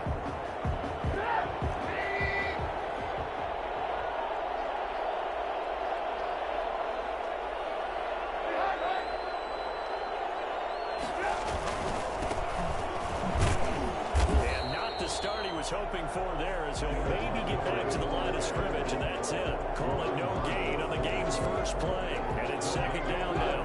Brings up second and 10 at the 25-yard line. Out of the gun, Trubisky. That's Cordero Patterson hauling it in. And they get him down, but not before he takes it across the 40-yard line. 16 yards, a first down. First down, Bears. One of the ways the quarterbacks keep all the receivers alive in a play, never lock in on any one guy. Make sure you keep your eyes moving, scan the field. And here he finds the open guy for a nice pickup. Credit to tackle that time to Deshaun Hand. Something to watch here in week 1 of the season, tackling. Because you and I both know that in the preseason, a lot of these guys don't play a whole lot. Plus the intensity and the speed really rapid. And he can't find anywhere to go with it. And he goes down. Danny Shelton able to drop him for a loss of 4 from his defensive tackle spot. Down. 3rd and 8. On 3rd down, Trubisky. Out to his and the pressure gets to him again. He's sacked. A loss of 7 yards. And Well, that's the second time he's been sacked so far in the first half. And if they have designs on having a big year, on going anywhere, they've got to find a way to keep him upright so they can throw the football. O'Donnell, he's on to punt as he gets this one away. And that'll hit at the 5 and go into the end zone for a touchback. So here are the Lions now coming out for their opening drive. And leading them, Charles, their quarterback, their field general. They'll come out throwing here to start the drive. And he'll go down. The Bears get there for the sack. That sack by Khalil Mack. That's called setting the tone right away. It certainly is, and it lets you know just how important communication is amongst the offensive line. They talk about it all the time, knowing each other's moves. You've got to be coordinated and in sync. Otherwise, and that's caught inside the 30. And they do finally get him, but he takes it to the 25. We saw this plenty last year in college. He loved to take his shots downfield, and that throw, that was a thing to behold there. And this is caught at the 8. And he'll be brought down at about the 6-yard line. Another big gainer that time. This one goes for 19 yards. So 3 plays, already first and goal, and they are wasting little time. And that is caught. Touchdown, Detroit. T.J. Hawkinson there to make the grab. And the Lions are going to take a first-quarter lead. Sometimes those tight ends are a mismatch. They found the mismatch there. And that's exactly why you want to draw up those types of plays, because coverage is just going to go to the natural guys, the guys that make the big plays on the outside. But you work your tight end into it, that's a tough one for a defense to handle. Tough, they couldn't handle it. It worked out for 6. After the touchdown, out is Prater to kick. Taken about 7 yards deep, and Patterson will not return it. It comes out to the 25. Chicago works their way back onto the field here for their second drive of the game. They were forced to punt on their initial drive of the new season. Now they're ready to go as they begin again with a 1st and 10. From the shotgun is Trubisky. Steps away. Now Trubisky lost the football. But the Bears look to get this one back, and indeed they did. So they'll keep possession. On the play. Points 1, 2, and 3 in their defensive game plan was to get to the quarterback and knock the ball free. They did it there. Luckily, offense hangs on to it. Yeah, that's got to serve as a wake-up call, though, because they can't afford to let the ball go over to the defense and miss opportunities. And I'm not saying it happened here, but you know what a good rule of thumb is when a play like that occurs? You know who usually recovers it? The guy who missed his block and let his quarterback get hit. First down there on a pickup of 25.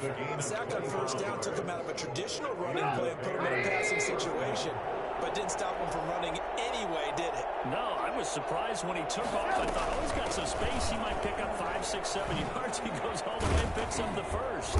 And this will be a Bears first down as the tackle made at about the 43-yard line. He's obviously a bit of a shorter running back. And sometimes when he goes up the middle like that, he gets lost in there and then he pops out for 10, 20 yards. I actually asked NFL linebackers if that was true. Do you actually lose sight of some of the smaller running backs? And all of them confirmed that that can be a problem. Think of it this way. 2 of the top running backs in NFL history, Emmitt Smith, Barry Sanders, both 5'10". From the 39-yard line, here comes second down at 6. Now they'll throw it with Trubisky. Rolling to his, and he's going to have to eat this one as down he goes. Christian Jones in there to get him. It's a loss of 5. After that sack we just saw, Trubisky and the Bears deal with a 3rd and long. I'm starting to feel for that quarterback back there. I mean, you know me. Normally, don't have a lot of empathy for the QB, right? In this case, he's been on constant duress this entire game. I don't know how he's surviving back there. And to think, there's still a long way to go in this football game. A Chicago first down there on a gain of 11.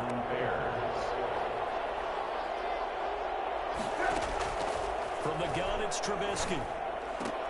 Into heavy traffic, and it's intercepted. Picked off by Justin Coleman. And they're going to take over right there at the 22-yard line.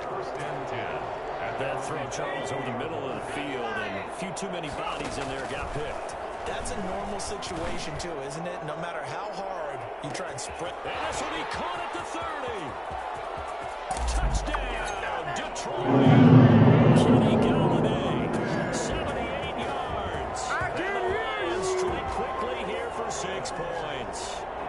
For as big and strong as some of these guys are, especially when you see them in full pads, it is sometimes hard to appreciate how truly fast they can move. That was incredible. Well, in this league where coordinators worry so much about drawing up the right routes, blocking assignments, misdirections and stuff, they have these precise arrows and movements. Sometimes the best plays just come from the schoolyard where you look at your fastest guy and say, go long, go get it, big man. Taken in the end zone, and Patterson will not return it. It comes out to the 25. The Bears offense ready to go for their next drive. And they're in an early hole. The first drive, they threw the interception. That led to a touchdown, so a decent-sized deficit early on. It is, but I think you hit the key words early on. So they have to decide, do we even need to change game plan, or do we just need to execute better and try and get back in this game? Back to the ground, this time Montgomery. And he's going to be met at the line of scrimmage and taken down. No gain on the play there, so that doesn't help. Now they're looking up at a 3rd and 9 situation.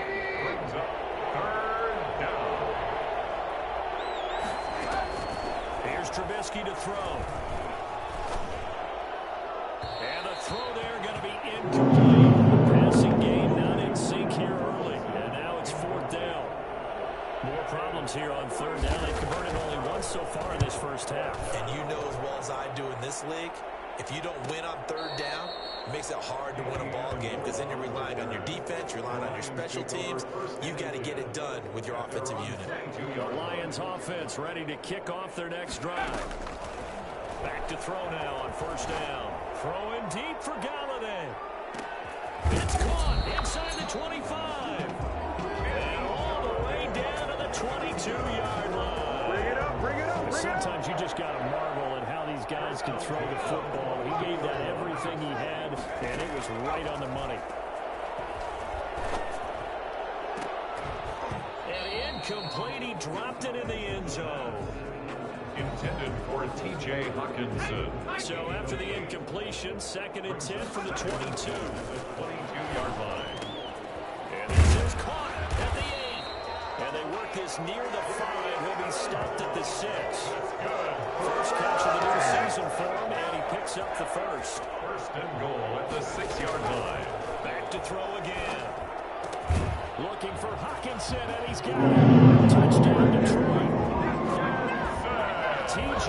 Hawkinson. Already his second touchdown here in this opening weekend. And the Lions add on to their lead. There was a lot of zip on that pass, and baseball might have called that a frozen rope. I like it when you bring the diamond into the game. I'm going back to the gridiron. Had some heat on that bad boy. Sometimes you throw a touchdown pass, and sometimes you throw, what, a touchdown strike? There you go. That's my man, in concert.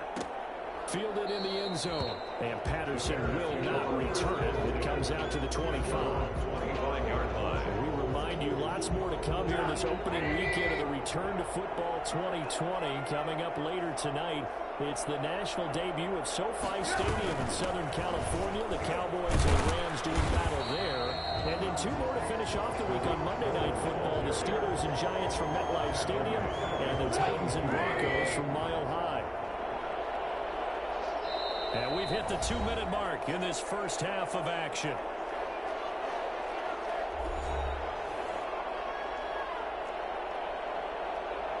We remind you that coming up in 2 minutes, we'll again head down to visit with Jonathan Coachman in Orlando, back for another year. He'll have scores from around the NFL here on this opening weekend. Now left side, a completion to his tight end. Trubisky. 8 yards on the completion, but now they face third down. They're going to need to get up and set in a hurry. And he finds Jimmy Graham. And he will have the Bears first down as they're able to get the third down conversion.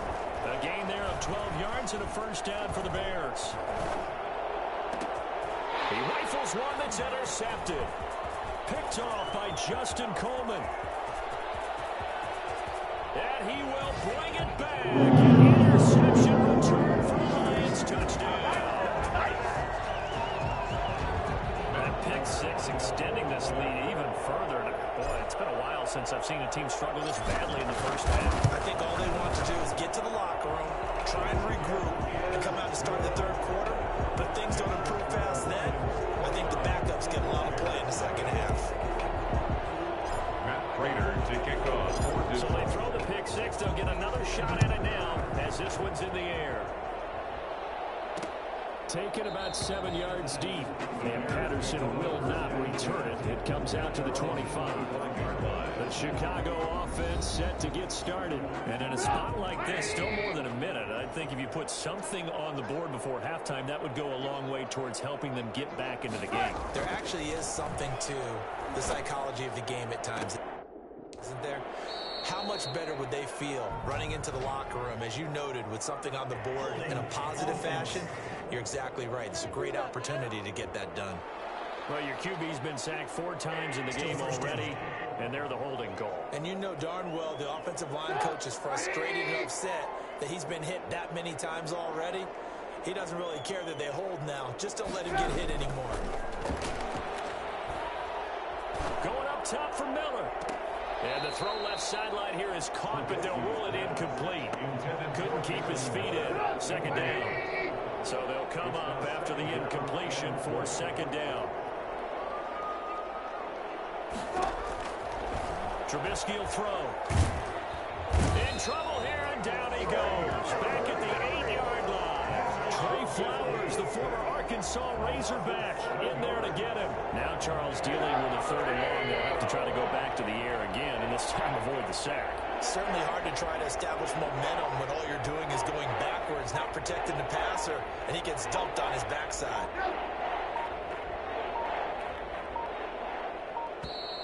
Boy, and now they can't even get a play off. Delay of game, offense. They were already backed up. Now they're backed up further. I think they were being so careful to make sure all assignments were covered that they ended up running themselves out of time. On 3rd down, a run with Cohen. And a short gain here as he gets it up, only to about the 6. The Lions will use the first of their timeouts as they'll stop it with 14 seconds to go in this first half. Here's Pat O'Donnell now as he's on to punt for Chicago. Amendola set to return it. A good head-down running on the return gets about 15 yards. And there'll be time for maybe one final play before halftime. They'll throw now on the final play. Flush to his right. He'll run it.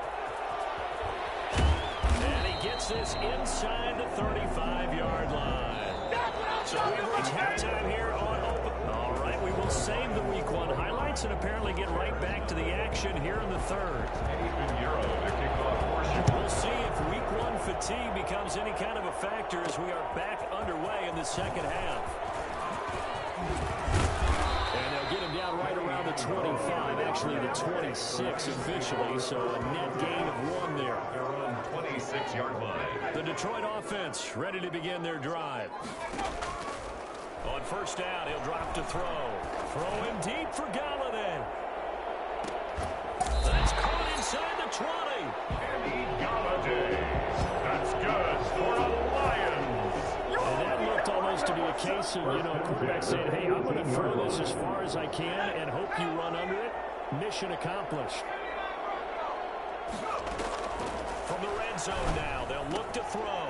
And this is caught at the 8. And he takes this one in for the Lions. Touchdown. Kenny Galladay. Already his second touchdown here in this opening weekend. And the Lions have got it on cruise control. It's one thing to be known as a guy who can make big-time plays downfield and gain almost 20 yards per catch. But how about the guy who knows how to put the ball in the end zone as well? And that's Kenny Galladay. He's an absolute threat every time the ball goes in his area. Led the NFL with 11 touchdown catches last year. Kenny Galladay is a guy that I'm glad that I never had to try and cover when I was trying to be a defensive back. Takes this about 5 yards deep, and Patterson will not return it. It comes out to the 25. So here are the Bears now as they get set for their first possession of the second half. And on the last go-around, they really couldn't get anything going. They had to punt from deep inside their own territory, which means you're going to lose the field position battle as a general rule. What they're looking for now is a little more consistency, move the ball at least a few times on offense, get a couple of first downs, and hopefully flip the field. Just something to build off of. That's what they're looking for here. At the 35-yard line. On second down, Montgomery. 2 yards, good enough for a first. Second and inches is oftentimes an invitation for an offense coordinator to take a big shot downfield because he feels like he can come back on third down and pick up the first down. But sometimes you just don't want to break tendency. Stay with what you are, stay with who you know, and go get the first down. That's exactly what they did. And now a throw on first down there, but it's incomplete. Cole Kmet, the intended receiver. And it's second down. Coverage defensively by Jeff Okuda. Throwing here, Trubisky. And his throw's going to be incomplete. He was looking for his rookie Cole Kmet that time. And it's third down. Coverage defensively by Jeff Okuda. Here's Trubisky. And he can't find a receiver, and he's brought down. Trey Flowers picks up his second sack of the afternoon. It's been a tough one all game long for this offensive line. They're already down big, and now you know they're just going to come after the quarterback in a big way. They just can't get out of their own way right now. It's created an avalanche, and an avalanche is coming right on top of them. Here comes Amendola. An 8-yard return there after a punt of 47. And the Lions will take over. And Detroit getting set to go now. And for them, a touchdown their last go-around. Obviously, they'll be hoping to do that again. And when you start plotting for this drive, when you start thinking to yourself, okay, what are we going to do? You don't go away from what you did before because that worked, but you have to be prepared for wrinkles and counters. This is caught at the 20. And he takes this thing way down into Chicago territory. It's a big play there for the Lions. 57 yards. Well, partner, that's how you make a long drive suddenly not so long anymore. One big play, and they're already in field goal range. And he'll get into the end zone. Touchdown, Detroit. T.J. Hockenson with now 3 Week 1 touchdowns. And the Lions just continue to pour it all on. And this is obviously quite a performance. And most of the time when we talk about someone putting a team on their back, we're talking about a guy who runs the football. In this case, it's a guy out wide catching it, and he's done exactly that. Truly leading his team right now towards victory. 3 touchdown catches. He's been the headliner. After the touchdown, out is Prater to kick. Taken in the end zone. And Patterson will not return it. It comes out to the 25. 25-yard line. Here's the Chicago offense coming back out onto the field. And they'll be looking to avoid what happened last time, which is punting the football. But when you look at how teams play the game, that complementary football comes into play.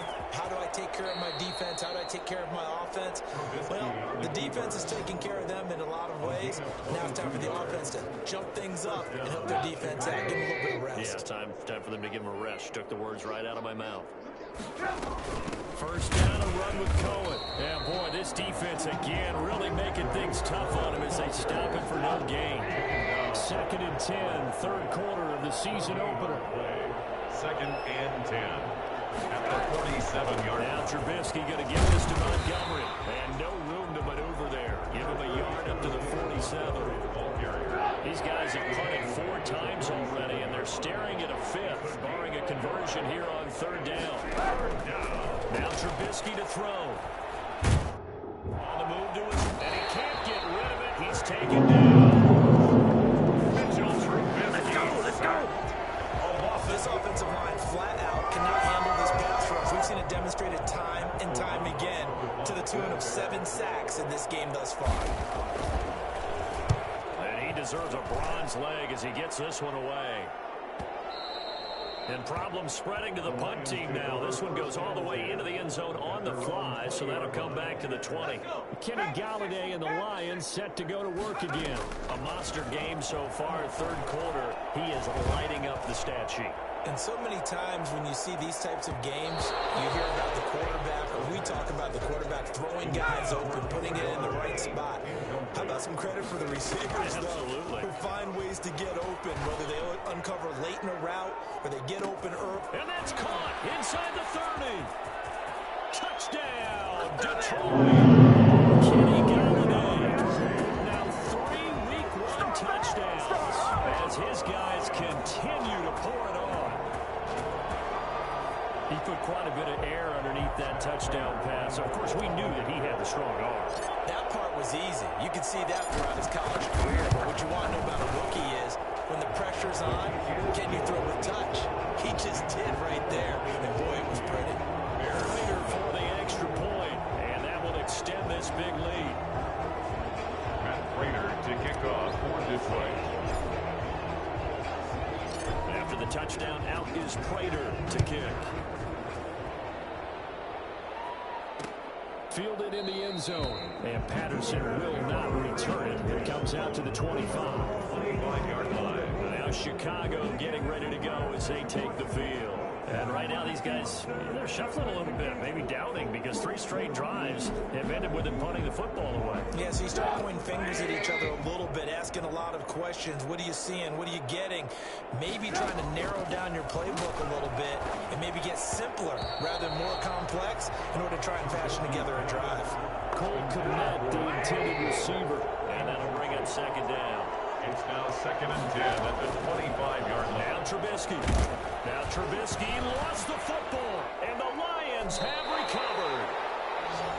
The quarterback taken down in sack. He was under duress, surveying, trying to find somebody to get the ball out of his hands. In the meantime, the defense, they took it out of his hands. And when the ball snapped, I know exactly what the defense is thinking. Get a sack, put him on the ground. But when you can also knock the ball free while doing so. And he takes this one in for the Lions touchdown. An 11-yard touchdown. And the Lions use the short field to their advantage as they cash in for 6. And let's count them up now. 1, 2, 3, 4 touchdown receptions for him in this game. And just one shy of the NFL record. What a great performance. Going up and catching the football, creating space, and finding the end zone. That's what it's all about. Matt Prater to kick off for Detroit. After the touchdown, out is Prater to kick. taken in the end zone. And Patterson will not return it. It comes out to the 25. 25-yard line. The Bears offense now gets set to head back onto the field. And they had the fumble last time that led to a touchdown. That's a no-no. We'll see what they do here this go-around. A big no-no. Put that in capital letters. Turning it over, the other team takes it down. And he's going to lose a yard or two. Taken down behind the line. The inside linebacker, Danny Trevathan, gets the sack. It's second down. Down at the 24 and a 2nd and 11. We are through 3 quarters here on NFL Kickoff Weekend. After the sack here, 2nd and 11. We'll return with more after this. This is the NFL, and it's on EA Sports. Stepping up, he's going to keep it. And he was able to shed 1 tackle, but could not get away from there. All that gets him is just a yard, and now it's 3rd down. It's a gain of a yard, and it's 3rd down. Now it's Trubisky. Out to his left. He can run for it, and he will.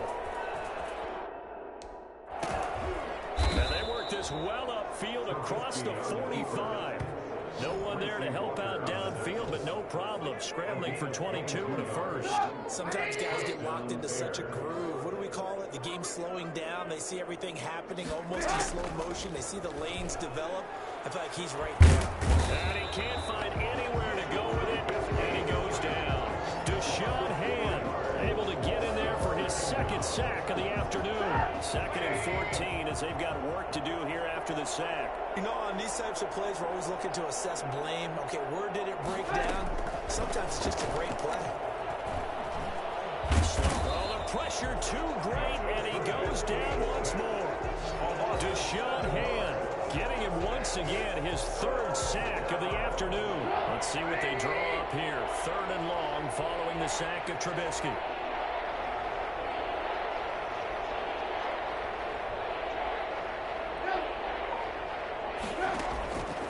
Now it's Trubisky. And Robinson with a big catch. And he will have the Bears' first down as they're able to get the 3rd down conversion. A real letdown defensively. That was 3rd and a bundle, but they allow the conversion.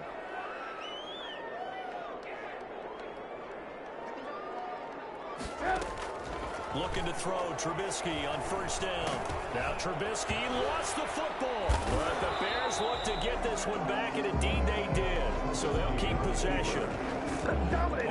So it goes as a fumble, but the key thing, not a fumble loss. Yeah, that stat's big, isn't it? I mean, I remember watching teams play. The ball might be on the ground a number of times during the game, but the other team doesn't get it. That's a huge difference in the ball game. No, bottled up fumble. It's out. It's loose. The keeper. Fumble on the play. Recovered by the... Call it luck or skill, whatever the case is. They're feeling good about just keeping the football there. Yeah, the biggest thing that they're calling it now, our ball. I mean, they don't care if it was luck or skill. Boy, the panic that jumps up in your chest when that ball's on the ground, whether you get it or your teammate gets it, just as long as you maintain possession, that's all you're looking for. Now Trubisky on 3rd and long. And it's going to be another first down as they'll get him to the ground at the Lions' 20-yard line. 3rd and 19, no problem as they're able to convert. And he finds his tight end, Graham. And he'll be out of bounds, taking it just shy of the 10 at the 11 or the 12.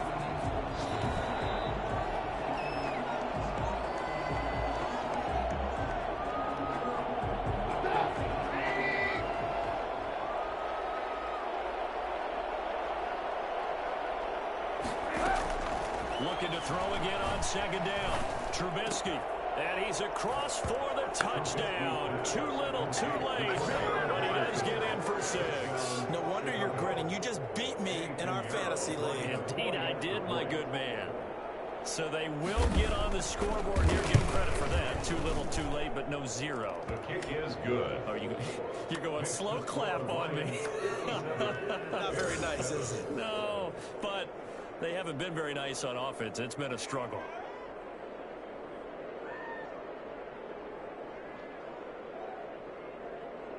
Now after the touchdown, here's Pinheiro to kick it off.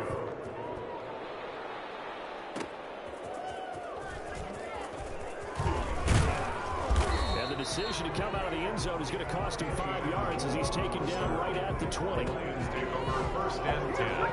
And they're on 20. Kenny Galladay making his way back onto the field with the rest of this offense. What a game for him, Charles. 4 touchdowns. Heck, for a lot of guys, that's a good season number.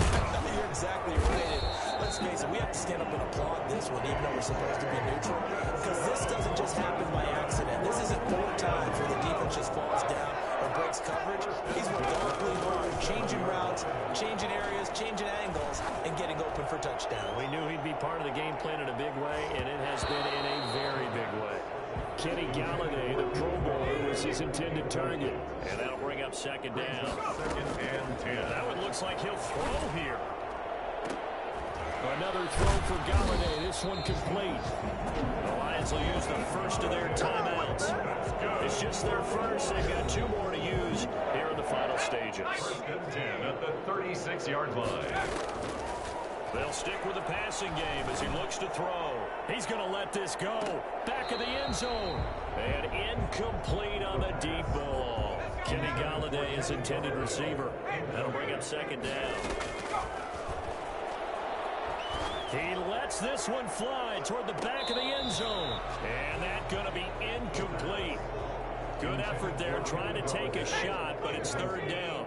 This offense was on the move. Now 2 straight incompletions have them looking at 3rd and 10. And they'll find Galladay. That's complete. The Lions now going to use the second of their timeouts. That'll leave them with just 1 remaining in this 4th quarter of play. Well, they probably don't need to run a play here, but you wonder if they're going to be able to resist on 1st and goal.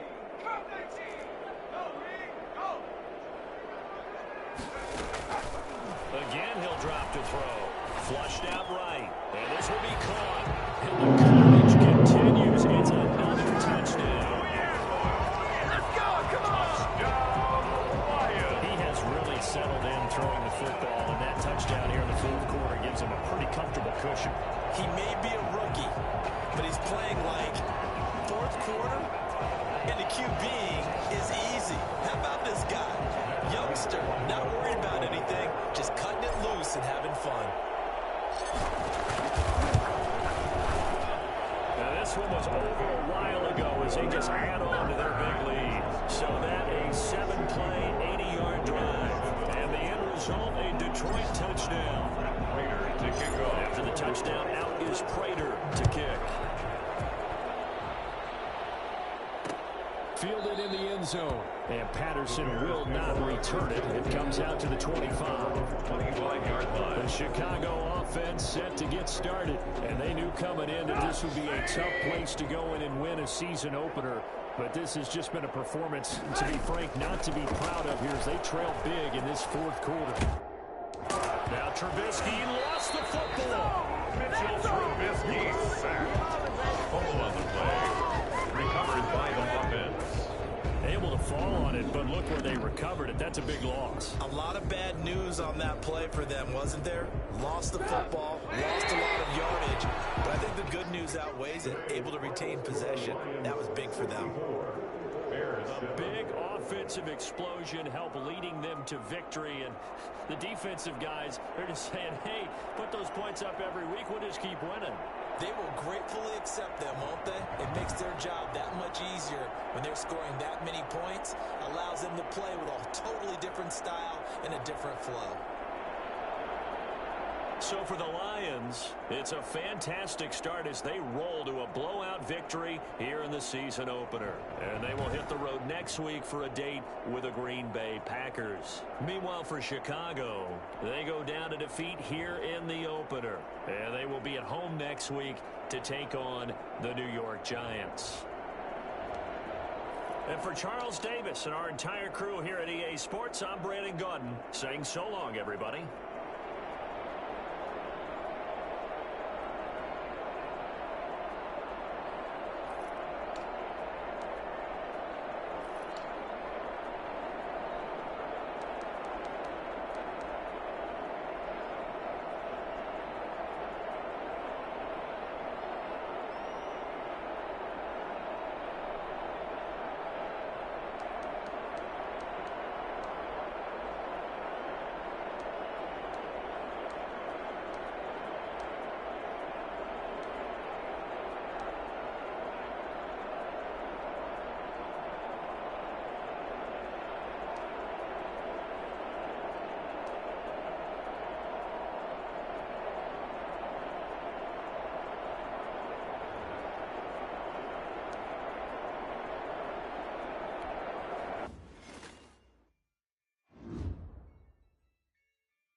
The regular season was off to a hot start, and I was full of confidence when I stepped up to the podium.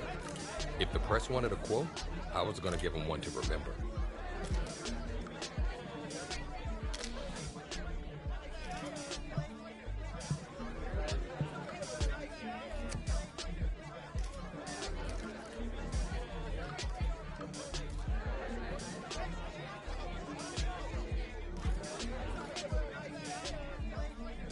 I said my piece, gave them a good quote to run with too, and stepped away. But despite my answer, I knew the games ahead would determine if the hype was real or just hot air.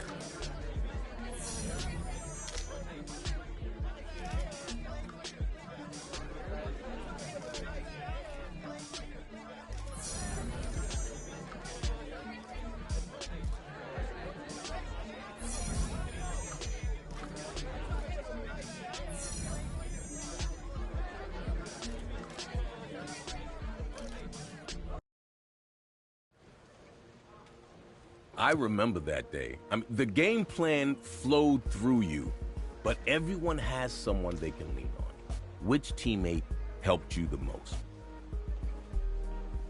The whole team respected his opinion. He was sort of the veteran voice of the team everyone looked up to. No matter how things went, I knew I could count on him.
One press conference that stands out to me in particular was when I first got to use my buzz from the season to build momentum for a big game we had coming up.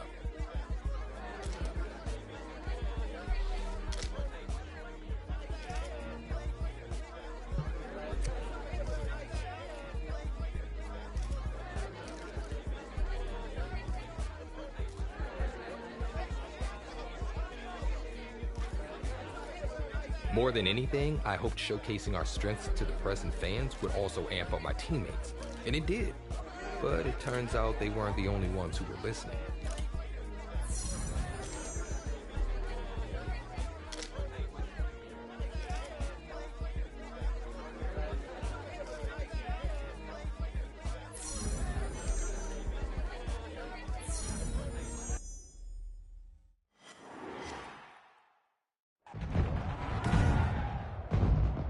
Today, from Ford Field in Detroit,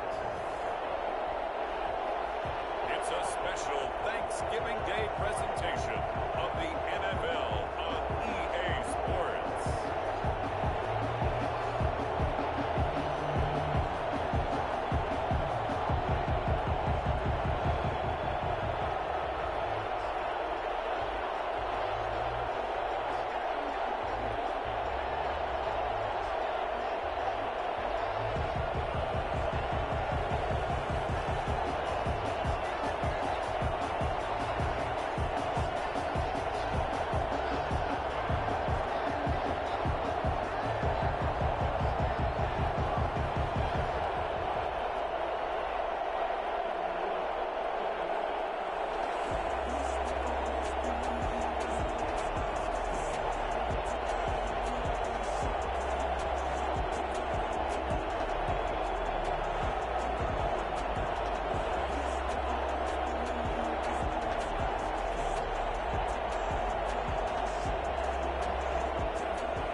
Matt Prater to kick off for Detroit.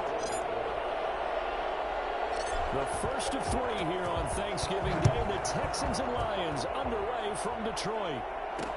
Fields it in the middle of the end zone. And this will go as a touchback, and they will begin things at the 25. Texans taking over offensively, and it is, of course, Deshaun Watson who leads them out at quarterback.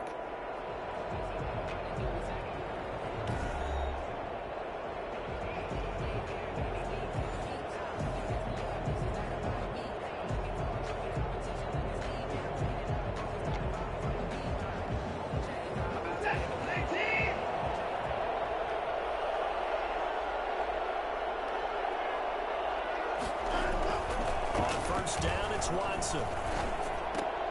It's hauled in by Brandon Cooks. And he's taken down, but able to slip across the 35. He was locked in. 2 trips to the end zone, Charles, over 100 yards receiving. How about the combination of route running, confidence going downfield, and the ability to go up and get the football? You're exactly right. It was hard for them to stop him. And now the throw going to Fuller, and he's got it. And down to the 20. Watson hitting Fuller with a big one. 42 yards. We expected this defense to be tested by this passing game coming into this one. And there's an example on this first possession of the game. So a big play as it gets him all the way down to the 20 now for 1st and 10.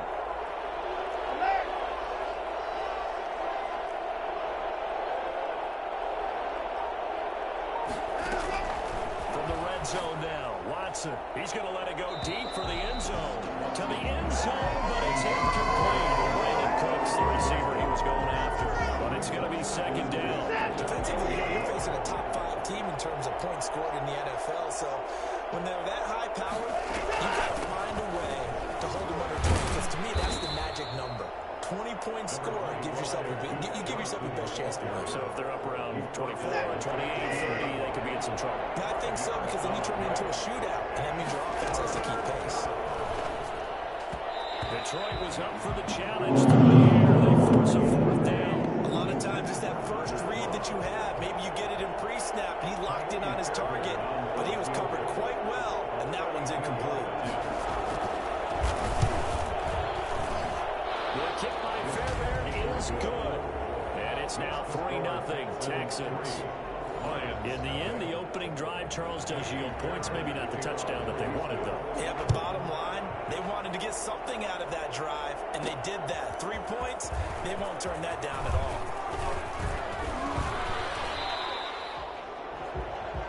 Danny Amendola on the return. So here are the Lions now as they get set for their opening drive. And a look here at their go-to guy under center.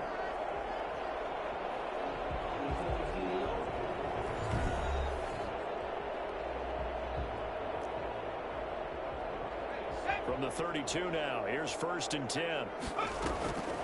They'll come out throwing here to start the drive. And he's going to go down. The Texans come at him and able to bring him to the ground. Let's go, boys. Jonathan Grenard in there to drop him, and that will go in the books as the first sack of his young NFL career. Congratulations, young man. On the run, he'll let this go deep right, and that's caught inside the 30. Touchdown, Detroit. Marvin Jones, 77 yards, and the Lions have taken the lead. I think it's fair to say there's nothing that gets a crowd to its feet quite like a big play, and that was something special there. Boy, was he moving.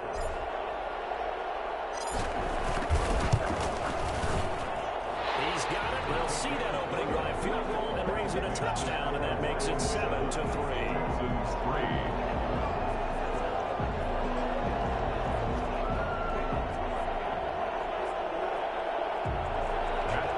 To kick off for Detroit. After the touchdown, out is Prater to kick.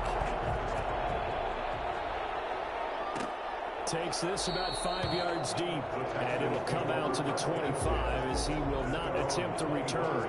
So now we get set to see Houston for their second drive of the ball game. And you know, it's certainly a lot of football left to play. We're not into December yet, but right now where we stand, they're in first place in their division, looking really good and looking to be a threat come January. And are you one of those early holiday shoppers, partner? Are you one of those guys get your list done? Because I think about what every team has on their holiday shopping list right now. What's the number one goal? Make the playoffs. Number two, win your division. Number three, and I think the biggest goal of all, try to get the number one seed so you get that first round bye and ensure you don't have to go anywhere in January and hopefully get to the Super Bowl that way. Tyler Croft, the tight end, the one he was looking for. And now it's third down. They kind of forced that one there, didn't he? It's almost like he predetermined where he was going to go with the football. Yeah, I mean, he wasn't really going through progressions. He wanted to go to his top guy. You do that against this defense, they'll make you pay, won't they? Yeah, they certainly will. They react very quickly to the throw football. Has to be a little bit of frustration there. Back-to-back incompletions. Receivers blanketed on both attempts, this time on third down. He was called on 3 times in the win last week as his first one here's away. This is taken at the 15. And he takes us beyond the 35 before going out of bounds. A very nice job on the run back there. He'll get 23 yards all told. And the offense will take over with a new set of downs. So good starting field position for him here as they come up 1st and 10 at their 38. The pass complete, this one to Danny Amendola. And they'll get this well past midfield before being stopped just before the 35. A good pickup there, 26 yards. 6-yard line. So, Charles, here we are. Calendars turn to November. And if you think about great performances that we've seen from this rookie class, look, this young quarterback, he's got to be right near the top of the list. I would agree with that. And as you talk about the calendar turning, when I was in college, our coach always used to say that remember what you do in November, which meant the big push to the end of the season, headed towards a bowl game or a conference championship. Remember, he's got November and December coming up. Maybe a little bit longer. I like where he is. I like his development. The pressure of being a high draft pick is no longer there. The pressure now is looking for Hawkinson, and he's got it. Touchdown Detroit. T.J. Hawkinson with touchdown number 7 on the year. And the Lions are able to extend their lead. Rosenmeyer can go through his progressions and find the open receiver. I believe we just saw that there. Maybe we admire him just a little bit more. And it goes for a touchdown. Extra point good by Prater. And that pushes the lead up to 11. That's Prater to kick off for Detroit. After the touchdown, out is Prater to kick. Taken in the end zone. And no effort to bring this one out. It's a touchback. At their own 25-yard line. And the Texans set to come onto the field. And down on the scoreboard, certainly needing to avoid what happened on the last drive, punting the football. Sense of urgency has to take over for them here. They know the score. They know the situation. And by the way, the punter no longer exists for their offense. That's how they have to treat this drive. They need points. Big time. A gain of 3, second down. Give credit to the defense for stringing that play out. And they gave up no cutback angle. You know he was trying to dart through. No place for him to go. A nice job there, only giving up a 3-yard gain. Now a toss left side into the hands of his tight end. And he slips up past the 45 before being tackled. The catch and run, good for 18 and a first down. Nice job there of utilizing his big target. He didn't overthink it. Understands the catch radius. Understands that he knows how to use his body to keep defenders away from the ball. And puts it right out there for the nice pickup. And down he goes at the 49, a 3-yard pickup. After one, a 14-3 ball game. 14, Texans 3.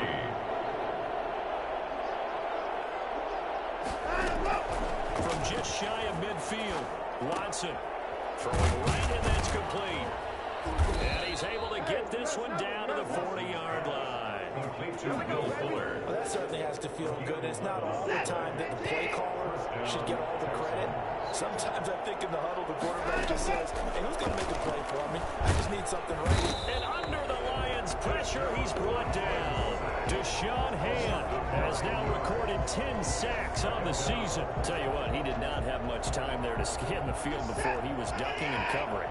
Did it appear to you, as it did to me, that the defensive front won their play really quickly? Meaning the guys in front of them had almost no chance to block him. They were on him in a hurry. He'll be taken down at the 48 for a pickup of 2 yards. Short down at the 48-yard line. It's a gain of 2 yards. And it's 3rd down. 3rd and long. It's Watson. And that is incomplete. That's a nice job there because you got to play the ball, not the man when in coverage. That'll keep you away from a lot of needless penalties. He's able to knock that one away.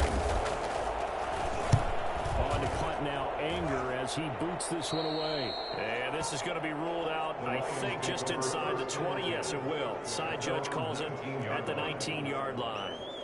Detroit's offense ready to take over. And they'll just simply be looking to build off the confidence of the last time out where they scored a touchdown. And confidence is powerful, isn't it? When you've scored once, you feel like you can go back out there and get it done again. Doesn't matter what the defense throws at them.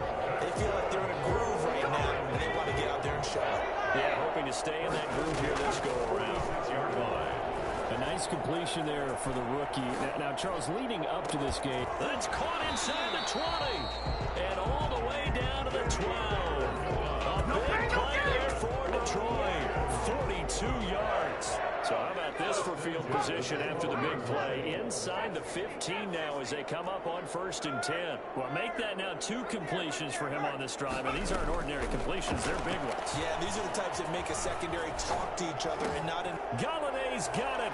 And the Lions have a touchdown.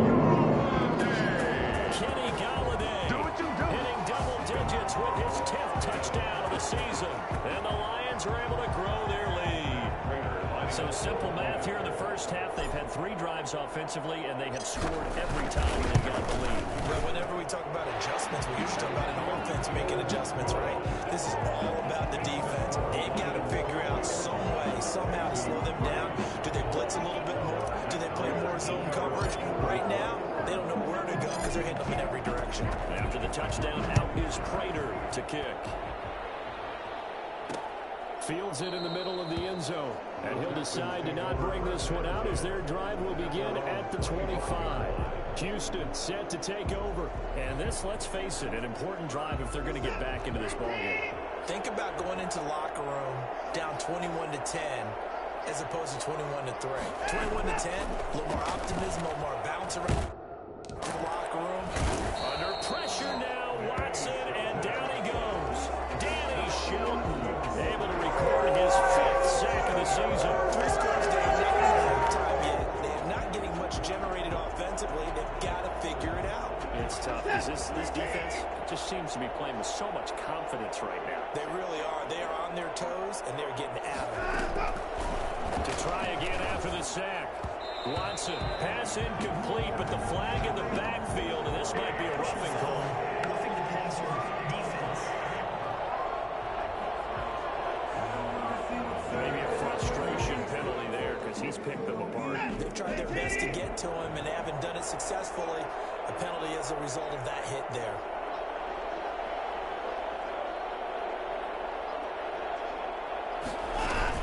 Following the penalty, it's Johnson. Not much there, maybe a couple up to the 35. Johnson, the Houston. We talk about defenders, specifically linebackers, keeping their eyes in the right spot. He had that eye down the entire time. And you know that's not easily done because they throw a lot of misdirection at you. They try and fool you. And he is going to be taken down. They got him. As that is going to take us to the 2-minute warning. Coming up at halftime, I'll go from one personality, that's you, Charles Davis, to another one in Orlando, the coach. We'll have stats and scores from around the NFL. You and Jonathan. Is this intercepted? It is. It's intercepted. Picked off by Justin Coleman. And they get the football. They'll set up shop at their own 49-yard line. Well, it's third and long, and you've got a few different ways to play it offensively. But this is not the type of offense that's going to wave the white flag. They're going to keep chucking it. And this time, it results in an interception. And he'll be down deep into Houston territory. A big gainer there on the catch and run, 37 yards. I'm seeing a lot of hands on hips in that secondary, and I suspect a lot of mumbling under their breath as well, because this defense has had no answer for the passing game here in the first half. He's going to take off with it. And all the way to the 2-yard line there before crossing over out of bounds. A nifty bit of scrambling there. 12 yards, first down. Obviously, a big play was needed, and you can see his eyes light up as he realized there's absolutely no one in front of him. And he takes off and goes a long way. Now, he's got his man. It's caught for a touchdown. T.J. Hawkinson with his second touchdown here in this first half. And the Lions add on to their lead. I know Paul Revere talked about by land or by sea, right? You know, 1 by land, 2 by sea. He didn't mention air, because right now we're seeing a big-time performance, aren't we? That's 2 touchdowns so far in this game. Where'd you pull that one from? Hey, you know, every now and then I actually listened in history class. And you're just a scholar all the way around. You're reading all the time. I like that you fit that into the broadcast. You know, I just grab a nugget when I can. Takes this about 5 yards deep. And this will not be brought out. It's a touchback. The Texans offense ready to go here for their next drive. And with still more than a minute to go in the half, time to try to mount a drive. And I would think that they would have to. This is today's NFL. You got to push it whenever you get an opportunity. You can never have enough points with the high-powered offenses that you face. And analytics will tell you, try and score when given the opportunity. And it drops down incomplete. Thought he might have had it. Instead, second down. Throwing again is Watson. And that's going to be too high. Out of bounds and incomplete. Will Fuller was the intended target. And that'll make it third down. Third down. And 10 yards to go. Running from the gun, Johnson. And boy, he is very close to the first down before they're spotting that football. He's going to be a foot or so short. They'll get 10 there, but it leaves him just short for fourth down. Another down on the scoreboard, but the urge to go for it is almost irresistible here on 4th and short. Yeah, I know they're on their own side of the field. I was going to say. Normally I would say punt the ball away, but I'm feeling it. I say go for it. That is how you flip field position. That's an absolute bomb of a punt. Downs it inside the 5-yard line. Absolutely ideal. From that position, you're hoping to get it down inside the 15, inside the 5. Superb. He's going to float this over the middle, deep. And got his man, complete. And he'll be taken down, but they've got this one up to the 35-yard line. And this offense going to elect to burn a timeout with 5 seconds remaining in quarter number 2. Much more room to operate under after the big play. Here's 1st and 10. Throwing deep for Galladay. And it's incomplete. Took a shot, couldn't connect. So we're at halftime here in the annual thing. You want the third quarter already? No problem. Let's do it. The Lions in the lead, and they're going to get the football first as well as the second half is underway. Danny Amendola on the return. Oh, a good-looking return set up here. And all in all, a pretty solid return. Nearly got it to the 35. They'll mark him down officially at the 34. The Lions offense ready to kick off their next drive. They built a good first half lead. Now they have a chance to add on to it. And what I'm thinking is that the offensive staff spent the entire halftime just working with them on, here's what we think they're going to do to attack us in the second half. Nice first half that we've had, guys, but be prepared for some change-ups. We're going to see them when we kick it off in the second half. See how they handle any adjustments that might be made defensively. And he is out of bounds inside the 35. A nice job there on the escape and scramble. A first down, a 16-yard gain. And Charles, in the past, a lot of people called this offense one-dimensional. I think you did. Well, it was you. I'll be honest, I did. I think the fan base is hoping with this young rookie that they can put some wrinkles in this offense like we just saw. I think you're exactly right, because we did have that discussion that what we've seen in the past from them, they needed to broaden, and they have done it here. Look at what he's bringing to their offense, and now as a defensive coordinator, you've got some extra work to do to prepare for him and their offense. Now a shotgun snap as they'll look to throw. This is caught. No gain on the play there. It'll be second down. To carry on Johnson. No gain on the That's a nice job defensively to make sure everyone was accounted for, because ordinarily you pick up the guys downfield and sometimes you forget about the running back. In this case, they did not and dropped him for no gain. Escaping the pressure, and he'll get into the end zone. Touchdown, Detroit. It's their quarterback taking it in. And this offense continues to pour it on. So a quarterback scramble, certainly a pass play, but he saw something, tucked it, and got in the end zone. A lot of quarterbacks, when they scramble, they're scrambling to create more time to throw the ball downfield. In this situation, as you noted, he tucked it and took off. Great play by him. After the touchdown, out is Prater to kick. Fields it in the middle of the end zone. And he'll just sit on this one as their drive will start at the 25. Here's the Texans offense now, readying for their first possession of the second half. They've got to dig down deep. I mean, they need something right now, really anything to cling on to. This offense has struggled. Partner, join me in a walk to their locker room at the half, okay? Because I think what we would have seen is an offensive coordinator and his assistant coaches getting together all their positions, then coming together as a group, going over adjustments, and then the head coach coming in and just screaming, "Wake up. Yeah. Let's get moving, guys." I'm kind of glad we weren't in there halftime, actually. Well, you think you might have turned it on us, too? Yeah, but right now, whatever was said hasn't been working. Another attempt, another incompletion. And when I look at the scoreboard and where we are in this game, it comes to mind that they have to start getting the ball in the hands of their playmakers. Throw it to the guys that maybe can take a short pass and turn it into a long gain or make people miss downfield. They've got to have points. And the guys who can put the ball in the end zone, they're the ones that need to touch the ball. Throwing on third down, Watson. And that will be incomplete.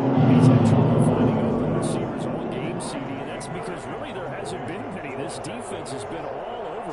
Yeah, they're one of the better defenses in the league, and every time I talk to someone around the NFL, they all say the exact same thing. They're so fundamentally sound, it's hard to execute against them.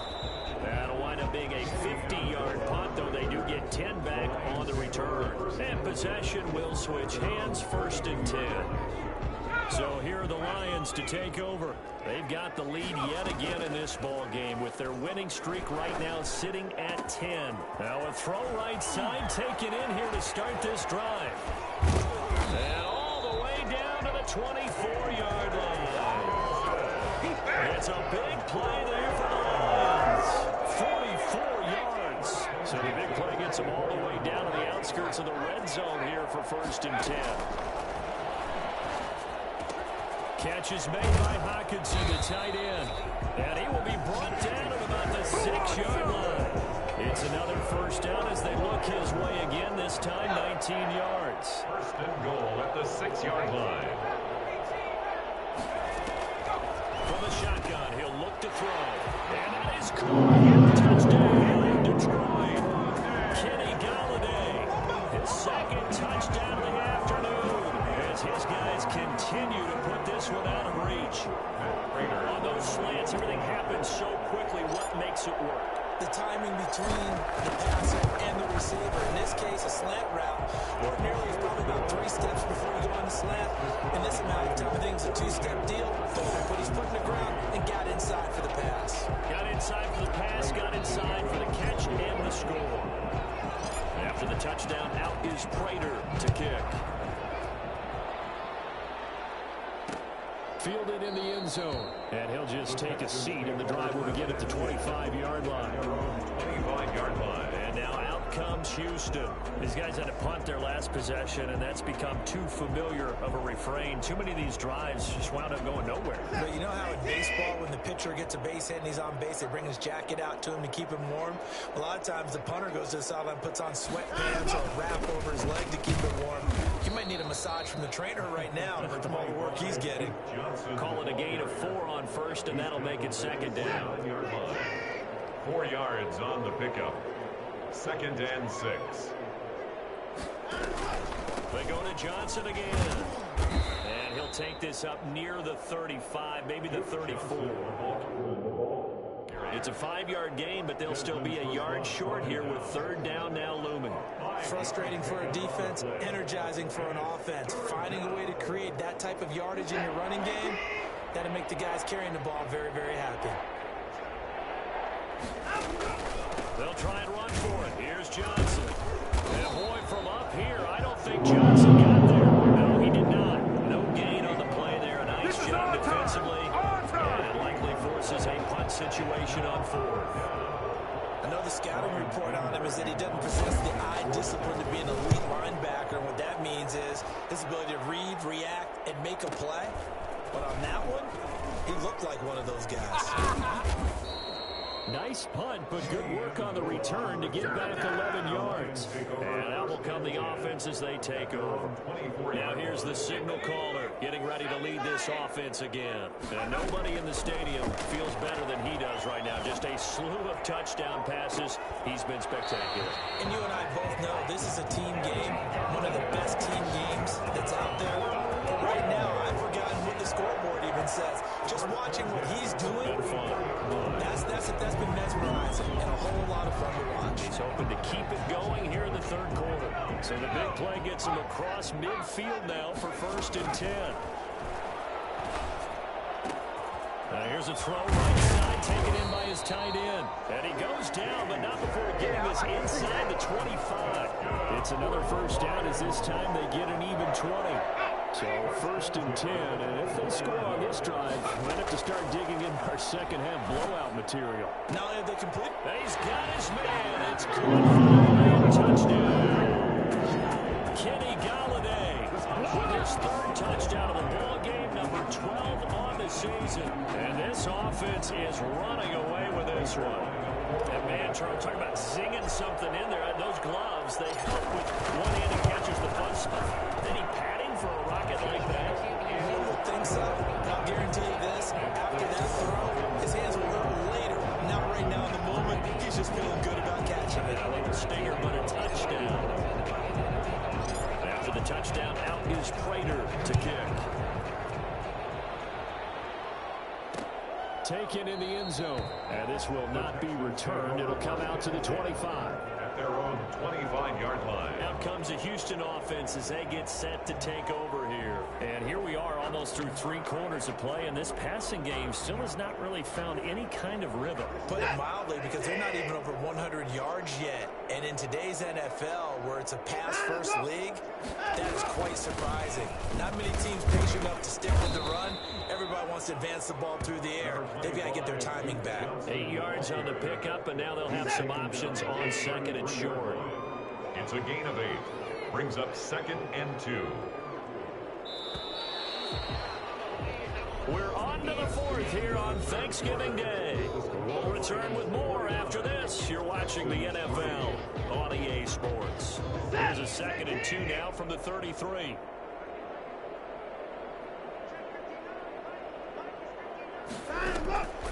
Here's Watson. Screen play, Johnson. And he'll be out of bounds after getting this one across the 40. That one, a 1st down pickup of 8. Defensively, you said coming in earlier in the broadcast, the magic number was 20 points for you. That's what you thought they would have to hold this offense to, or less than that. And wow, they've done that in a big way. Oh, the ball is out. Watson lost it. And the Lions have recovered. The quarterback taken down and sacked.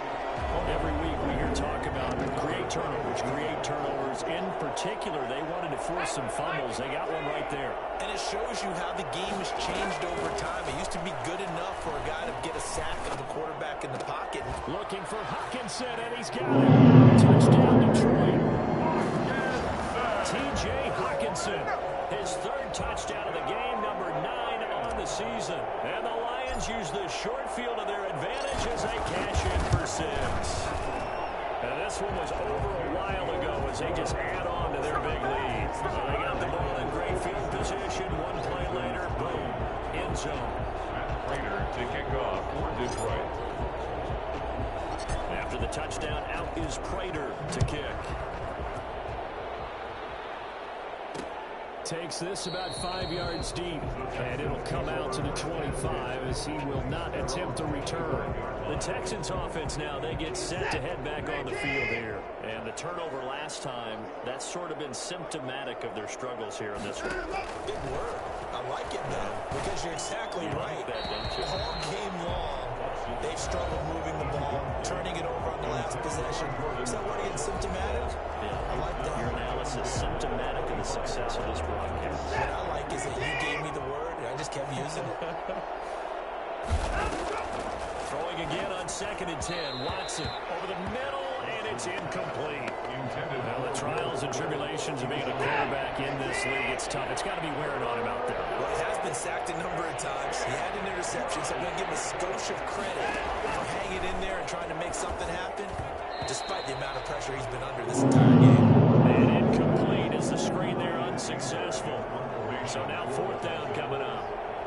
It certainly didn't appear that that's where he wanted to go with the ball initially, so he tried to get something out of it by dumping it off to his running back unsuccessfully. A nice return that time of about 14 yards. The Lions take over 1st and Kenny Galladay and the Lions set to go to work again.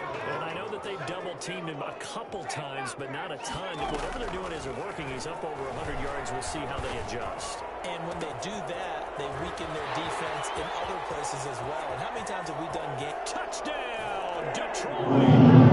T.J. Hawkinson, 64 yards. And the Lions have got it on cruise control. They seemingly just continue to score at will, and as great as it's been for the offense, you got to feel for that defense down there. And I love how you use the word will, because both teams came into the game with the will to win.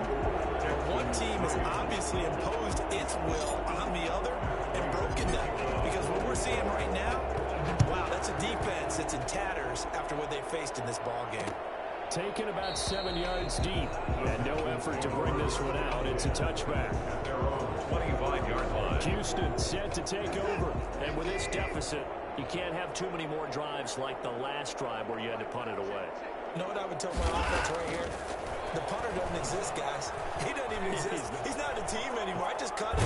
Oh, the ball is out. Watson lost it. The quarterback forced out of bounds and sacked. I'm ready to take over, baby. No. Recovered by the offense. The fumble on first down. Now here's second down.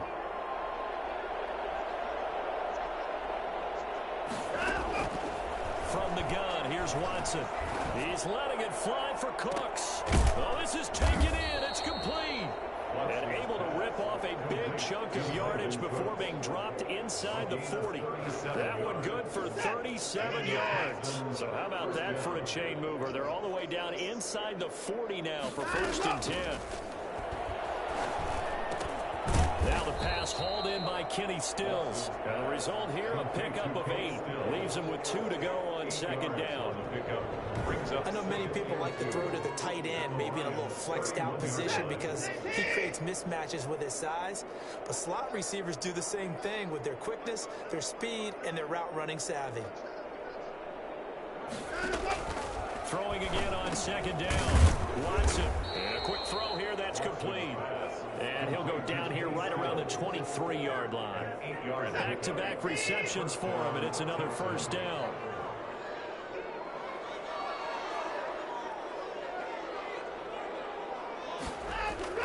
To the air yet again, Watson.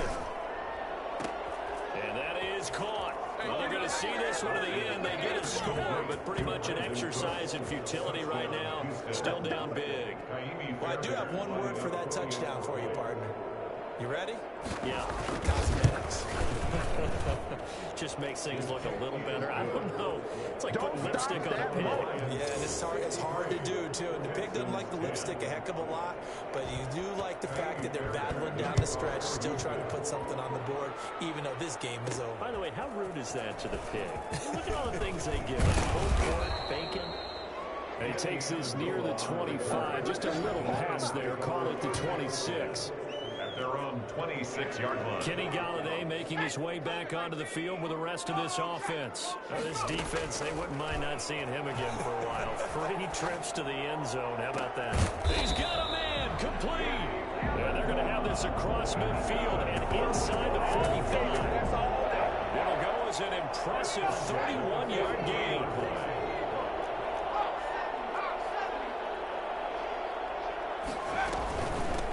Here's Kerryon Johnson, third-year man from Auburn. It's a 6-yard pickup, and it gets him to 2nd and 4. Brandon, I've got to think this offensive line has got some smiles on its faces, and I know it sounds crazy, but they practiced for this back in training camp. They knew they'd be in situations where there'd be extra defenders in the box coming after them, trying to keep them from locking down a game. Right now, they want to show the world they're up to the challenge. And they move this all the way down to the 9. Really good pickup of 28 yards.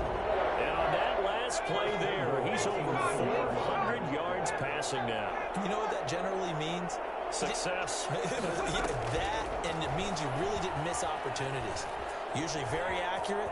And he will get into the end zone. It's another touchdown.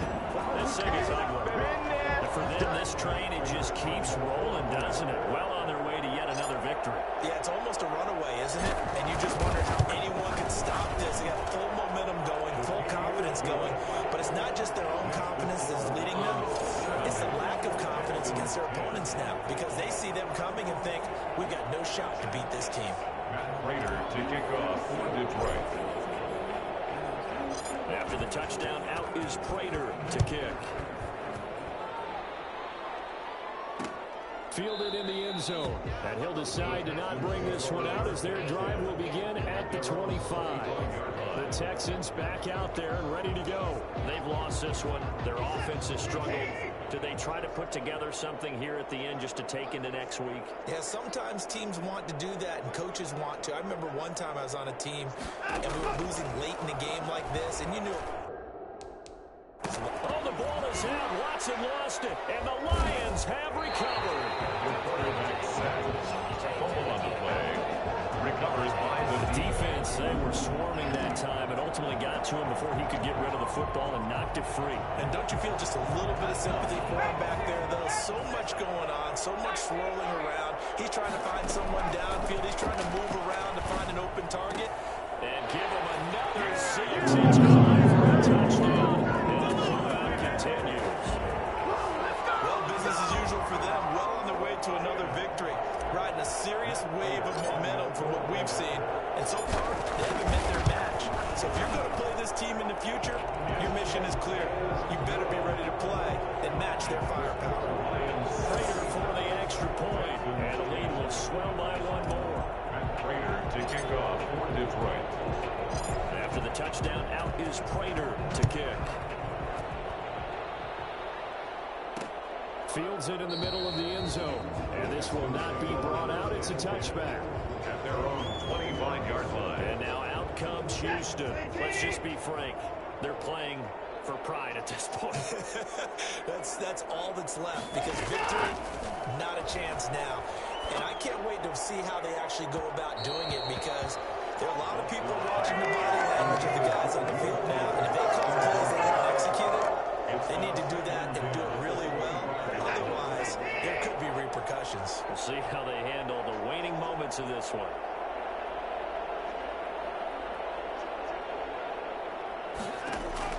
Back to the air, Watson on second down.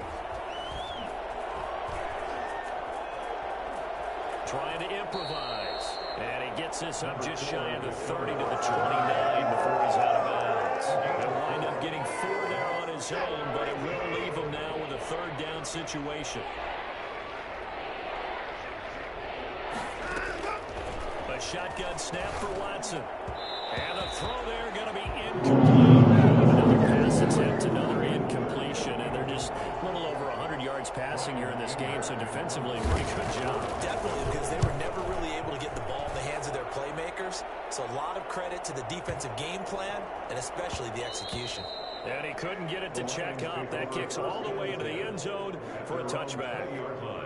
Here's the Detroit offense now as they head back out onto the field. And they just continue to roll right along, really. This has the looks of yet another victory as they hope to polish it off here in quarter number 4. They'll try and start this drive in the air. He'll rifle this one deep right. And got his man complete. And they're going to have this across midfield and inside the 45. The Lions will use the first of their timeouts. That'll leave them with 2 remaining. We'll be back after this. So the big play gets him across midfield now for 1st and 10. Out of the gun, they'll look to throw. Throwing deep for Gallup. And this is caught inside the 5. And they are going to score again. Yet another touchdown as they just added their totals.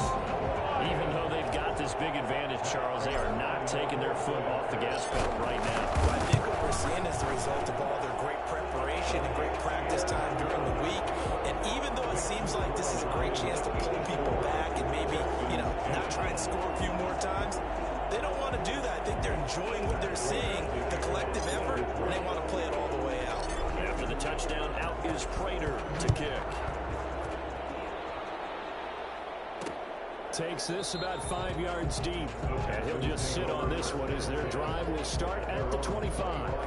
Out comes the Houston offense as they get set to take over here. They are just obviously getting shellacked here in this one, Charles. What's the message if you're a coach for this final drive in a lopsided game like this?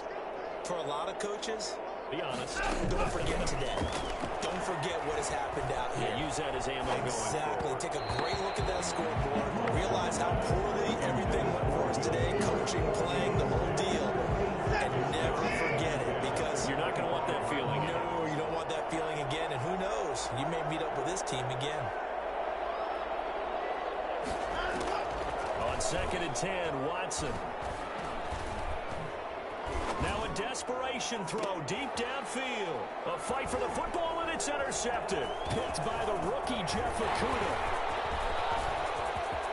There he goes right side. And he will bring it back. An interception return for a Lions touchdown. Defensively, they've had their way in this one. That pick 6 makes that scoreboard even more lopsided. I remember talking with a guy in the league, and I said, what do you do when the game's like this? It's pretty much over. You ready to go to the bench and hang out? He said, oh, heck no. I want to stay on the field. I might get some stats. I might get a pick or 2. You like being out there at the end of these wide margins. But they have to throw it. That gives you more opportunities to go get it. After the touchdown, out is Prater to kick. Taken about 7 yards deep. And he'll just take a seat, and the drive will begin at the 25-yard line.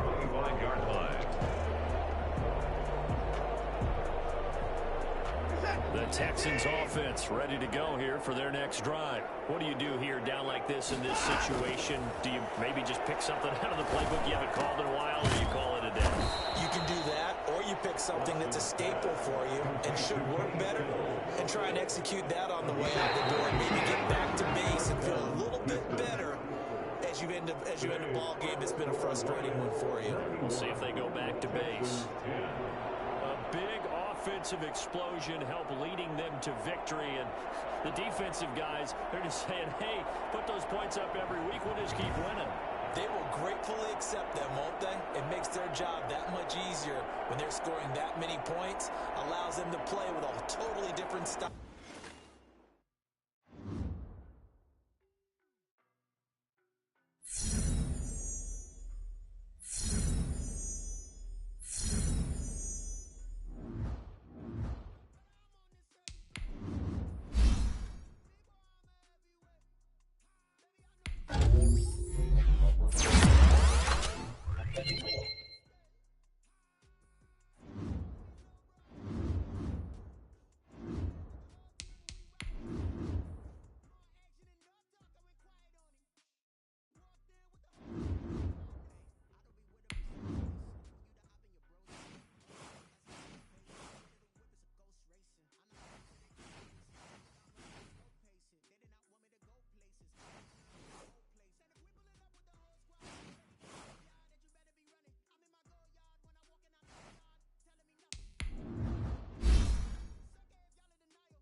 Making it to the playoffs is one thing, but that's when the pressure really sets in.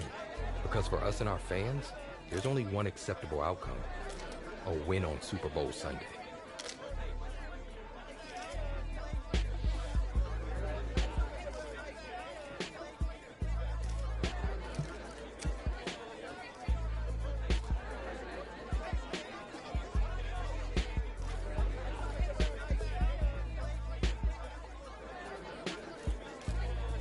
Losing him was a major blow to our playbook, but we wouldn't find out just how much of an advantage it was to our opponents until we were actually facing them.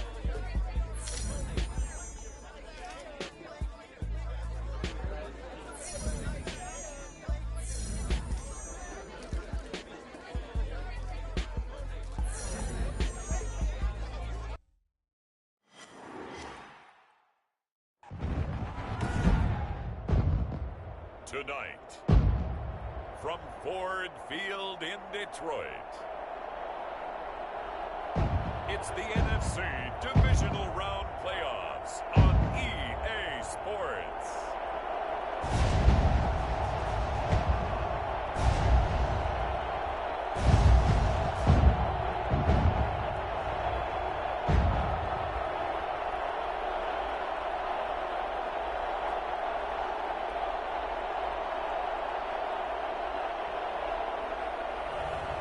It's the Detroit Lions taking on the Green Bay Packers. This Lion fan base have been craving home playoff football since this building opened in 2002, and they've got it today at Ford Field in Detroit. Coming up, an important divisional round matchup in the NFC between the Green Bay Packers and the Detroit Lions.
Two spots in the NFC title game awaits the winner here as we're underway in the divisional round of the NFL playoffs. And no run back here, so they'll bring it out to the 25.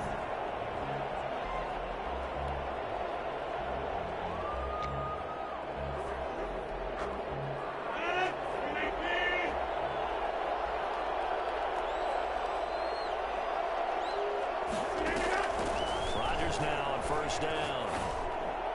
And his first pass here is going to fall incomplete. The veteran tight end Mercedes Lewis, the intended receiver. And now it's second down. Great coverage there all around. Really didn't have many options to throw the football. Very little chance that that one was going to be completed. Every receiver was locked up. Back to the air on second down. It's Rodgers. And right away, he lost the football. Rodgers sacked. Fumble on the play. Recovered by the offense. Let's go!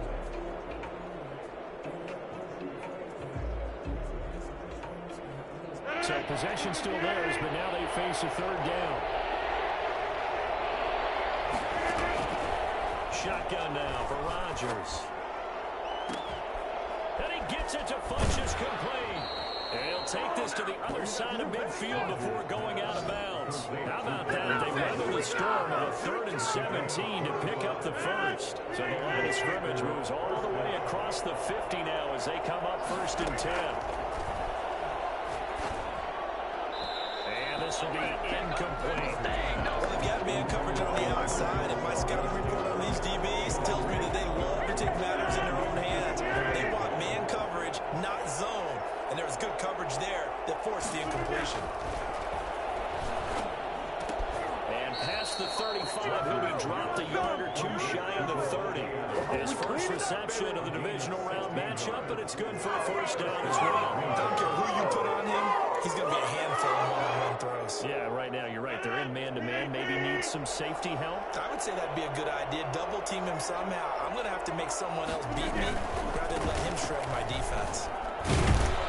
Running on first down is Jones, but he's not going to get much. Maybe a couple. It's 2nd down. The last run good for 2. Here's 2nd and 8. On the pickup, it's 2nd and 8. Rodgers with a give to Taron Jones. And the reinforcements come in as they're going to stop him behind the line. Nice play right there to stop him behind the line, but I want to see how this defense continues to play him here in the first half. Yeah, we know. You know better than I. He has the ability to take over a game. So what do? Yeah, I think you have to make sure that you bottle him in at varying levels. Because if you crowd everyone to the line of scrimmage, if he breaks through, it's nothing but room to run. And he'll be out of bounds as he gets this down about the 21 or 22. The screen does get him 9, but it also brings up a 4th down. And on their first drive, the offense staying out there. They're going to go for it on 4th. They'll go with Jones. And he gets this down to the 18. Good enough for a first down. A gain of 4 on the play. And they're able to pick up the conversion here on 4th down. Working from the gun. Rodgers. His throw incomplete. He was looking for the connection with Devin Funchess. But it'll be 2nd down. It's now 2nd and 10.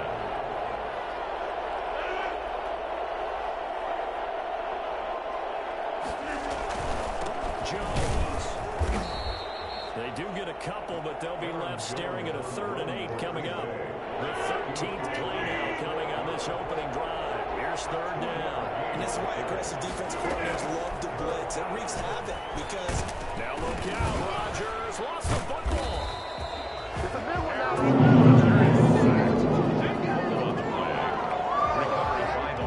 On now is Kai Forbath to try the field goal. From the left hash, this from 34.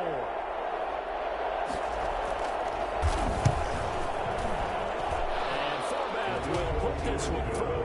And the Packers are off to a 3-0 lead. Lions nothing. Not the touchdown they wanted, but hey, you're on the road in the playoffs. They did get 3 on the board. Yeah, it's a good opening drive, so you feel good about it yourself. You get to the sidelines, the defense feels good about you helping them right out of the gate. The team, yeah, they feel pretty good about coming in the playoffs and getting points on the board right away. So here are the Lions now coming out for their opening drive. And out will come the leader of this offense, and that, of course, is their signal caller. And playoff games in and of themselves, we know they're pressure-filled. That's not breaking any news, but you have to wonder how much added pressure this team feels, given that the perfect season is on the line. They heard it during the regular season. Now they've sat at home for 2 weeks hearing about it. Can they handle that as well as the team that they're facing in order to try and advance? Now a first down throw complete downfield. And he'll get into the end zone. Touchdown, Detroit. Marvin Jones, 48 yards. And the Lions have taken the lead. For as big and strong as some of these guys are, especially when you see them in full pads, it is sometimes hard to appreciate how truly fast they can move. That was incredible. And that's the kind of play where you have to kind of catch your breath afterwards. So just give me a second here, because when he shifted into high gear, he was an absolute blur out there. No substitute for speed. We talk about that all the time. The evidence was right there. And according to Next Gen Stats, his top speed on that one better than 20 miles an hour. Now this offensive unit ready to see what they can do here. And for them, maybe a little carryover from last week's game. They got the win on the road in the wild card round, on the road here again in the divisional round, and they're hanging tough. Hey, cue a little music, right? On the road again. I mean, this has been kind of the mantra they're under right now, and they can't change it. The season dictated what would happen with them, right? They had to go on the road for the first round for the playoff. They're on the road again, and sometimes teams get really comfortable with that. Not only the idea of going on the road. Defenders giving chase, but I don't think they're going to get there. And he will finally be wrestled down at the Lions 20. After 7-3 the score on EA Sports.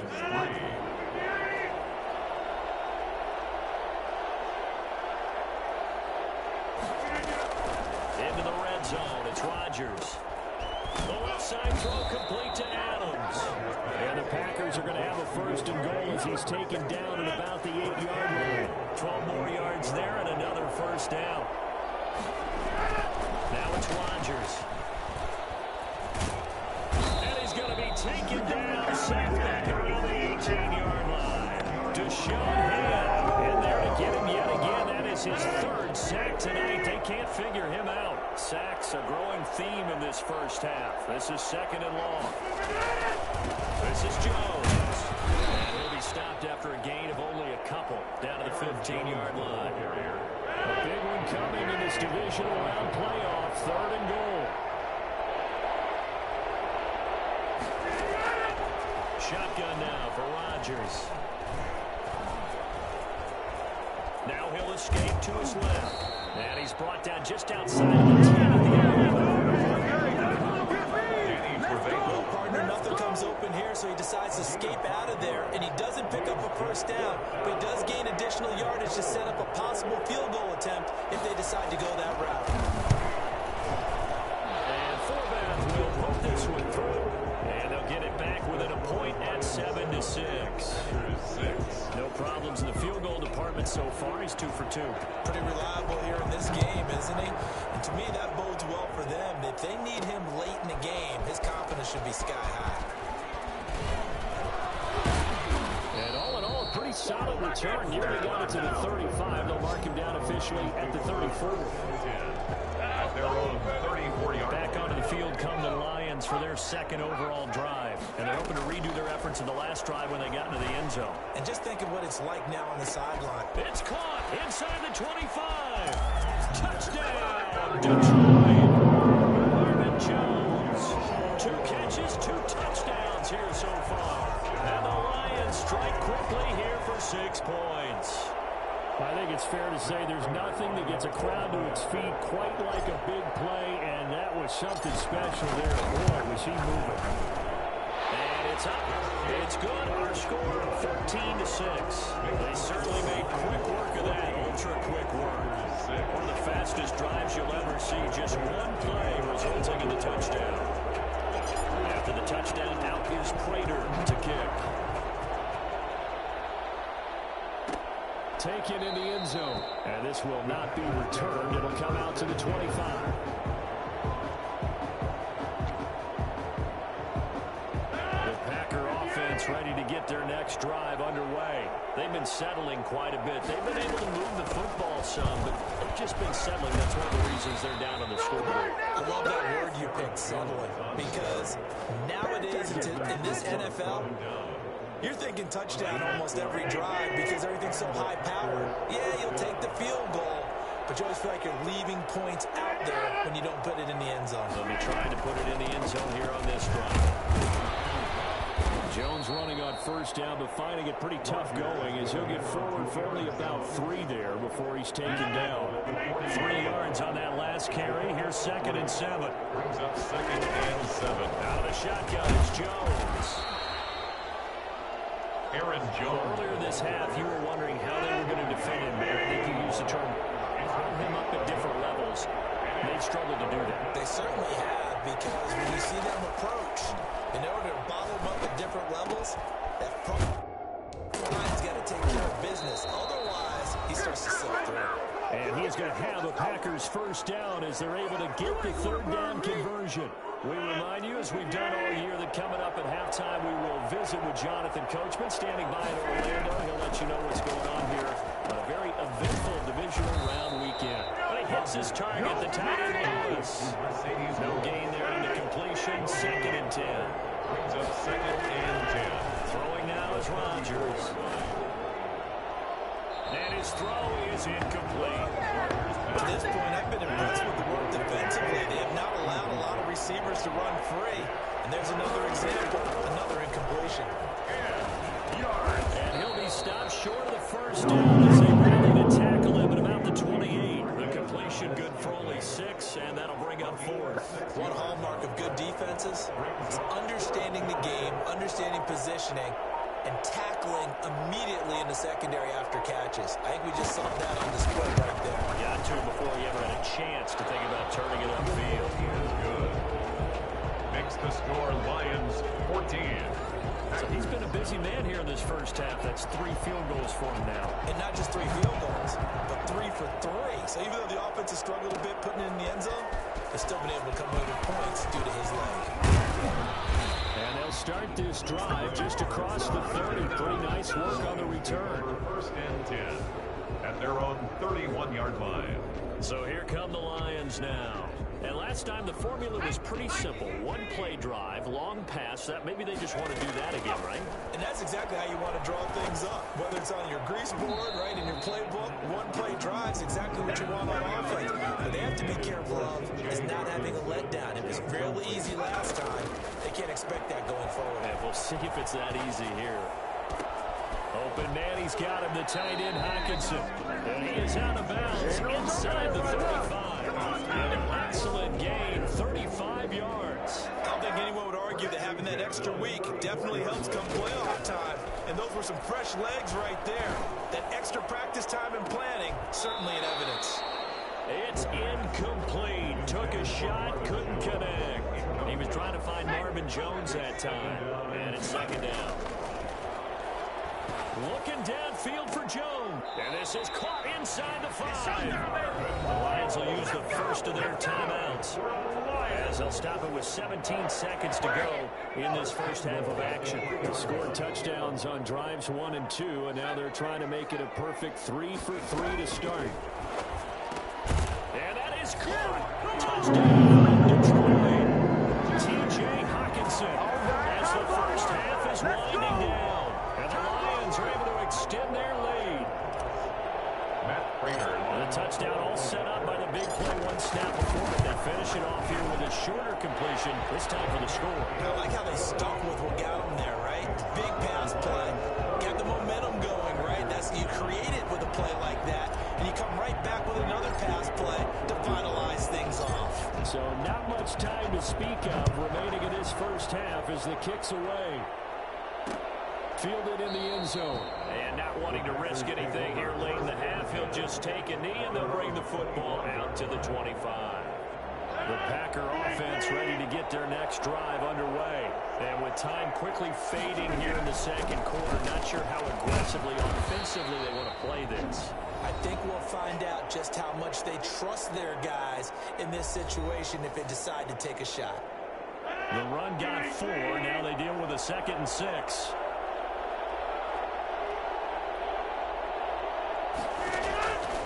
From the gun, it's Rodgers.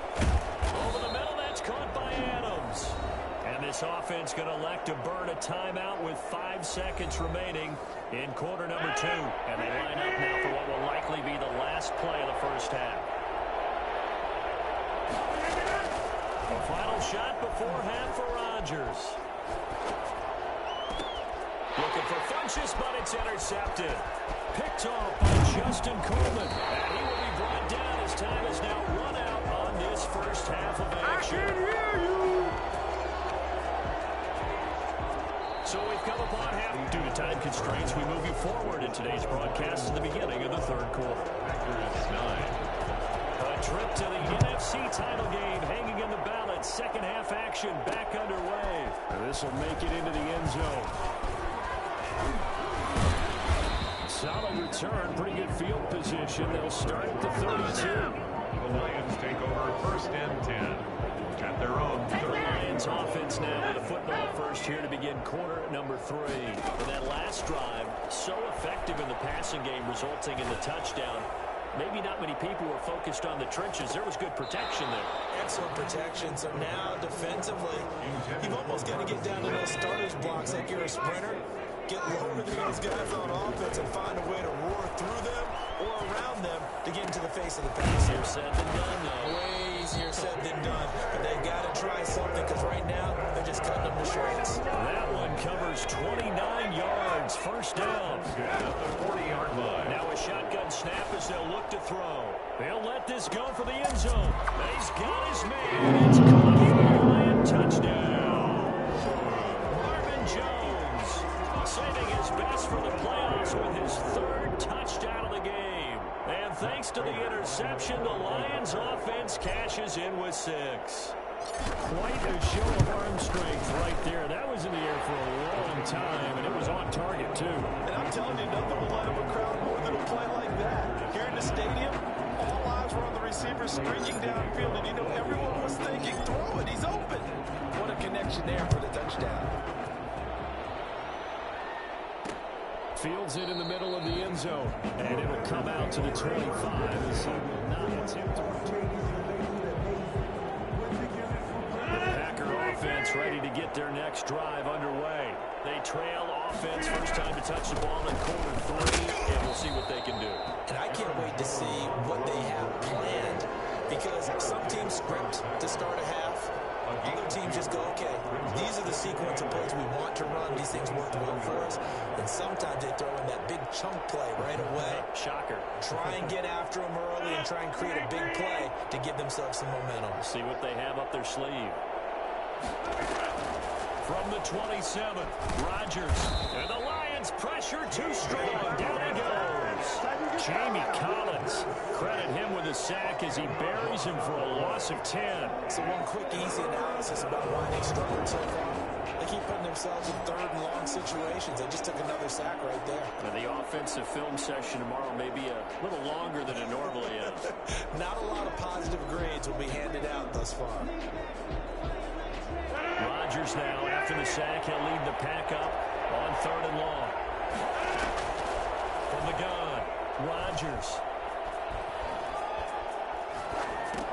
He'll get this one into the hands of Lewis. Personal foul, roughing the passer, defense. Ouch, you thought you had the defensive stand. Roughing the passer wipes it out. What does every defense talk about? 3 and out, right? Thought they were able to get off the field. Not so. Rodgers on target there to Lazard, and he'll be stopped right at midfield. Another strong gain on the last 2 plays. They've moved it a combined 33 yards. Well, we talk all the time about playing situational football. Right now, I think the scoreboard is dictating what they need to do. Where they are in this game, they've got to push the ball downfield, take their shots, try and get big chunks of yardage in a short amount of time. That was a nice play there. A gain of 6 there on first. Not a big window to throw. Coverage wasn't too bad there. Yeah, they had him under wraps pretty well, but somehow able to muscle his way open and catch the ball.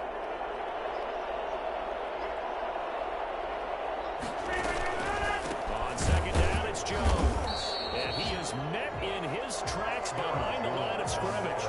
It'll go down as a 2-yard loss, and it brings up a 3rd down. You got to figure the further they fall behind, the more you think that they'll get away from the run. They're trying to stick with it, but the results, they just aren't there. Throwing is Rodgers on 3rd down. And he's caught on the sideline, but he's not going to have a first down. They say he was out of bounds. So a big call there that brings up 4. The passing windows are just not there. That's just another example of how great this defense has been all game long. And that's exactly what a top 10 defense can do. They can really change the game tempo and frustrate you as you try to execute offensively. At their own 28-yard line. And Detroit getting set to go now. They are just putting things together so well here, drive after drive. They really have captured the momentum, haven't they? They've taken momentum and pretty much not... It's caught inside the 25. And he finally goes down at the 23-yard line. In today's NFL, we talk about quarterbacks and their speed and accuracy, but there's still something about a guy slinging one downfield. That's going to be caught. And he takes this one in for the Lions touchdown. T.J. Hawkinson, his second touchdown of the night. And the Lions are able to grow their lead. So, another touchdown. They're looking like the #1 seed that they earned throughout the year. Looking pretty dominant right now. We knew the road to the Super Bowl would run right through this stadium. Somebody's going to have to come in here and beat these guys. Good luck. I don't think it's happening this weekend. No, definitely not this weekend. And for anyone else out there, bring your game. Buyer beware.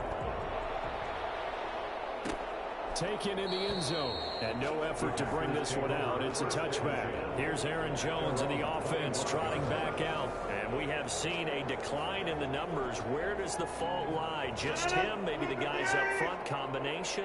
Well, as you and I both know, it's almost always a collective deal. But in this case, I think maybe the offensive line got a little overconfident. They blocked so well in the first half, picked up on what the defense was doing. I think we've seen an adjustment now that they have not picked up on, and now they're being a little bit overwhelmed. Brings up 2nd and 4. From the 31, Rodgers looking middle, and it's incomplete. Let's face it, if you want to get back into the game, these are the kind of throws you got to hit. He's wide open right there. Got to be able to get it to him, don't you think? And those are the throws that haven't been available to them every time he's dropped a pass. Yeah, that's a big miss. Now they face a 3rd down and 4 after that incompletion on 2nd down. Operating from the gun, Rodgers, and that is incomplete. He had a defender right there with him to force that to the ground. And 4th down now coming up. That's an excellent job right there on 3rd down. Like any defense, you never want to let them get anything started, and that would have been a 1st down. Instead, you saw the contact on time, no penalty, and before this drive could get wings, it's 4th down. A nice job on the return there, 16 yards. The Lions take over 1st and 10. Another shot now for this Lions offense. They're just looking to do more of the same. They were good in the first half. They've extended their lead so far here in the second half. Or they're just looking good on hitting on all cylinders right now. And sometimes that means a head coach who really has a finger on the pulse of the team may not have anything to say at all. May tell the rest of the coaches, just back it off a little bit. This team has it under control. I remember hearing about Bob Knight years ago in basketball. Getting ready to give the... And this is caught. And he'll get into the end zone. Touchdown, Detroit. Marvin Jones tying a career high with his 4th touchdown of the game. And the Lions just continue to pour it on. Well, you know he can be explosive, and he's ultra explosive there on the fly route. And you know how many times we've talked to coaches and we've had to put it back to us. Well, you know something? When you execute really well, it doesn't matter if they know it's coming or not. But sometimes athleticism beats you as well. He just took off and went. That's almost like one of your turkey bowl games, isn't it? Just go low, man. I'll hit you. And it worked really well for them.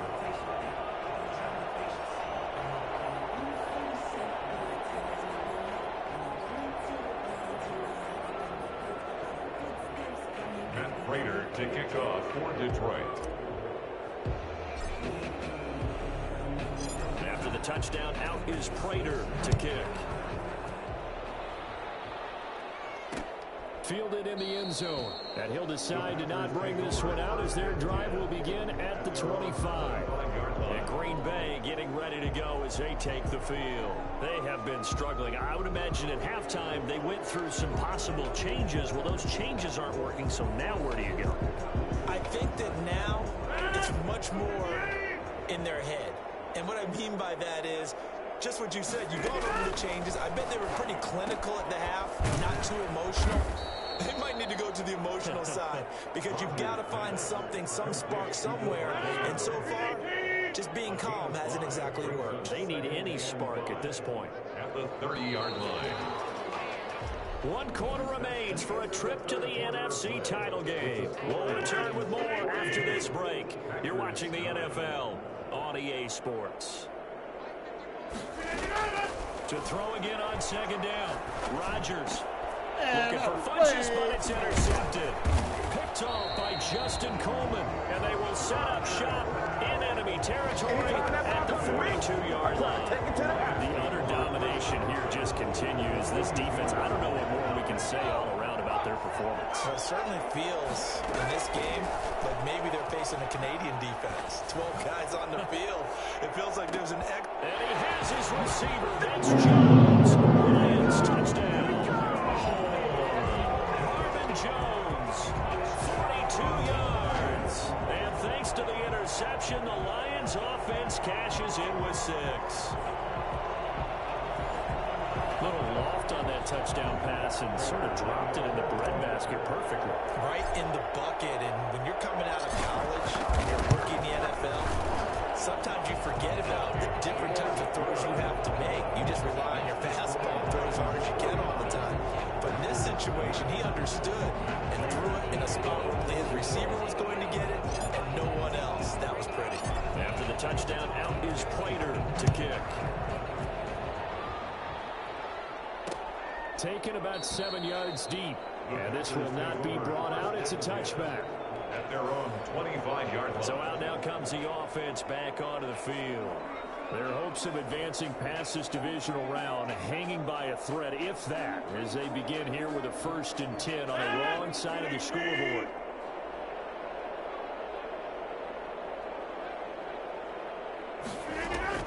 Trying to shake off the interception from the last drive. He'll look to throw.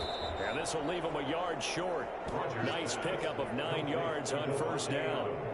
Maybe a good spot to take a shot. Here's 2nd and a yard from the 34. At the 34-yard line. From the gun, Rodgers. Oh, a scrap for the football, and he's going to come down with it. And he'll be out of bounds, but able to get it up past the 45.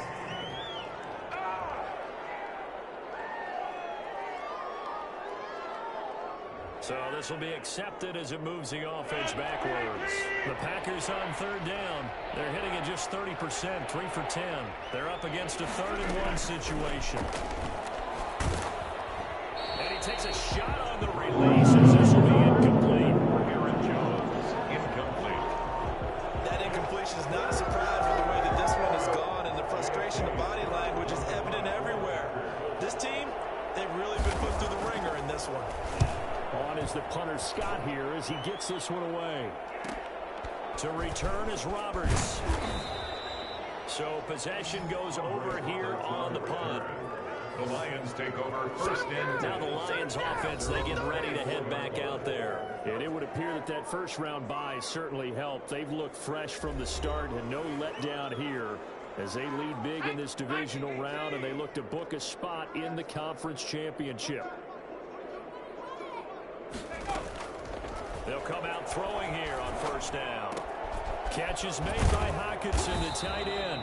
And they nearly get this all the way to midfield. Mark him down at the 49. 25 yards that time.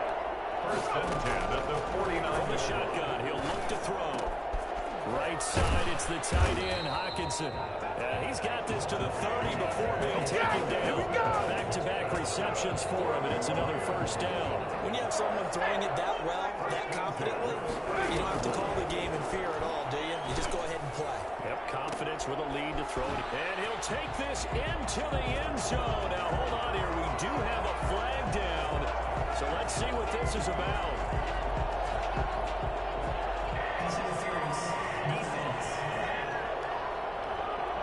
And yes, they want the points, so they will decline the penalty. No question there. You don't think they spent a couple seconds mulling over what the penalty? I don't even know why they asked the sideline. Not at all. When you put the ball in the end zone on a takeaway, take the points and keep moving.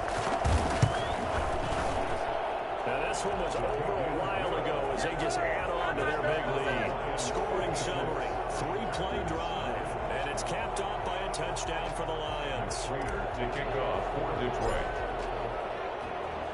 After the touchdown, out is Prater to kick. Taken in the end zone. And he'll just sit on this one as their drive will start at the 25. 25-yard line. The Green Bay offense now about ready to take possession here. And they knew this would be tough on the road divisional round, and that has certainly been the case with the deficit they face in this fourth quarter. Throwing on first down is Rodgers. Now look out, Rodgers lost the football, and the Lions have recovered. Always costly to cough up that football. These defenders, they become so adept, though, at jarring it free. Yeah, it's amazing that there aren't more fumbles caused, because now, if you're an offensive player, you go through ball security drills every single day. It's really not out of line to think you should take the ball to bed with you and just hold on to it. But the bottom line is, no matter how much you try to protect it, these guys are pretty good at finding ways to knock it out. And 10.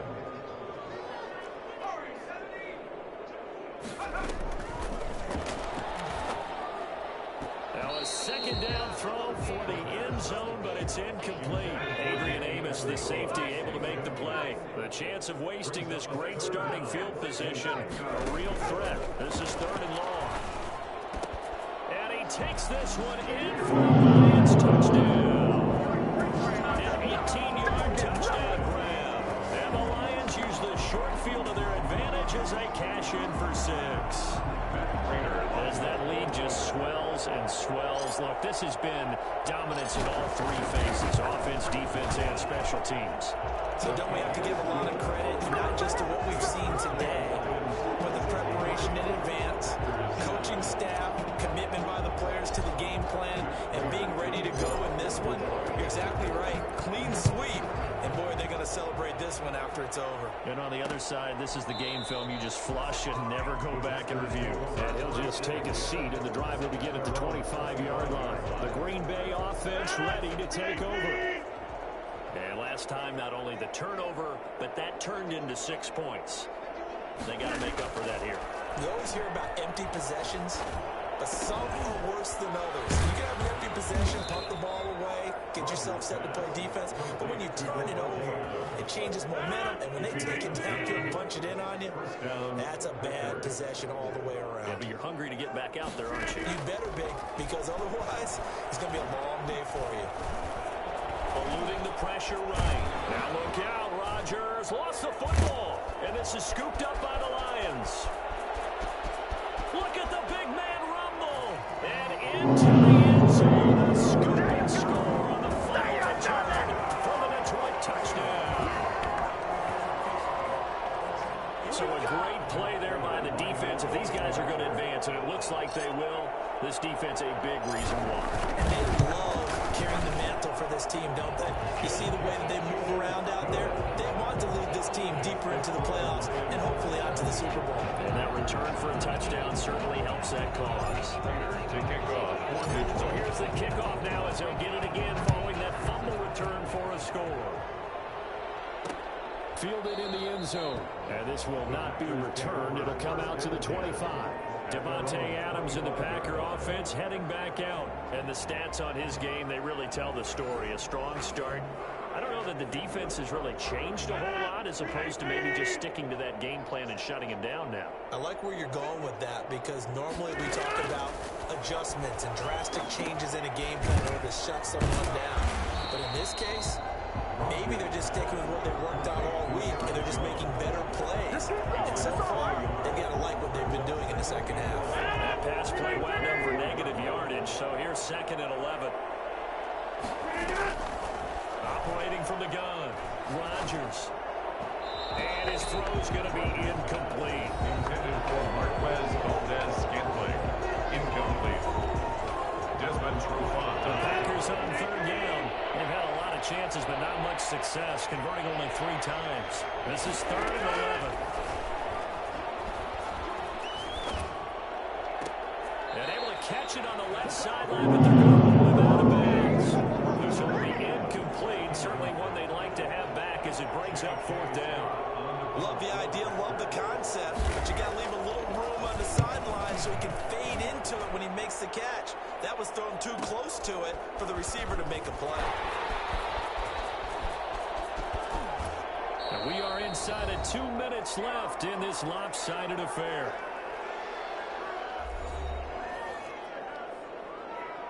So the Lions in possession of the football as we welcome you back. And they have just about put this one on ice as they've got it here, 1st and 10. And all this is taken in one-handed. What a catch. Good pick up there, 22. Well, we know he has pretty good hands on display there. In fact, he only needed one of them. Yeah, nowadays, all these receivers work on this, right? They do the one-handed catches off the machine in practice. They do it with their quarterbacks. They do it contested, uncontested. They make it part of their repertoire. They'll get a dozen there, and the Lions have a 1st down. From the red zone now, they'll look to throw. And it's caught. And he will get into the end zone. It's another touchdown. This thing is ugly. So another score there. And often you talk about the 3 phases of the game. Defense, offense, special teams. It's been a clean sweep in this one, hasn't it? It certainly has. They've been pretty dominant throughout this game. And privately, the head coach will add a 4th phase. That's the coaching. And he'll tell the ownership that as he tries to negotiate a new contract off of this win. So they are looking strong here in the 4th quarter. Matt Prater to kick off for Detroit. After the touchdown, out is Prater to kick. Takes this about 5 yards deep, and it'll come out to the 25 as he will not attempt to return. And Green Bay getting ready to go as they take the field. And on the last go-around, they really couldn't get anything going. They had to punt from deep inside their own territory, which means you're going to lose the field position battle as a general rule. What they're looking for now is a little more consistency. Move the ball at least a few times on offense, get a couple of 1st downs, and hopefully flip the field. Or just something to build off of. That's what they're looking for here. They still need about the length of the football here, maybe a little less as they come up on 2nd and inches. Looking left side, and he's got a man. It's Adams. He's got the 1st down. Boy, he was dynamite in the wild card game last week. He hasn't disappointed in this game either. 1st down. From the gun, Rodgers. And his throw here is incomplete. Devontae Adams, the intended receiver. And that'll bring up 2nd down. It leads to 2nd and 10.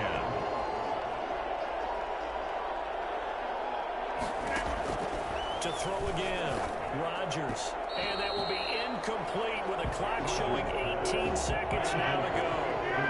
So back-to-back incompletions, and that has him staring at a 3rd and 10. And Rodgers again none. He's got Adams on the hookup. And he is out of bounds, but not before he's inside the 30. He's got the 1st down. Well, he was dynamite in the wild card game last week. He hasn't disappointed in this game either. Rodgers to throw once more. And Lewis has it, the tight end.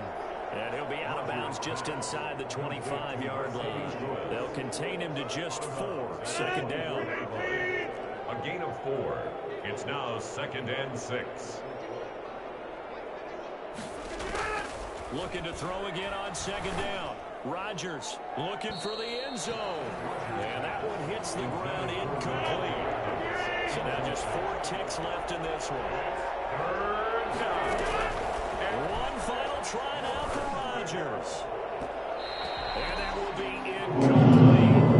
They were going for a consolation TD, but it was not to be.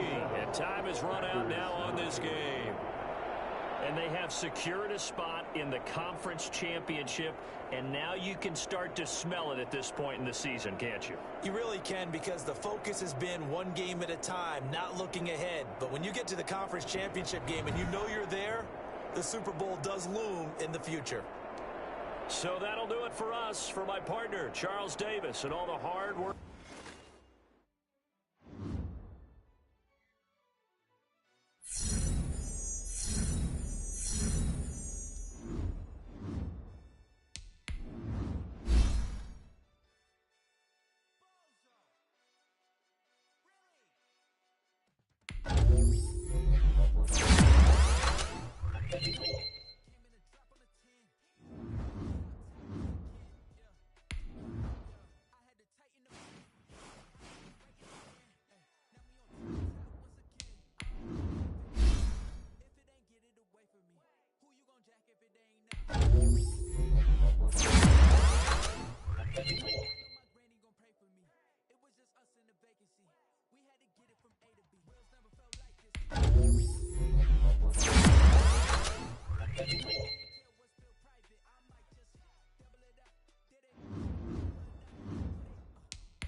The sky is the limit for Tommy Matthews, former wingman, after what he did, and I, for one, cannot wait to see what he does next. Look, I don't want to get too carried away with a hot take here about how he's a transcendent talent, but let's face it, this kid is a transcendent talent. I'm just being honest. I've done this for a very long time, and I've never seen this level of athlete before. Every season, there are new, fresh faces that stand out in big ways. The best of them garner the generational talent label. We've seen it in the past from guys like Lamar Jackson, Julio Jones, Saquon Barkley, and Pat Mahomes. Well, I've got news for you, fellas. Move over and make way for the quintessential generational talent of all time.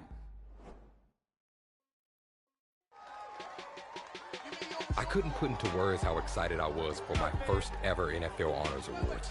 Rookie of the Year is something you only get one shot at, and to even be mentioned amongst my contemporaries was an honor.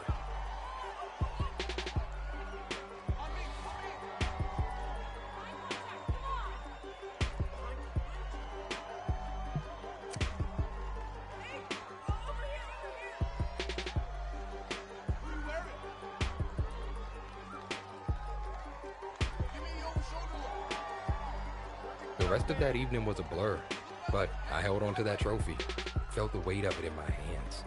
And no matter what else happened in my career, I always had it to mark this special moment.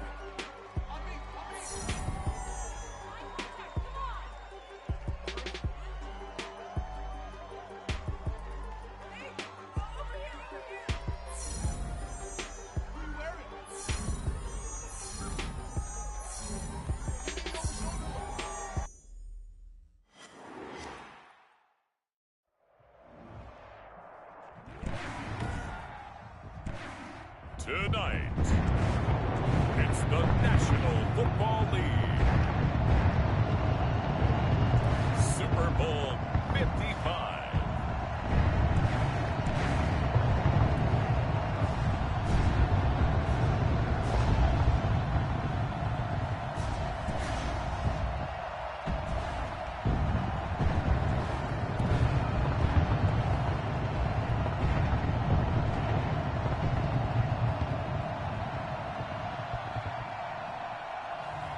It's the Detroit Lions taking on the Baltimore Ravens. Season number 101 of the NFL might have been the most unconventional yet, but we have made it through together, and now the eyes of the sporting world fall on us here tonight, as it is the night we crown a champion. And all of us here at EA Sports so proud to bring you Super Bowl 55 from Raymond James Stadium in Tampa. And it's a matchup full of intrigue. Tonight it's all on the line. We play for the Lombardi Trophy, as it'll be the AFC champion Baltimore Ravens taking on the NFC champions, the Detroit Lions. And out a little across the 25 to the 27. Brandon Gaudin alongside Charles Davis. And Charles, the Ravens have done it again, champions of the AFC. Remember, they won Super Bowl 47 back in February of 2013, but had not won so much as a playoff game since then. That's caught inside the 20. Touchdown, Detroit, with a first touchdown of the Super Bowl and a long one at that. And the Lions are going to take a first quarter lead. Sometimes you just got to marvel at how these guys can throw the football. He gave that everything he had, and it was right on the money.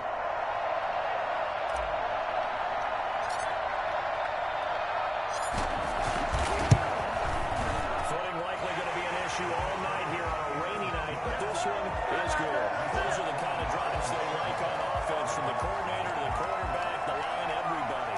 One-play drive and into the end zone for 6.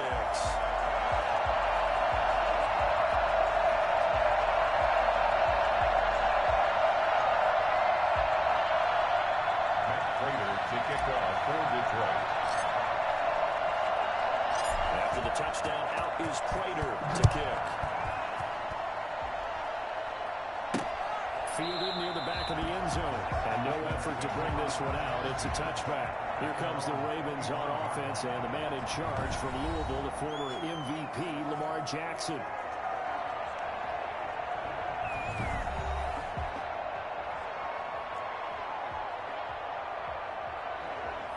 Jackson and the Ravens come up now 1st and 10 at their own 25-yard line. And the former Heisman winner, this is Mark Ingram. This will be stopped about 2 yards shy of the marker. 8-yard gain, 2nd and 2. Here's a 2nd and 2 now from the 33. 2nd and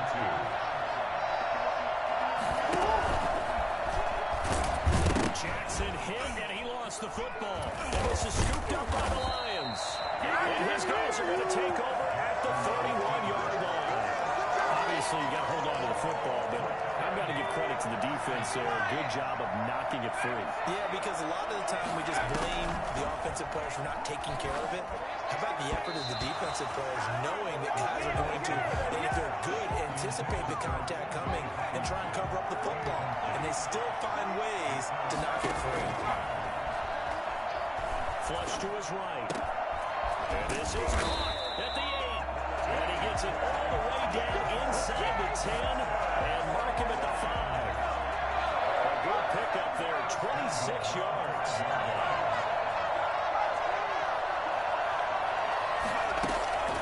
Now they'll throw here out of the gun. And that is caught. Touchdown, Detroit. T.J. Hawkinson there to make the grab. And the Lions add on to their lead. I'll let you do the analysis, partner, but with every touchdown pass this young quarterback throws and with the success that his team has had, I just continue to be more and more impressed. Let's both do the analysis. Impressed. Aren't we both? Yeah. I mean, why shouldn't we be? We've seen him improve throughout the year. We've seen him settle in now, and you can see the confidence of the team has grown. His confidence has grown. I think that everyone around this guy feels good about what they've seen, and it's also safe for him when he's driving home to turn on Sports Talk Radio. He's okay.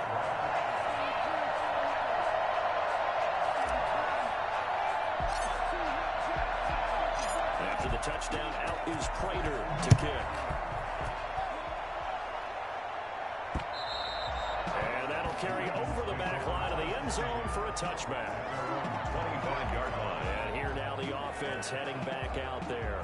They trail early on in this Super Bowl as they come up 1st and 10.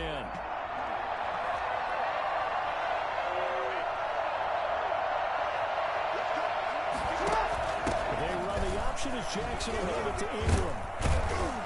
And they'll wind up with about 6 up past the 30 to the 31. You're down early. How do you get back in the game? Maybe establish the run. I think they're trying to do that. I'm with you on that one, and what I like about the message is that there's no panic from the head coach. Jackson hit, and he lost the football.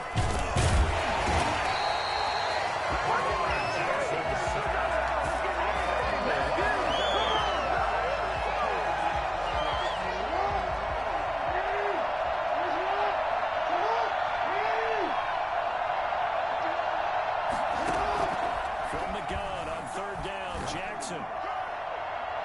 And that is incomplete. Every offense tells you they want to come out and start fast. That's not unusual at all. But this group, they've yet to get much rolling through their first 2 drives. It looks like they have to give up the football again after this one. On is the punter, Cook, who sends it away. Here now, Roberts. It's a 49-yard punt, but subtract 9 there for the return. First and 10. Here's the Lion offense now as they get ready to take over. They've got things going their way early. 14-0 lead and the football. First and 10. Throwing deep for Galladay. That's caught inside the 20. They're going to have this in a great spot way down in Baltimore territory.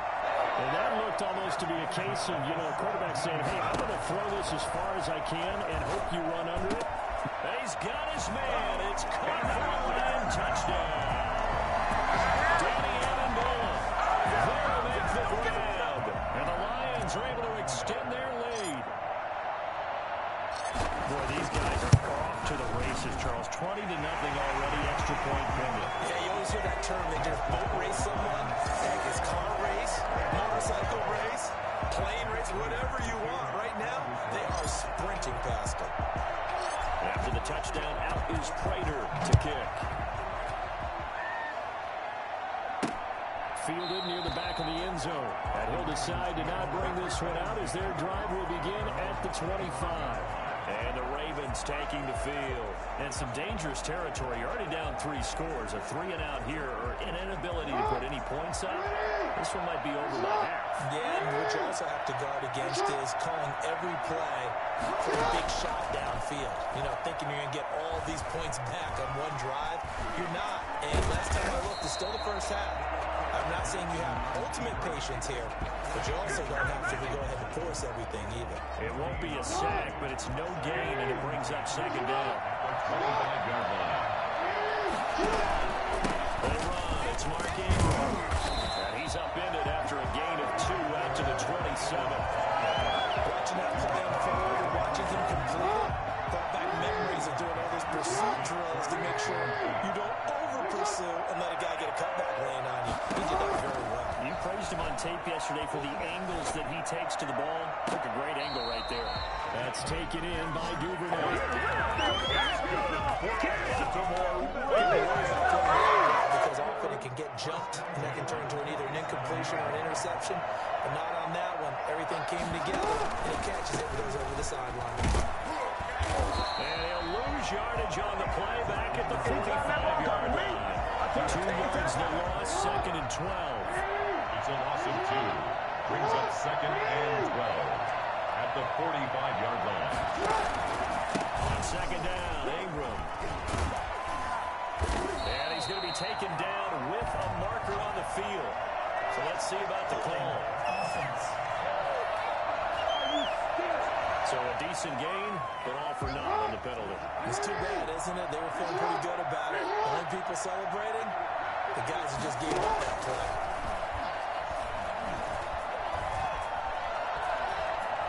Now he'll let it go deep left side.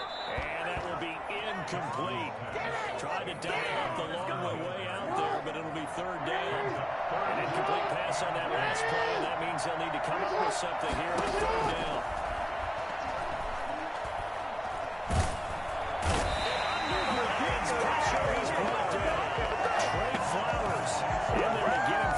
Of 9 yards, and that also leads to fourth down. Well, this is what happens when you get behind the chains, as people like to say, when you have obvious passing situations.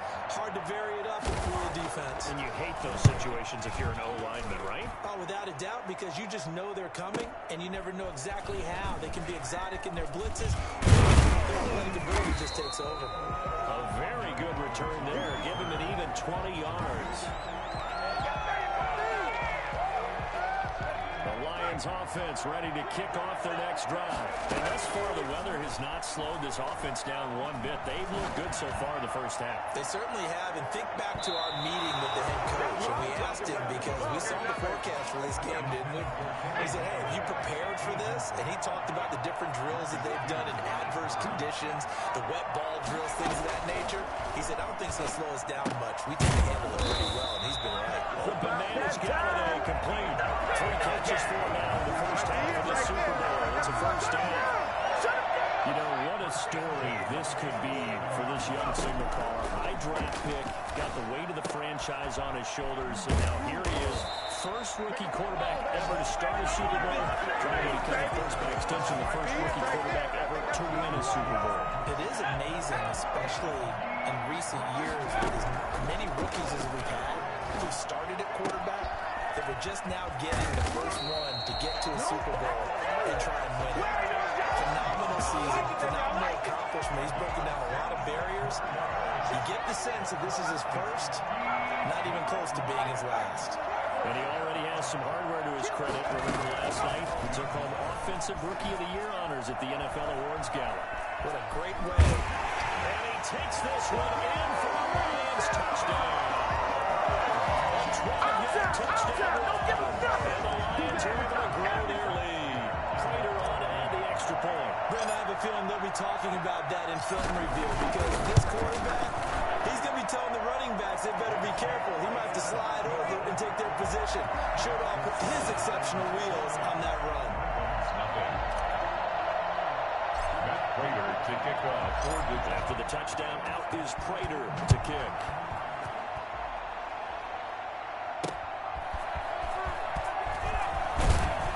And he will make it to the 20-yard line and no further. It's over first and 10 at their own 20-yard line. Baltimore about ready to go on offense. And it hasn't gone particularly well for them, that's obvious. In these conditions, no points so far. They've got to get that offense on track. The question, how do they do it? It is the age-old question, isn't it? And to me, finding a way to make sure your playmakers touch the ball without it being too exotic.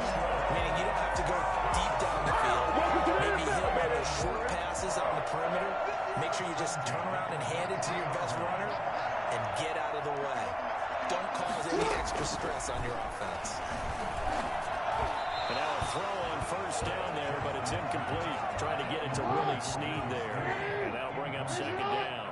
Makes it second and 10 at the 23-yard line. Throwing again. Jackson looking left side. Andrews with it complete. And he'll get him inside the 15 down to the 14-yard line. 9 yards, not quite enough, and they'll be left now with 3rd and 1. Jackson going to give to Ingram on the option. And he gets the first down yardage before he's brought down just outside the 10 at the 11. A 3rd down gain of 3 yards, and that'll be enough. An option run with Ingram. Down to the 6-yard line on a pickup of 6 as he gets halfway to the goal line. Second and 4. They can still get a first down without scoring. 2 minutes remain in this opening half of Super Bowl 55. Coming up in a couple of minutes, we'll get you to Jonathan Coachman in Orlando. The coach will have stats and scores from earlier today in the NFL.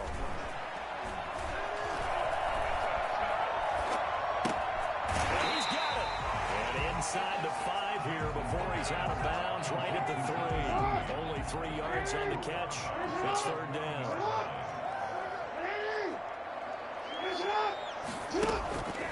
Jackson from the shotgun.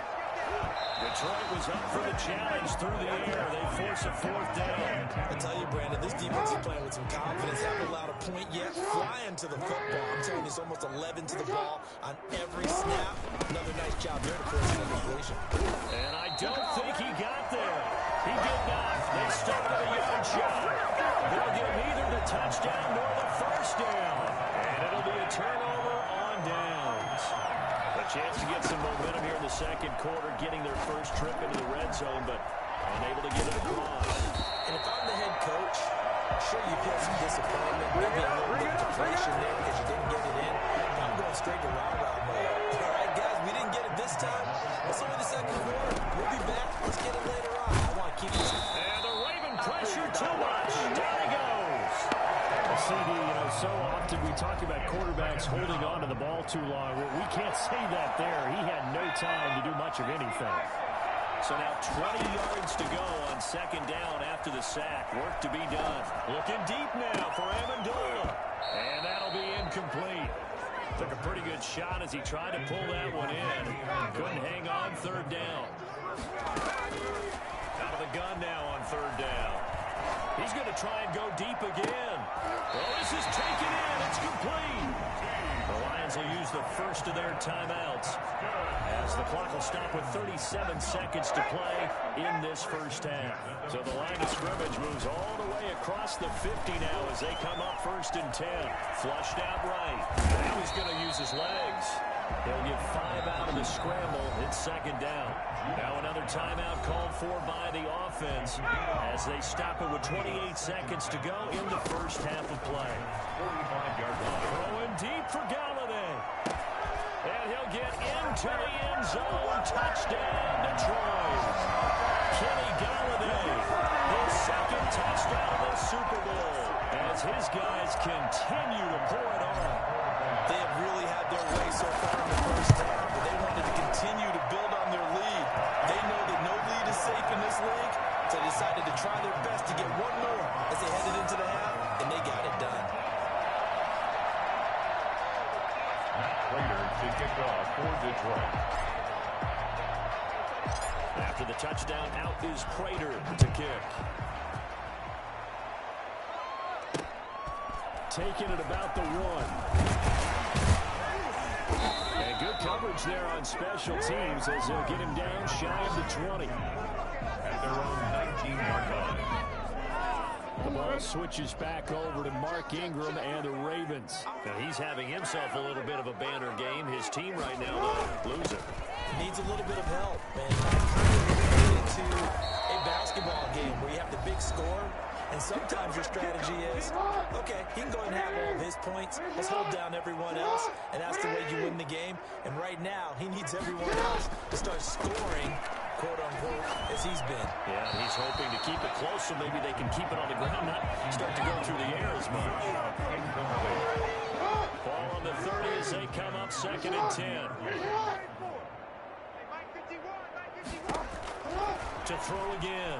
Jackson hit, and he lost the football. And the Lions have recovered.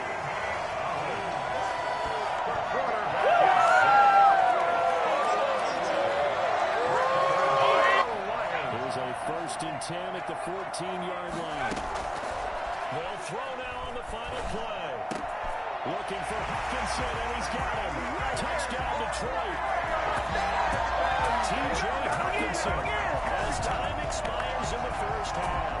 And this offense continues to pour it on. You knew time was going to run out, so this had to be in the end zone, and somehow they were able to find a window and get it done. Very easy for us to talk about up here that, yes, all that had to happen, but when time's running down, sometimes your brain compresses a little. So the halftime show of the Super Bowl abbreviated, ready to go for the second half. To kick off for Detroit. Both teams ready after the halftime spectacle, and we are back underway in Super Bowl 55. Looking into the raindrops, and he muffs it. And we will not see a return to start the half, as this will be a touchback. Out come the Ravens now. They'll go on offense first here in this 3rd quarter. And they had the fumble last time that led to a touchdown. That's a no-no. We'll see what they do here this go-around. A big no-no. Put that in capital letters. Turning it over. The other team takes it down and scores. That can be a deflator for a football team. Now it's up to the offense to get back out on the field and pick things up. They're out there. We'll see if they can pick those things back up. Here's 2nd and 7 now from the 28. The 28-yard line. Ingram again. And he powers his way up past the 30. And that last carry puts him right at 100 yards for the game. So how has he done it? Because he's been patient, followed his blocks, let everything develop, and then burst through for big gains. To throw is Jackson from the gun on 3rd down. Throw left side complete. That's Andrews. His 2nd catch of the Super Bowl, and it's good enough for a 1st down. And that's understanding where the markers are, because it's not just running to them. Because on the catch, you could actually be pushed back before the 1st down. It's getting past it and allowing that opportunity to drift back towards the 1st down line and still having picked it up. Really well run. Desmond Trufant there making the tackle. So where'd all that running room that he had in the first half go? Because it looks like it's drying up a little bit here. Someone made some adjustments, it appears, at least on this drive. Well, still about 3 yards shy of a first as the 4-yard pickup brings it to third down. It's a gain of 4. Brings up 3rd and 3. On the option, it goes to Ingram. And they're going to mark him down short, maybe by about a yard, if that. Just a 2-yard pickup, and that should necessitate a call for the punt team here on 4th down. This team doesn't mind running the ball in any situation, and I thought he was going to get the first down the way the play developed, but the defense closed in and stopped him just about a yard short. The Lions take over 1st and 10 at their own 20. So we're going to look at the Lions offense as they get ready for their first possession of the second half. A throw for Galladay is going to be intercepted. It's the former Seahawk, Earl Thomas, and they will take over at the 26-yard line. He's had a fantastic rookie season, made a lot of lovely throws, but that wasn't one. Well, we got to give him one, don't we? I mean, with the year he's having, a lot easier for he and his teammates to accept that throw, because for the most part, what they've seen, it's been pretty sensational. It's a 7-yard carry to second after the second and 3. Well, no matter how they phrase it, staying on schedule, staying ahead of the sticks, whatever you want to call it, 7 yards on first down, that fits the bill. Ingram going to get it on the option. And on this one, he'll get to the 15, right at the 15-yard line. 4 yards the pickup, first down. So many teams want to throw the ball in this situation nowadays, but I love watching a team that has enough confidence to go ahead and run the football. In that situation, it's a tendency breaker. And for one of the first times tonight, he's going to be held up at the line of scrimmage. Third quarter of action, Super Bowl 55. Thanks for joining us, everybody. Here's a 2nd and 10. And now Jackson will look to throw it. Open man is Duvernay. And he'll go down here at the 12-yard line. 4 yards the gain, and it'll bring up a 3rd down. Brings up 3rd and 6.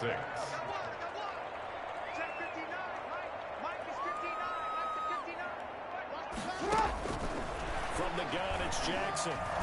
Jackson hit, and he lost the football. Jackson sacked.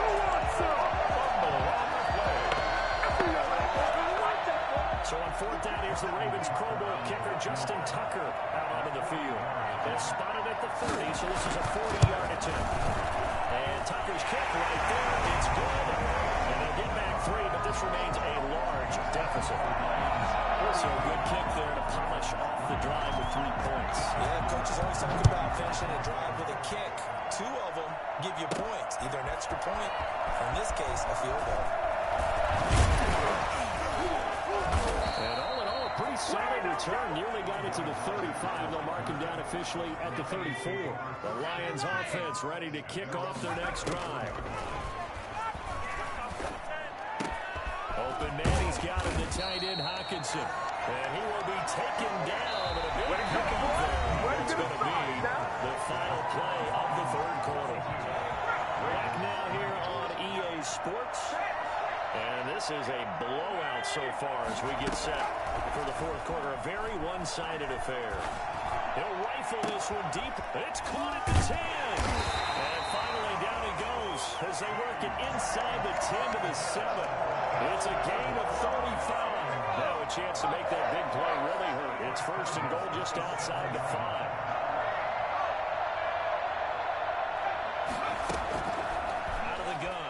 To throw, escaping the, and he'll get into the end zone. Touchdown, Detroit. It's the quarterback. His 2nd touchdown of the Super Bowl as his guys continue to put this one out of reach. And he certainly played a pivotal role with those 2 TDs and why they're up on the scoreboard right now. Well, someone's all about winning, aren't they? Because he's not worried about the numbers. Sure, it's great to have 2 touchdowns. The bottom line is what he's doing is contributing to their lead. He wants to continue to do so. After the touchdown, out is Prater to kick. Taking it about the 1. And able to get this across the 20, but not much further as he's dropped at the 23-yard line. 23-yard line. The Ravens offense back out there. And their Super Bowl hopes are dwindling here in the fourth. That AFC crown from 2 weeks ago starting to seem like a distant memory. And this one just has not gone as they had hoped.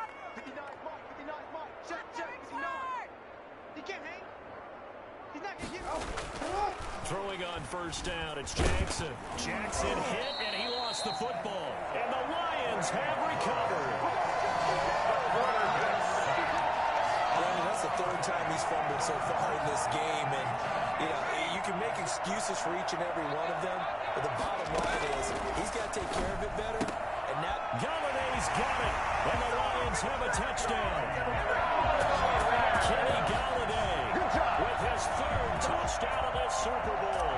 And the Lions use this short field to their advantage as they cash in for 6.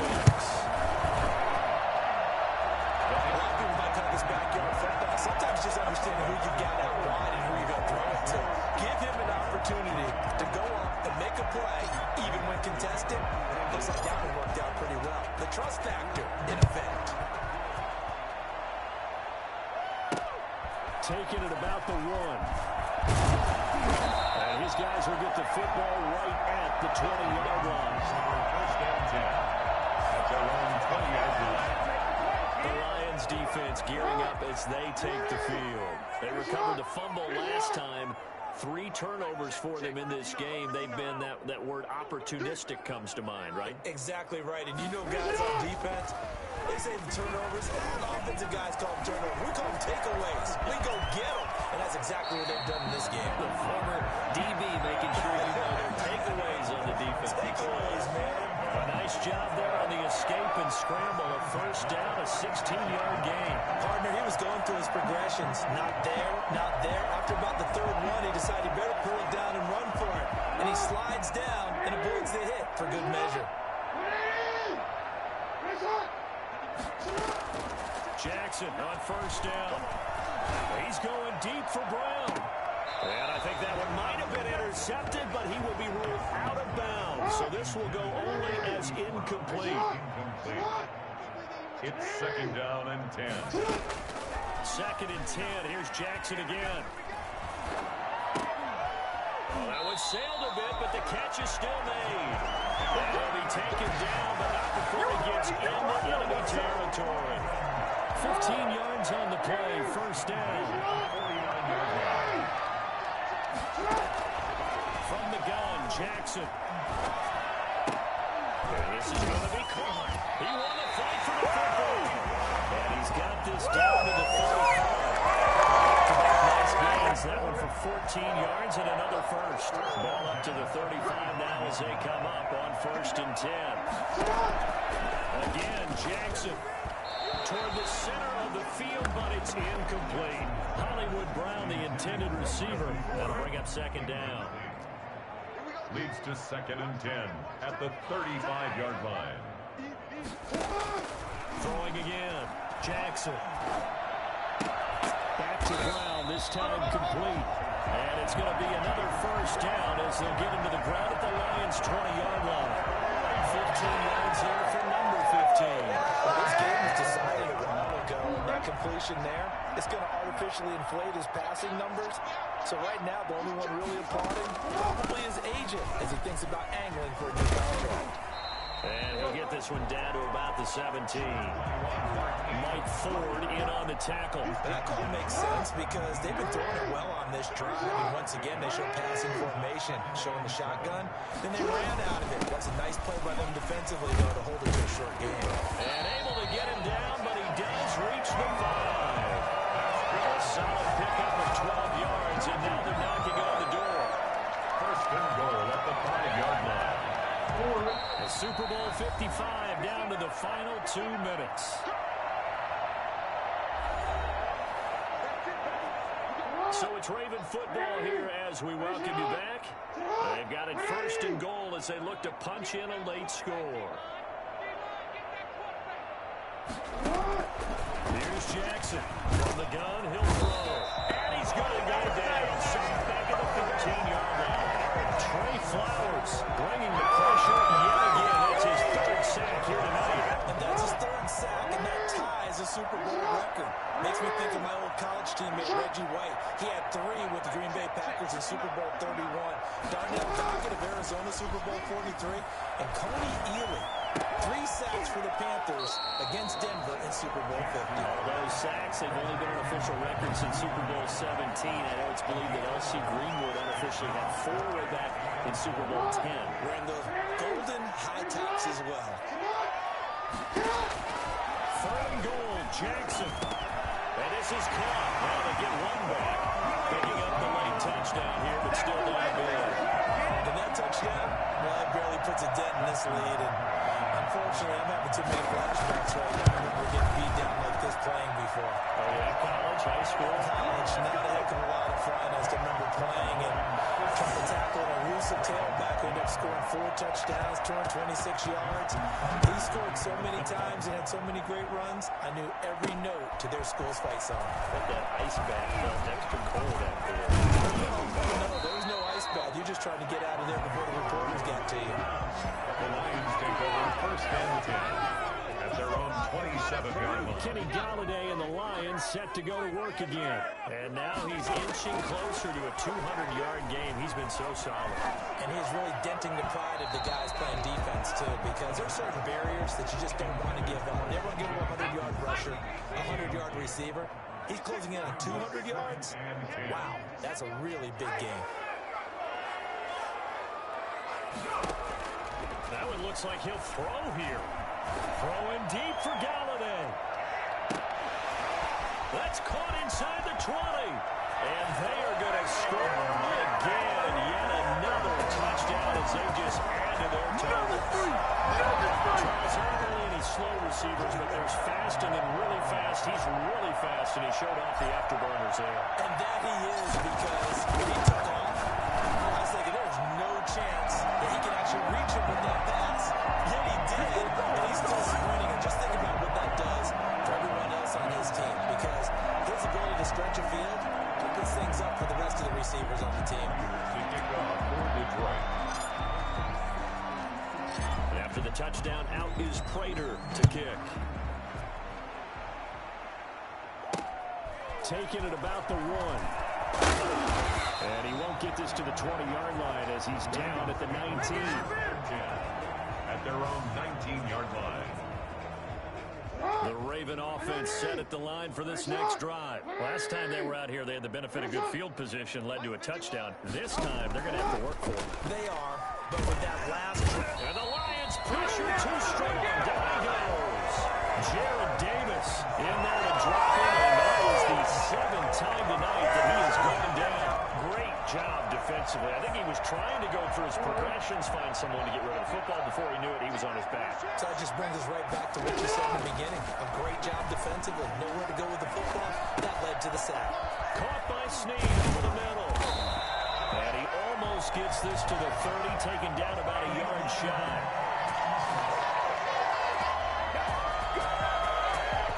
So that one will be accepted.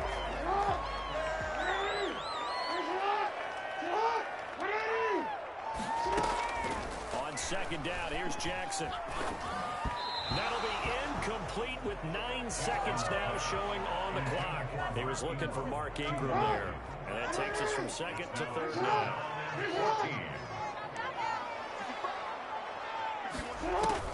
Here's Jackson on 3rd and long.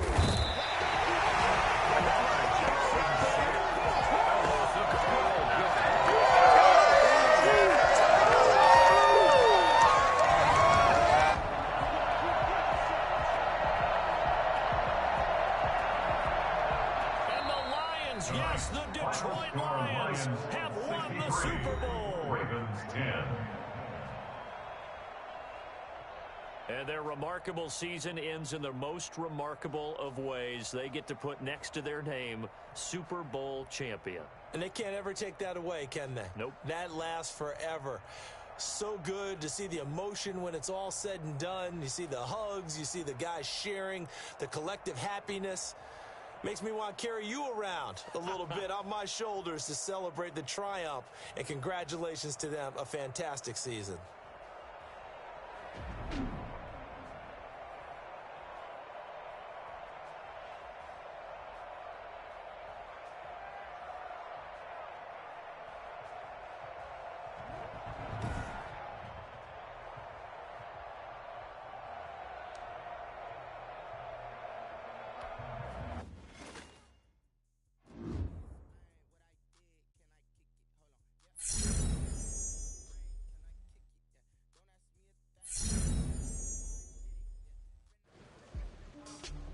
They threw everything at you that year, and yet you handled it like a pro. But your journey was just getting started. Take us through your next milestone. A lot of league history is about rivalries between teams and players, and my career was no different.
Often what we see is that a division opponent who you play 2 times a year becomes a marquee rival.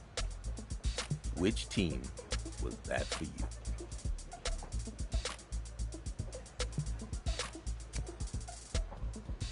There was already a very long and storied history between the two franchises. And then things escalated, simply because of modern technology.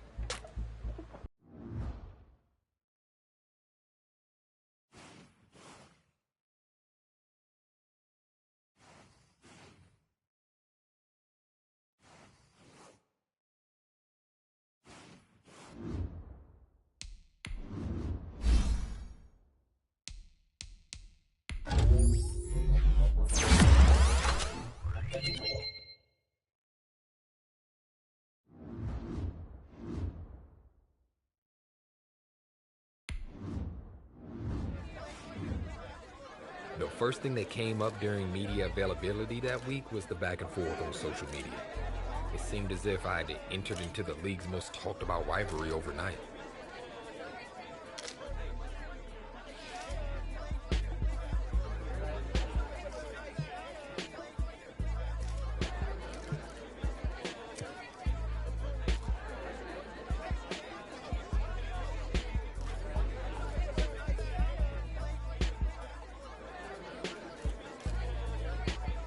I didn't want to make this a bigger deal than it already was.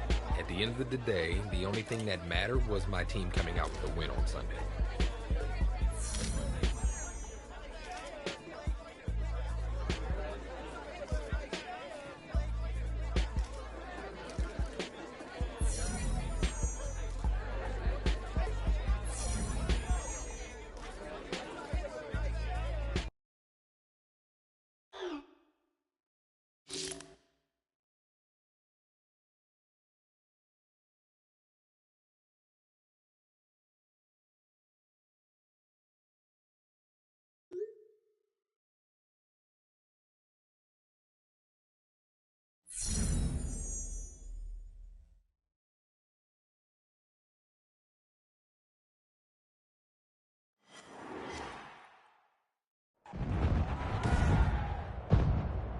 Tonight, from Ford Field in Detroit, it's Sunday